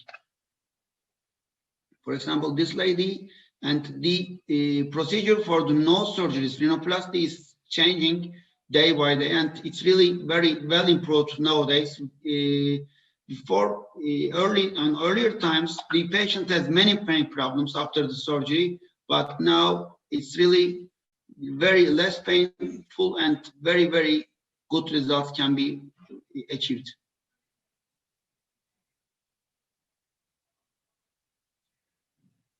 I think this was a Ukrainian girl. Just smile. We always say to the patient, just smile. That's what we want. Ear aesthetic is also important because ears are the part of the face, and even in some patients, the hair cannot close the ears. So ear aesthetic is also important. And also we use very important machines to correct everything. Lasers and something else. Genital region aesthetics is also a very important subject, and many patients comes to us with aesthetic genital regions demands.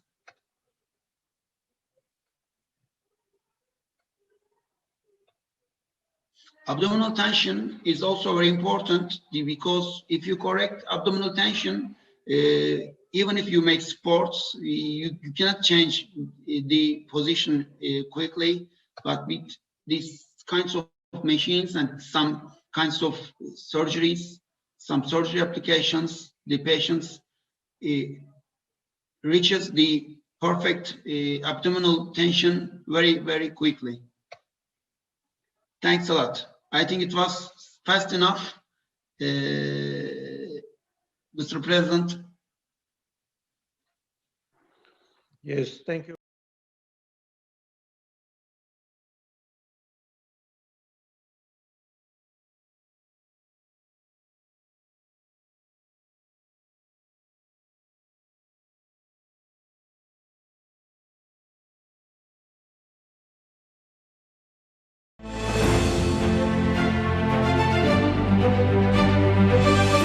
The art of medicine is the heritage of Anatolia.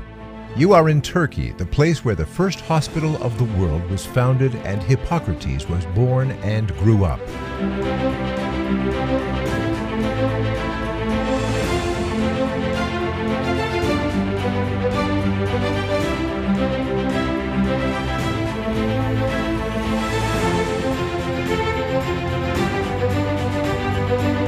In these lands, we treated the diseases with water, precious plants, and music. Our thousands of years of medical tradition reached a new level today with the advanced technology. But hospitality of Turkey and its air, useful for both soul and body, is still the same.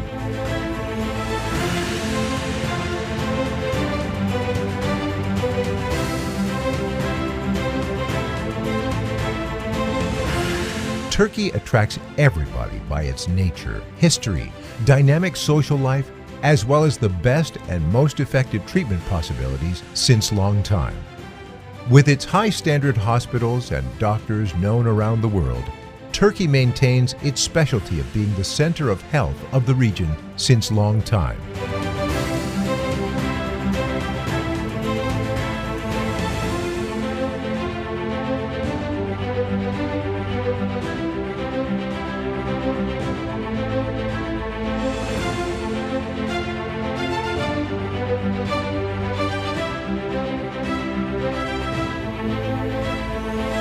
Because Turkey is at the intersection points of its continents. It is located at the center of Europe, Balkans, Russian, Middle East, and North Africa. Approximately 1 billion people can arrive at Turkey only with a few hours' flight. Turkish Airlines carries millions of people from 120 countries and 290 cities to Turkey by direct flights. There is a reason why so many people prefer Turkey, because Turkey offers the newest technology treatment systems at the same time with the world. With its competitive price policy, it is among first choices of those who are looking for the top quality service with optimum prices.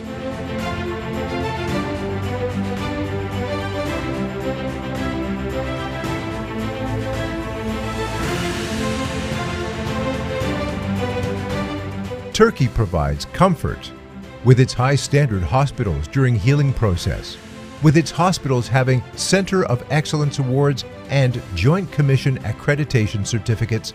It maintains its privileged place in the region.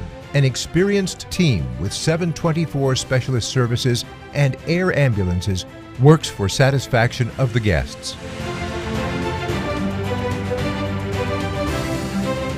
Experienced Turkish doctors who break grounds all around the world continues to control their patients after treatment. Thus, Turkey takes place on the top 3 in the world health tourism destinations.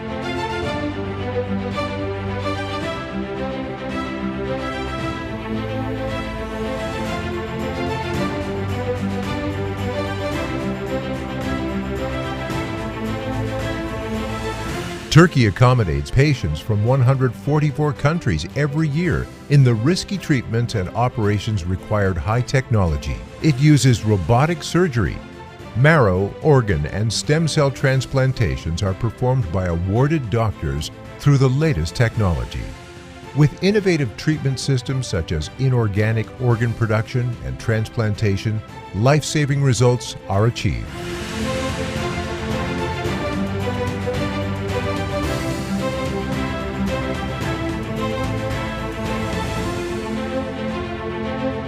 There is a progressive vision behind this success. Mustafa Kemal Atatürk, the founder of modern Republic of Turkey, started this vision by saying, "Entrust me to Turkish doctors." Today, Recep Tayyip Erdogan, President of the Republic, is still treated by Turkish doctors. Since the early years of the Republic, young doctors have completed their postgraduate education abroad. Turkish health sector has made a big progress with an investment of $30 billion in 15 promising successes in the treatment of common cancer and cardiovascular diseases. A complete healing is achieved in a short time by non-surgical treatments of the brain tumors.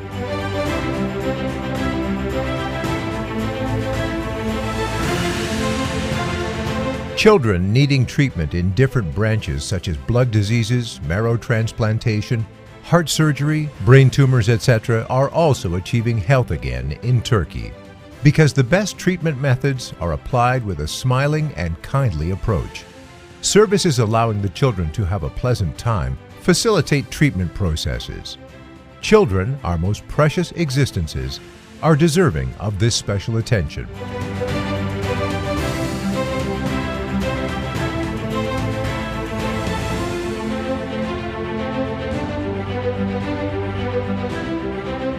Also, there are many treatment alternatives for those who want to have children in Turkey. Couples are enjoying having children and growing their family with infertility treatment, advanced genetics applications, and in vitro fertilization methods.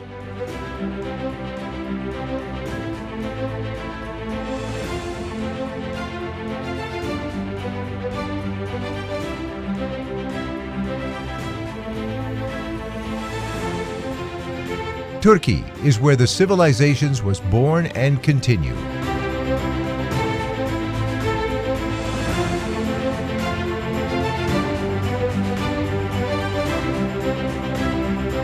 With its active city life, untouched nature, and majestic history, Turkey transforms your treatment process into a comfortable and pleasant holiday.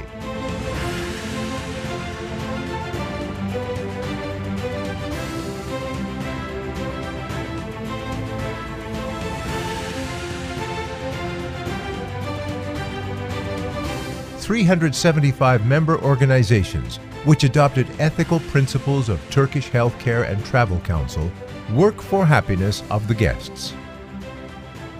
We are at the intersection point of hearts and continents. Hope to see you soon.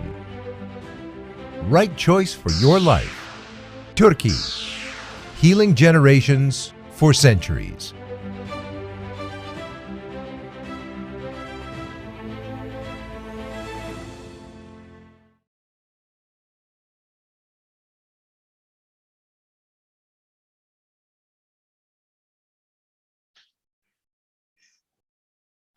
Well, ladies and gentlemen, thank you very much for your patience and for your follow-up and being with us today, watching and following the webinars.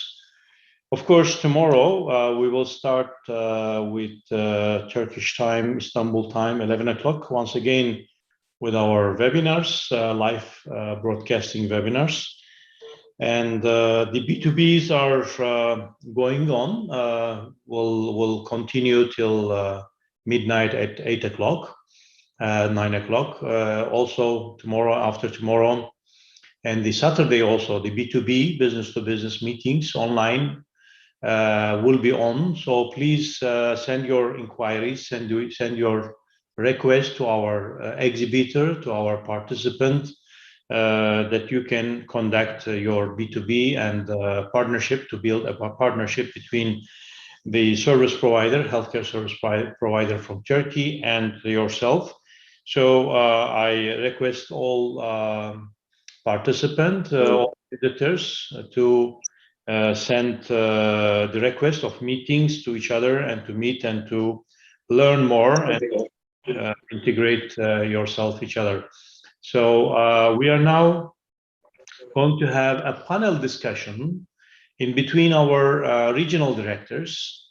Dr. Kristina Kowalczyk will be with us from Ukraine, and Dr. Rubin Topi from Albania, and also Mr. Mehmet going to be with us from Bulgaria, from our network offices, in order to talk about medical tourism, about the patient movement, how we are handling the patient's requirement, and how we help and follow up the patients from those countries referring to Turkey before and after, what we are really doing and how we are assisting to the patients. This is an important panel discussion, of course, and we are going to give you a brief information about the outcome.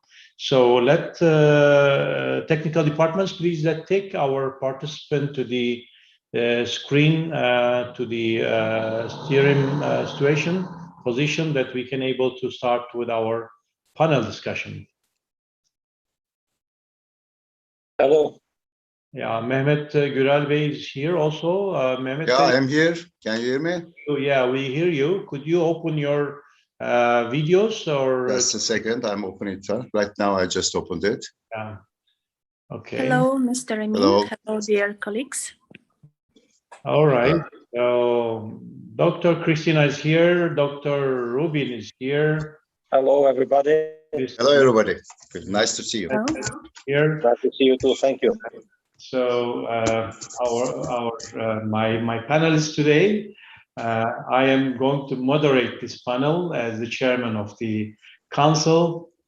So we would like to talk and share our experience from different part of the countries, the experience of dealing with patients and their requirement and their inquiries, and before and after follow-up situation with our patient. Maybe we can get little information from each of you about your region, about yourself, to introduce yourself, and then about your country, a little bit how it is moving the patients for medical treatment to Turkey, and what is mostly required and inquiries coming, in which areas are mostly coming inquiries. So how we are dealing with and how we are referring our patient through which channels and how we follow up. So I think we can start with Mr. Mehmet from Bulgaria. We give him as our elderly age in the panelists, so we give from the age elderly to the younger one.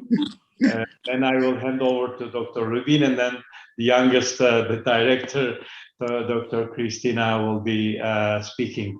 Mr. Mehmet, tell us about a little bit about Bulgaria. How is the situation in Bulgaria at the moment during the pandemic? Are we at normalization?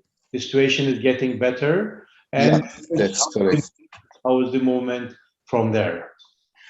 Yes, normalization period has started in Bulgaria. Actually, because of the population in Bulgaria, about 7 million we're talking about, the cases were not very high. You know, they were never very, very high. But now it's getting better and better. The situation is back to normal. And of course, there is always there are patients in the hospitals. You know, the hospitals are taking care of the patients, COVID patients, here in Bulgaria also. So this is something that is also still a crucial thing. That is something that is necessary to be considered while we move patients from Bulgaria to Turkey. But as I said, you know, now things are going back to normal, and Bulgarians always go to Turkey for tourism purposes. You know, it's from Plovdiv, from Filibe, it's only 4.5 hours to Istanbul, and from Sofia, it's only 6 hours. So everybody who can get in a car can directly go to Istanbul or Aegean or Mediterranean coasts. It's a popular destination for Bulgarians to go to Turkey for tourism, for holidays. In addition to that, now they are also going to Turkey for healthcare. So healthcare tourism is a very well-known thing. It's a well-known matter in Bulgaria. The thing is, since Bulgarians and Turkish people, Turkey and Bulgaria, have some historical relationship. They have a lot of relatives, as you know, in 1989, that was the biggest immigration from Bulgaria to Turkey. About more than 300,000 people went to Turkey from Bulgaria. They have relatives there, they have friends there. So for them, it's very easy to find connections in Turkey. So when they need healthcare, they can find a connection in Turkey. So our job at this point and our support to them would be to find the best possible treatment. If they require a treatment in Turkey, we have to find the best possible treatment. We have to make sure that they are being taken care of in Turkey in the best way possible. With a as you also mentioned, acceptable cost. Acceptable cost. Yes, Yeah, yes. This is pretty much this. So it's going back to normal, and just a number that I can share with you from Bulgaria to Turkey. Each year, about 5,000 people are traveling for health tourism. This is a number that I can give you. So this is something that is not, of course, considering the population here in Bulgaria. It's a good percentage. It's a very considerable amount of people traveling there. Right, it's 5,000 comparing to the population. Mm-hmm. It's a remarkable number. Right. Preferring to come to Turkey. I think Bulgaria has the first preference destination is Turkey for the healthcare and for the tourism as well. That's right. In terms of healthcare and in terms of tourism, right. Turkey is the first destination for them. As you mentioned, Mm-hmm. it's 6-hour drive to Turkey by boat, and everybody more or less everybody has some car to drive if they don't have capability to fly with aircraft or take to buy air ticket. And as you mentioned, that due to a lot of immigration come from Korea, we have a lot of Bulgarian speaking staff, healthcare staff, doctors, nurses in our hospitals. So there is no language barrier as well between Turkey and Bulgaria, because a lot of people are in the hospitals are talking Bulgarian language. Still, it exists, and we are happy to have them in our hospitals because they are very helpful to Bulgarian patients. Who are talking their native language and very helpful, assisting them during the treatment. So it is good. Actually, we are lucky, and Bulgarian side as well, lucky that we have such geographical relationship, and we're very close. Two countries are very close to each other. You're right about that. Yeah. Thank you for joining. Please keep with us because we have some other topics we are going to discuss. And I would like to switch to Albania and Kosovo region, because Dr. Rubin is representing us in those part of Adriatic TT area. So how is the situation in your region, Dr. Rubin? Thank you. First of all, it's a pleasure to attend as personally a very old friend of yours, Mr. Amin. So, and now also partners at work. So it's a special pleasure. Thank you very much. Well, here the situation is similar, I can say. The number slowly are starting to grow regarding the COVID. And this because during the summer we had an incredible number of tourists from all over the world, because it was one of the few countries that was really opened.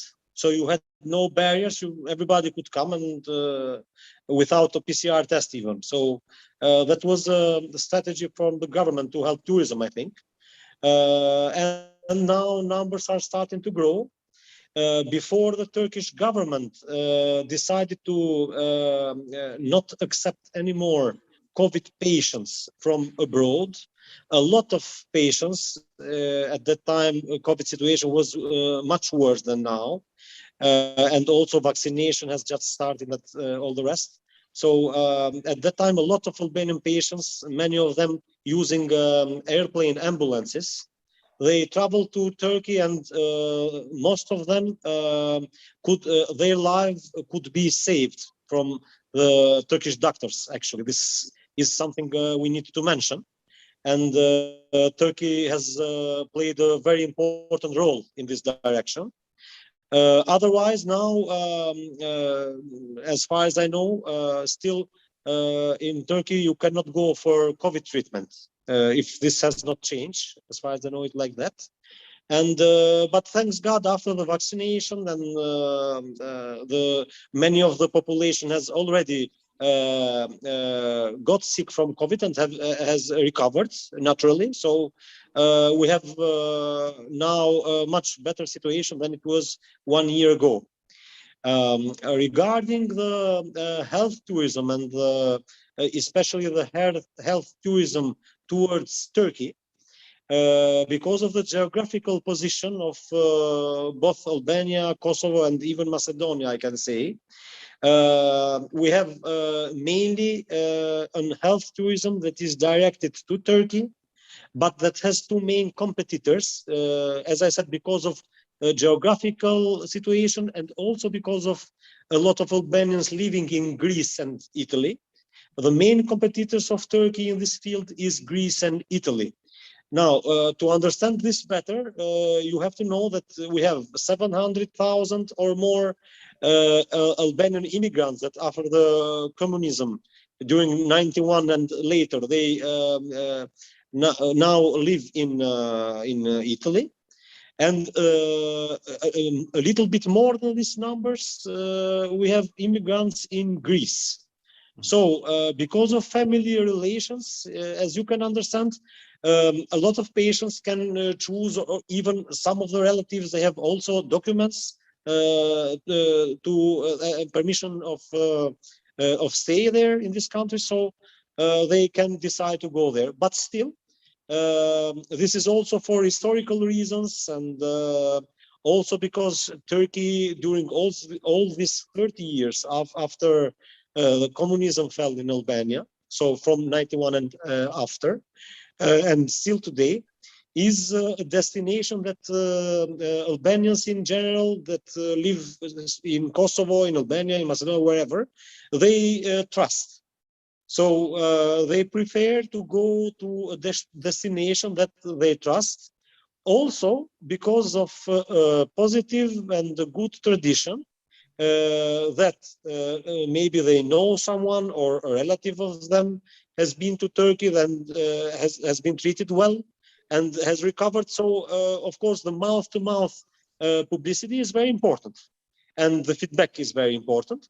So because of these reasons, still Turkey is the main destination for health tourism, I can say. Unfortunately, I cannot provide you with a very exact statistic about this, but we estimate that from our area, around 3,500 to 5,000 health tourists go every year to Turkey for treatment. Now, if we look, if you ask me what can be the main reason of travel for health in Turkey, I can say mainly are patients with oncological problems, and after this cardiological and ophthalmology also is very requested, and all the rest. But mainly I have to say this, oncological patients are the main patients that want to travel to Turkey for treatments. That's great. As far as I know, and I visited Albania as well during your opening ceremony, that one of the Turkish well-known eye clinic, eye hospital, eye academy, has opened a branch in Tiran, and you are the medical director of this eye hospital, I believe, yes? Yes, we had the pleasure to have you here during the inauguration. Actually, I'm right here. I can show you, just don't be very monotone, so I can show you. This is one of the rooms. I am an ophthalmologist also, for the people that are following. We have So an eye today in our panel. This is this is as you perfectly mentioned. This is the branch of Göz Academy or Eye Academy eye hospitals in Turkey. They opened a branch also here in Tirana, in Albania, and we opened it all together. So it's a pleasure for me to work also here at the same time. I think this clinic, the seed you have grown, you have planted in Denizli in Pamukkale in 2017. You visited our summit over there. So you meet them, then you invite them, and then they convince and they come and they start the investment over there. Yes? Absolutely. And this, I want also to thank you again for this opportunity, because exactly when we were invited to Pamukkale, to Denizli, in 2017 for the health tourism meeting there, the annual health tourism meeting there. Of course, at that time we didn't have COVID, so everything was easier. We met with my actual partners, and we convinced them that an investment here in ophthalmology field, in eye medicine, is a good idea. So they came, they studied the situation, and we decided to go for this all together. So we are happy. We just have filled our second year now. So we are 2 years old. It's very good. And people know us more and more now. So it's easier, and we are happy with what we are doing. Well, I'm happy to hear as well that Turkish pioneer, Turkish investor, healthcare investor, are spearheading all over the Balkan region. We have investment in Bulgaria as well. One of our main groups has several hospitals there.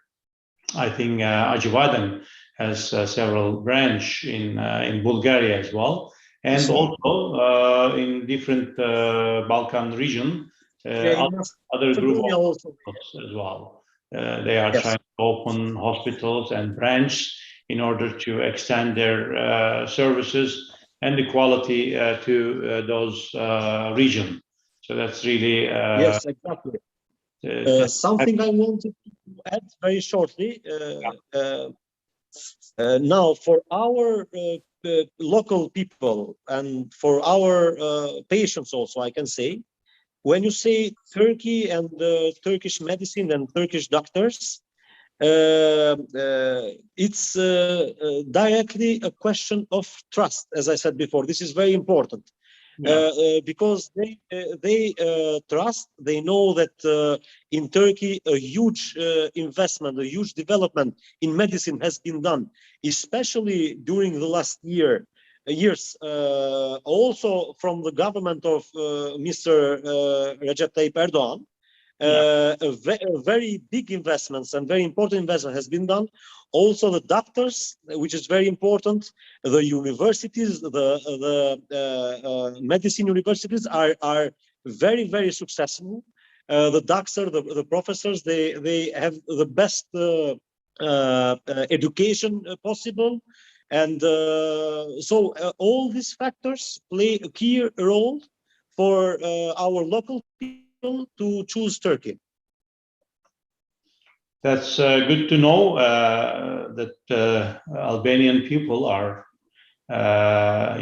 doing their preference to go to Turkey, to come to Turkey for treatments. We know that a lot of Albanians are moving to Turkey themselves and through our channel as well, through our offices and networks for treatment. And the numbers are day by day increasing. As you said, that verbally, there is a lot of mouth of word are doing good advertisement for Turkish healthcare services as well. Thank you for joining, Rubin, Dr. Rubin. Thank you very much, Mr. Amin. Thank you very much. Because we want to ask several more questions about our working conditions.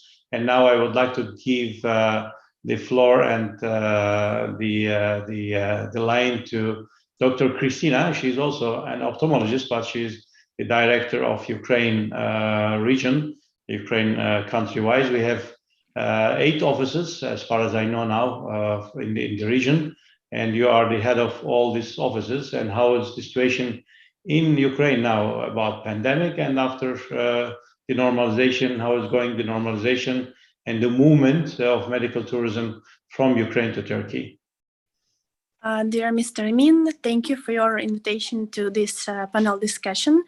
So actually, I would want to remember a little bit shortly, our experience with first patients after pandemic started. So as you know, first of our patients who moved from Ukraine to Turkey for treatment from Odessa by ferryboat. So second patient, it was before flights was open. Second patient flies through country from Belarus because direct flights was not open. So I want to say that Ukrainian patients, if they want, they will reach Turkey in any time. Pandemic, not pandemic, yes, they will find a way how to reach. But from other side, we are very lucky because Turkey was first country who opened their, gate for patients, for international patients. And it's a big advantage because till now, a lot of countries couldn't open very freely for patients. So it's not allowed to enter. For now, very easy for our patients to travel to Turkey. They don't need invitation from a hospital. They just need to make PCR tests or even also big advantage now for patients that even they can make a quick test directly in the hospital. So they are coming, they do test in 1 hour time, they can start their consultation, diagnostic, and continue their treatment. So it's really very comfortable for patients. That's why I can say that we feel now some problems because of pandemic situation. Number of patients really increasing, and we are moving now as before. As you asked, which patients are traveling to Turkey, as before, mostly it's oncology patients because it's the most big problem in Ukraine. Also, as before, patients are traveling for transplantation of different organs, for example, stem cell therapy, stem cell transplantation, kidney transplantation, liver transplantation, because it's also Ukraine is doing these surgeries, but unfortunately very limited amount. Also, pediatric bone marrow transplantation. Quite a lot of requests. Yes, especially this kind, because we have a lot of children who need this kind of treatment. Of course, it's very long treatment. It takes half a year, 1 year, but patients are ready to come. Even some of patients, they're ready to move to Turkey, as we have such experience that the family are moving because after transplantation of stem cells, climate in Turkey is very comfortable for these patients. So after treatment, even after everything is okay, patients prefer to stay and live some longer time in Turkey, like 1-2 years, till these children will recover totally. Fully recovered. So yes, fully, yes. So we don't feel any problems now. We are happy that we always can get answers from clinics with full packages, so which included transfers, accommodation, translators, all what's needed. What needed diagnostic procedures. Surgeries, and it's comfortable for patients. That's why, because they don't need to think what can be, some extra, not extra, what I will need, how long will I stay. So we try to give patient the most full information. So we are lucky that Turkey hospitals giving this information to us, and Turkish doctors always are ready to check patients, their MRI, CT, or other diagnostic that we transfer to hospital, we send by mail. So we are lucky, I say it again, and we are happy that Turkey is saving a lot of patients from Ukraine who are suffering, who can't find some kind of treatment here. Good to know that. Thanks for your support and contribution as well, your citizens, that you're helping people who are suffering from very important diseases, and we all together saving some life and giving them a more comfortable lifestyle after the treatment. As you mentioned, we are happy that we are serving the citizens and the humanity in order to make them happy and to keep them healthy, actually. Thank you for your contribution and participation of the panel. I would like to come back to Bulgaria, actually. Mr. Mehmet, could you give us a little bit a roadmap how you receive the request from patient and what you do after? I mean, when you receive the request from patient, and then what process you are following in order to help your patient for treatment from Bulgaria to Turkey? Okay. The roadmap is like this. The first contact via phone, a phone call, or one of the doctors that we are in touch with, we are in contact with, just gives us a call and tells us that there is a patient with a certain health problem.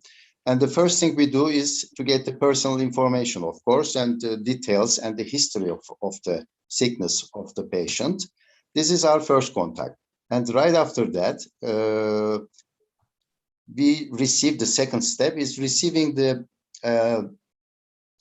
details of the, or let's say the reports, imaging, MR results, whatever that the patient, our patient, has at that point, you know. Usually they go to a hospital, of course, in Bulgaria. They try to consume all the treatment base as much as possible here in Bulgaria, locally. And when they decide to go abroad, when they decide to go to another country, that another country is definitely Turkey. Here from Bulgaria, as far as we know, maybe a little, a very small amount of people, but other than that, Turkey is the destination. First preference and first choice for them. Right, the first choice, that's correct. So after, okay, we receive, we get all the imaging results the patient has at that point, and immediately we send all this information. Well, most of the time, this information, these results on reports, medical reports, they are in Bulgarian. So we have to do a translation at that point. It takes a couple of days or so for us, and this is a support that we give to our patients. So as you know, one of the most important things during this process is to get all the details from our patient, take all the details from our patient and send them to the doctor in Turkey. And all the details should easily be understood. It should be clear to every part, to each part. So at this point, right after the translation, we send it to Turkey, to a medical institution in Turkey, to a clinic, to a doctor, or to our contacts in Turkey, to a hospital and so on. And after, well, let me just point out that at this point, those things, the reports, or especially these MR images and everything, they may not be good enough for our Turkish doctors to confirm the diagnosis. So sometimes it happens that we just call the patient to Turkey. We just tell the patient that, okay, please go to Turkey. We will do these tests, additional MR imaging and so on, you know, just to make sure that you have this specific disease. It happens from time to time.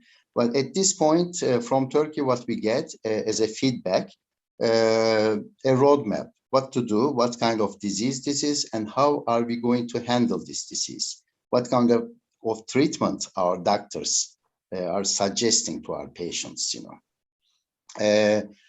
And of course, an approximate budget price for the patient. Of course, he should know, and he wants to know two things: what the budget would be for him, how much he is going to spend, and the duration of the treatment. These two things are very important for them. And then, of course, the next step is the transportation or transferring the patient from Bulgaria to Turkey. This is actually, if they want, we just support them in that area also, either by bus, by plane, by car. As I said before, as I mentioned before, it's an easy thing for them to go to Turkey. They just usually, by their own car, they go to Turkey. And after reaching the hospital, the diagnosis and the treatment process starts, including the accommodation at the hospital. You know, this stage, at that stage, we're continuously in contact with our patient. Usually the hospital, the clinic, provides someone who is able to speak Bulgarian language.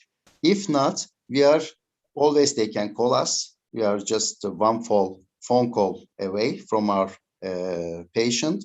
They can call us on the, as I said, the patient and the doctor, they should be able to understand each other without any problem. Everything should be clear for both sides. So they can call us, we can be there, but it's for us, usually the hospital, the medical institution supports us to prevent this language barrier.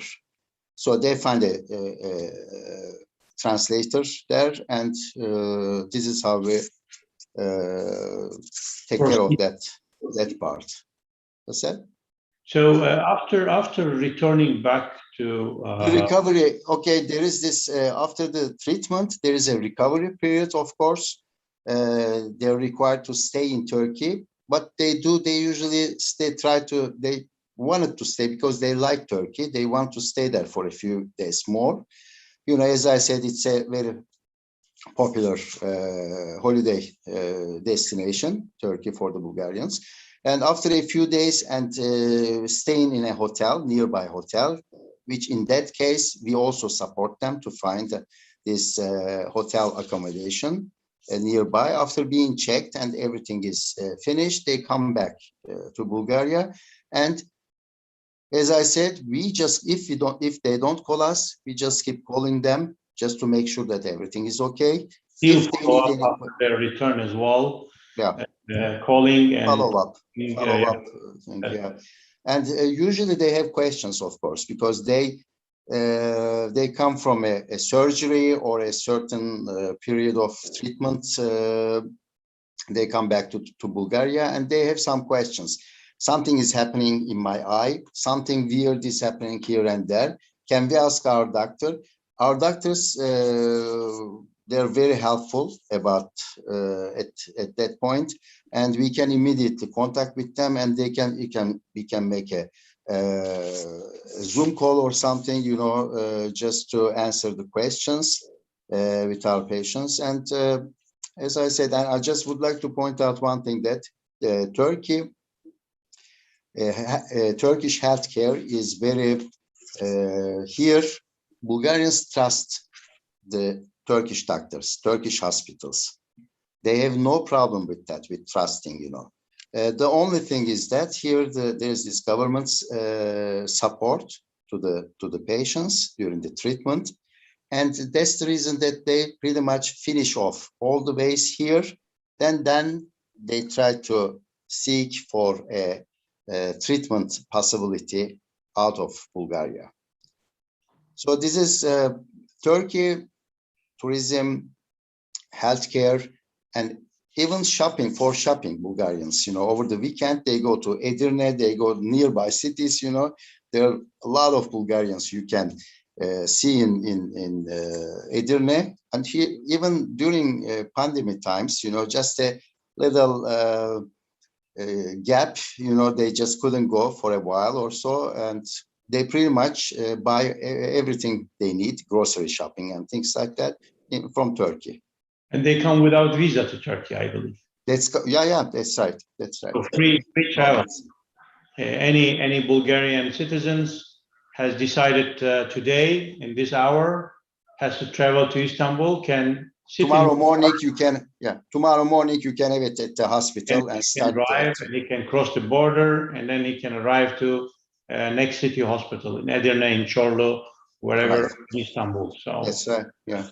That's great. Actually, we are having the same feedback from all over network offices from other countries as well. We have a lot of patients coming from Europe and coming from African countries and from CIS countries as well. As CIS, and the feedbacks of general patients who visited Turkey and treated in Turkey, the feedback is 99.9% is really they are happy with the follow-up, with the treatment, with the hospitality, with the warm welcome of our staffs and doctors. So Turkish hospitality is quite well known historically, that when you receive a guest, actually, the Turkish hospitality, according to the Turkish hospitality, you give the best food, you give best services, and you give best of your best that you can satisfy and make him happy.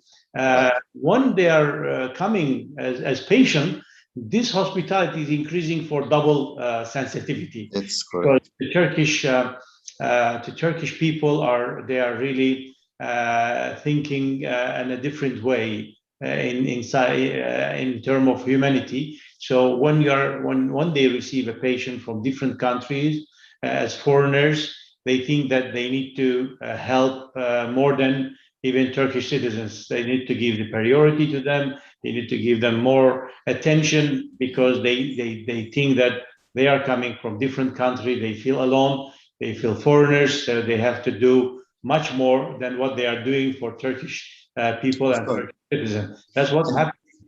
Yeah, Mr. Emin, this is very important thing that you mentioned, because there are as you know, there are two types of therapies. One of them is the physical therapy. You go to a doctor, you get the physical therapy, but there is also a psychological side of it, you know. Right. This is what you just mentioned. Our doctors always saying that the treatments of any diseases, 50% are medical. I mean, you treat with medicine, surgeries, and etc. The other 50% is psychological treatment. Where you need to be very happy and very good on psychological side, that you treat yourself and you resist against this harming disease, actually. Right. That's right. So I think the same situation, Dr. Rubin, with you. How is the situation? How is the feedback you get from your patient? And are they happy coming and treating in Turkey? And when they come back, are you contacting them and are you getting some feedbacks? And what are the process that you are following in Albania? Yeah, the process of contacting and the rest, I think, is very similar with what Mr. Mehmet just explained. But mainly, I want to answer to your question, Mr. Emin, the feedback, that is very important. So what happens next? So when they are back in Albania, actually, we have very positive feedback, and this is something that makes us very happy for some reasons, and I will explain. First reason is what you told. So Turkish hospitality is all over the world very famous.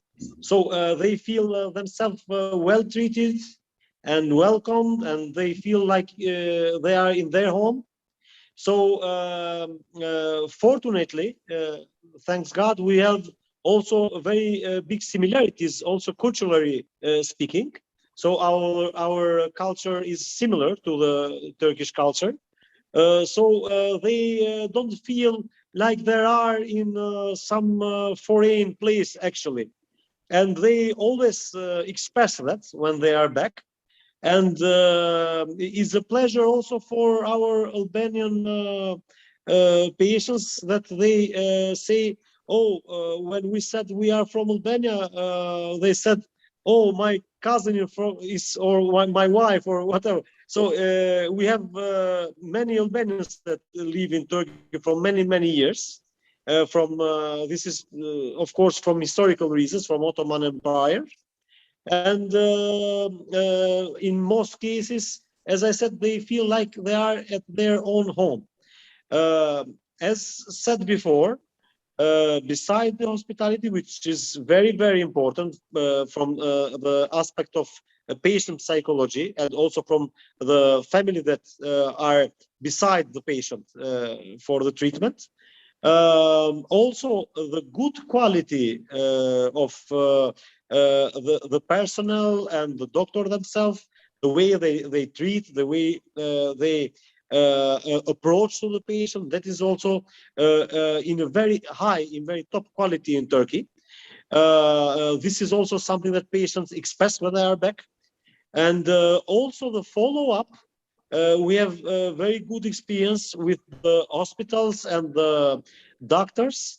that are always ready to answer to questions from the patients, and also they provide very often also they provide private phone numbers so that the patient can make the examinations here for the follow-up, and they can refer to the doctor that have operated them or have treated them. Actually, we do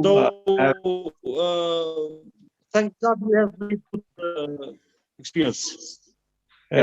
Thanks to technology that we do have an opportunity always that we can make a telemedicine, and any claim or any complication easily we can put together the patient with the doctors, related doctors who treat the patient, and they can talk, and the doctor can understand naturally talking face to face through the medicine service, and through the Zoom channels, and many other channels are providing these services.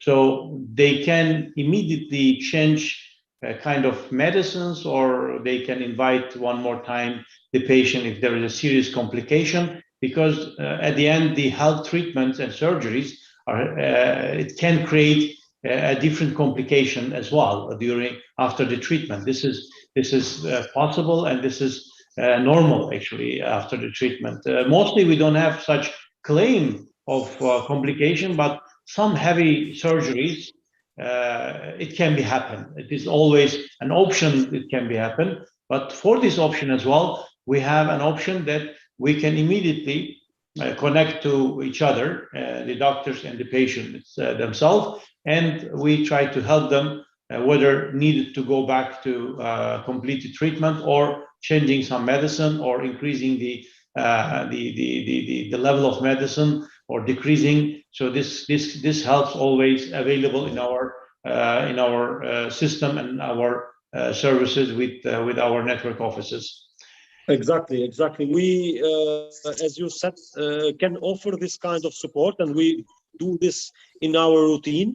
We connect the patient directly to his own doctor, and they follow up accordingly to the analysis and lab analysis, everything. If they have to change something in the treatment or not, or even for even worse problems, as you said.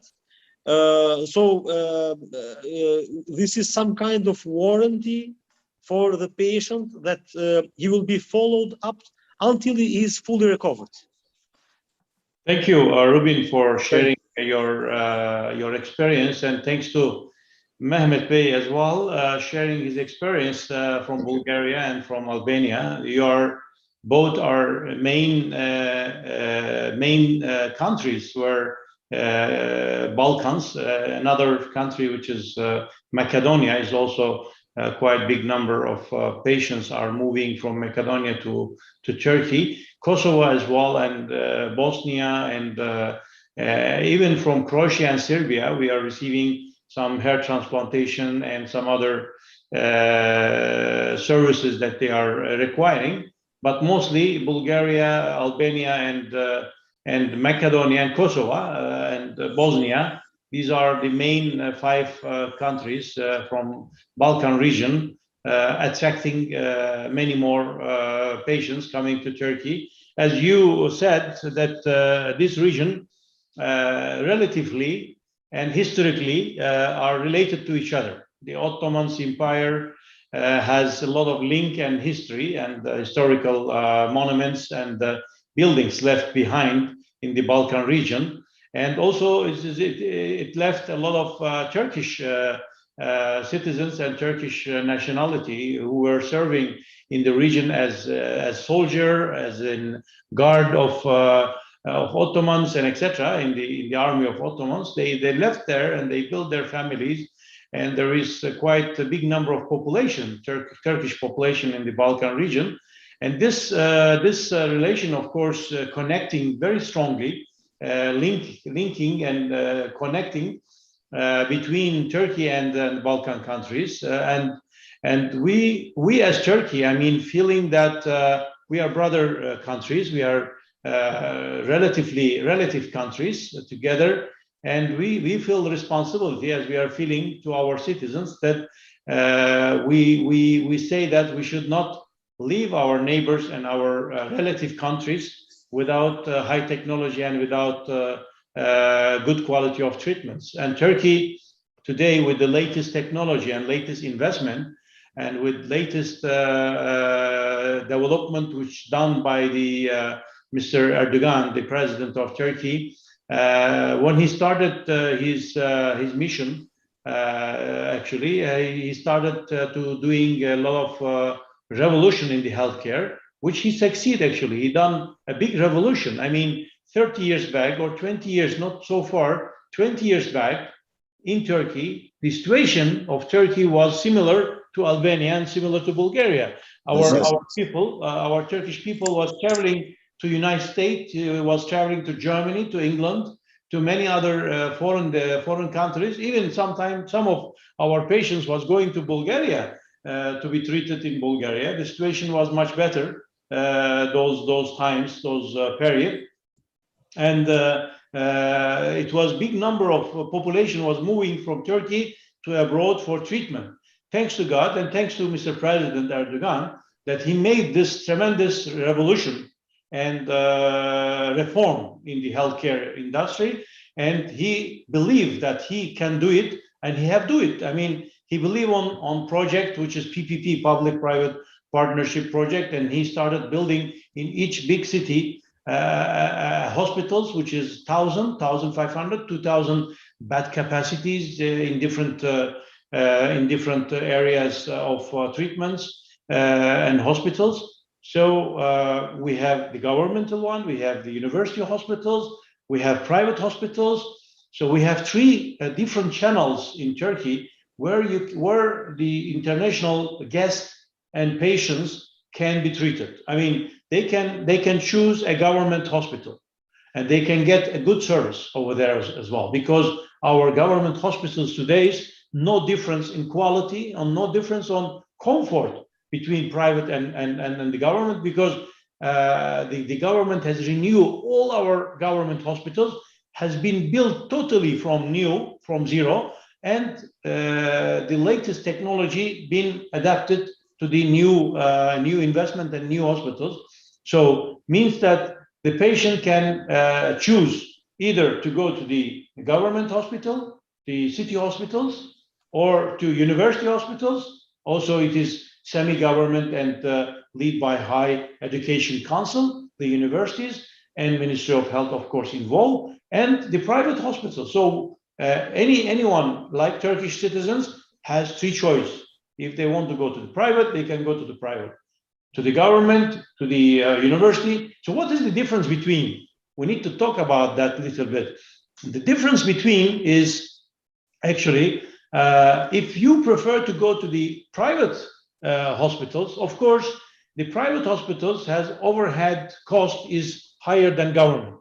The salaries are higher, and the cost, general cost is higher. The investment cost is higher because mostly they use credit and they pay some interest rate, high interest rate for this investment. So they need to return the investment. That's why the prices of the services, healthcare services in the private sector, higher than the government one. It's obviously, and it's normal. So if the patient has no capability to cover and to pay the private hospital treatment in Turkey, they have still two more choices. They can go to the university hospital, cheaper, and or to the government hospital, much more affordable than the private hospitals. So we do not limit, as Turkish Healthcare Travel Council, we do not limit the patients, whatever inquiry is coming.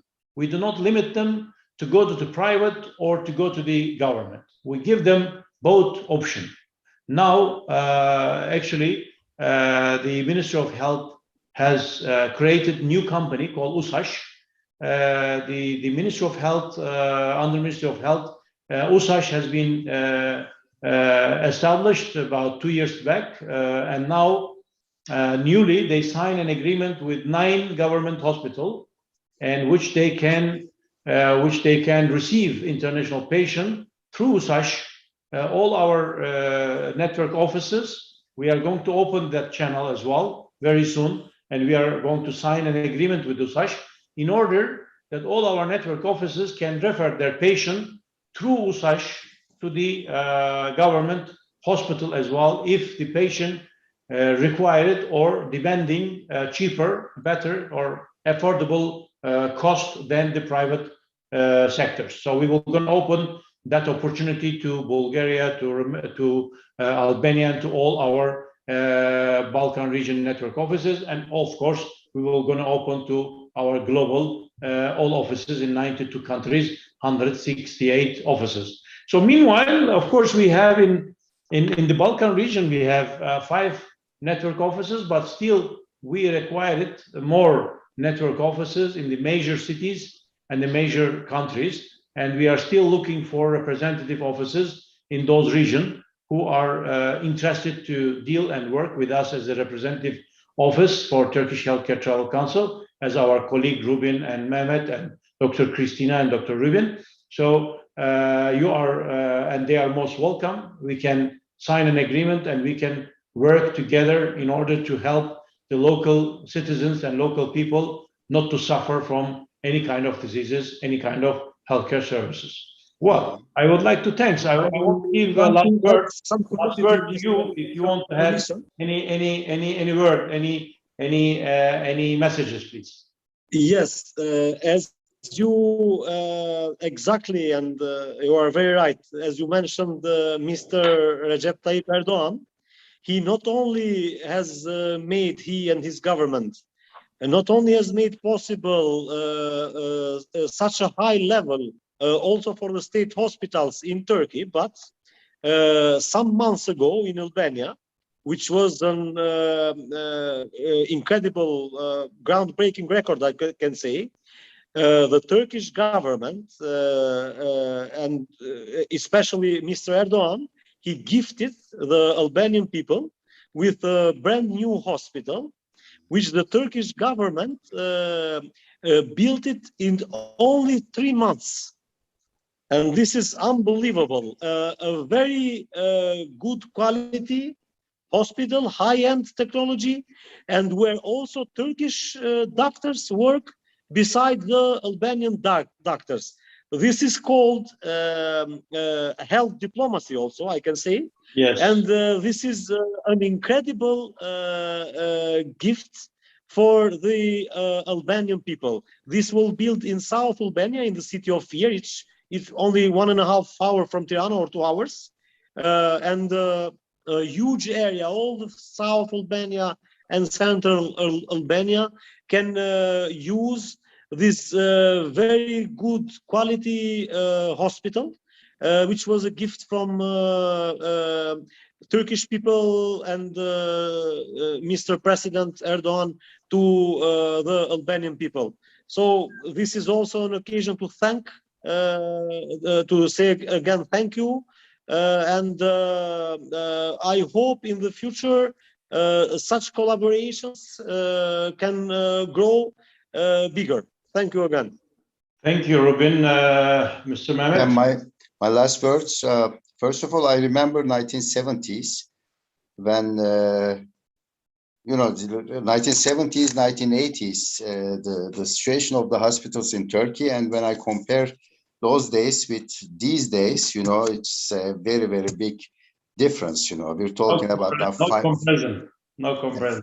That's right. That's right. No comparison. I was that? remembering that people was going like 5 o'clock, 4 o'clock in the morning to the hospital in order to take the number of queue that they can wait for 5 hours, maybe 10 hours in order to consult with a doctor his problem. It was so depressive situation. Depressive situation. That's right. That's right. I still remember those days. That's right. And now I'm just thanking everyone who is involved in this process. You know, first of all, I just would like to thank you and your team who have been involved with organizing this event, this conference. It's been very helpful. for us and for the people who are just following us, who are just listening to us or watching us, just to support them with the details of our services, with the things that we can offer to them, healthcare wise, the hospitals, clinics, and everything in Turkey. We are always welcoming them as long as they need our services, as long as they need to be treated in Turkey. We are always welcoming them. And I really hope that this painful period of time, this corona thing, this pandemic thing, those days, those painful days have come to an end, and the future will be much more brighter for all of us. And I wish you the best, and all our patients very good treatment possibilities in Turkey, and hope they get well soon, all of them. And again, thank you very much.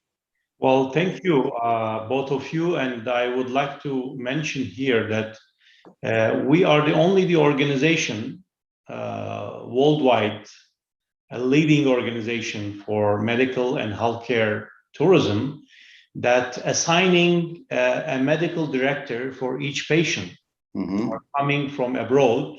When they come to Turkey, our medical directors, beside of the hospitals and the clinics, member of clinics, our medical directors are following our patient, fluently speaking in English, and they are very experienced, very high experience of the doctors, and they do in touch with our guests and patients, and they follow up the process and the procedure and treatment method and methodology which is applied by the clinic. And we monitor and we control and we audit all the process of the treatment when we have guests through our network offices. So this is very specific services as non-profit organization we are providing to our guests in order not to have any claim or any mistakes during the treatment time, or any kind of problem to face our patient. I think you both sides are already has tested this this method of work, and you deal with our medical directors, and the patients follow up, and then all the procedure and all the process, they inform you what kind of procedure that we are applying to the patient, and we share with the family members and etc. So I think it is a big advantage also providing such kind of services for our international patients. Yes, absolutely. Great, thank you very much. Thank you. Thank you very much. Thank you for joining from Bulgaria and from Albania. And we will be keep in touch next few days. Of course, we are always in touch because we are a family, a great family as THTC, Turkish Healthcare Travel Council. But during 2 and 3 more days, we will be in live together in the region. We are broadcasting our webinars and our programs and B2Bs and online. So we will be together. Thank you very much, gentlemen. And Thank you. Thank you. well, ladies and gentlemen, I would like to give a closing remark for today. Thank you very much to everyone else who joined and participate. Thanks to our officials who joined in the opening ceremony from Ministry of Trade, and also from Cyprus, North Cyprus Ministry of Tourism, and our trade attaches from the region. They have attended and they have joined our opening official ceremony. And thanks to all professional visitors and partners who are following our webinars and joining the B2B and trying to build partnership and collaboration between our exhibitors and themselves. And I wish that today was successful day for everybody else. It was first day, but still we have 3 more days, tomorrow, after tomorrow, and the day after, many more webinars and presentation we will be broadcasting. And also, I wish you all very good evening and very good time, and see you tomorrow at Istanbul, Ankara time, 11 o'clock, and your time. Some of the countries are 9 o'clock, and some of the countries 10 o'clock in the morning because of different time zones. Thank you very much, and wish you a good day and good evening. Thank you, Dr. Christina, joining us and sharing your experience. Sorry a lot, I have some technical problems, sorry, but next time I will join and I will be from the beginning till the end of our panel discussion. Oh, you already share your experience, and we thank you very much for sharing your experience, and we wish you good days and good luck as well. Thank you. Thank you. Thank you. Ladies and gentlemen, good evening, and see you tomorrow. Good evening. Bye-bye.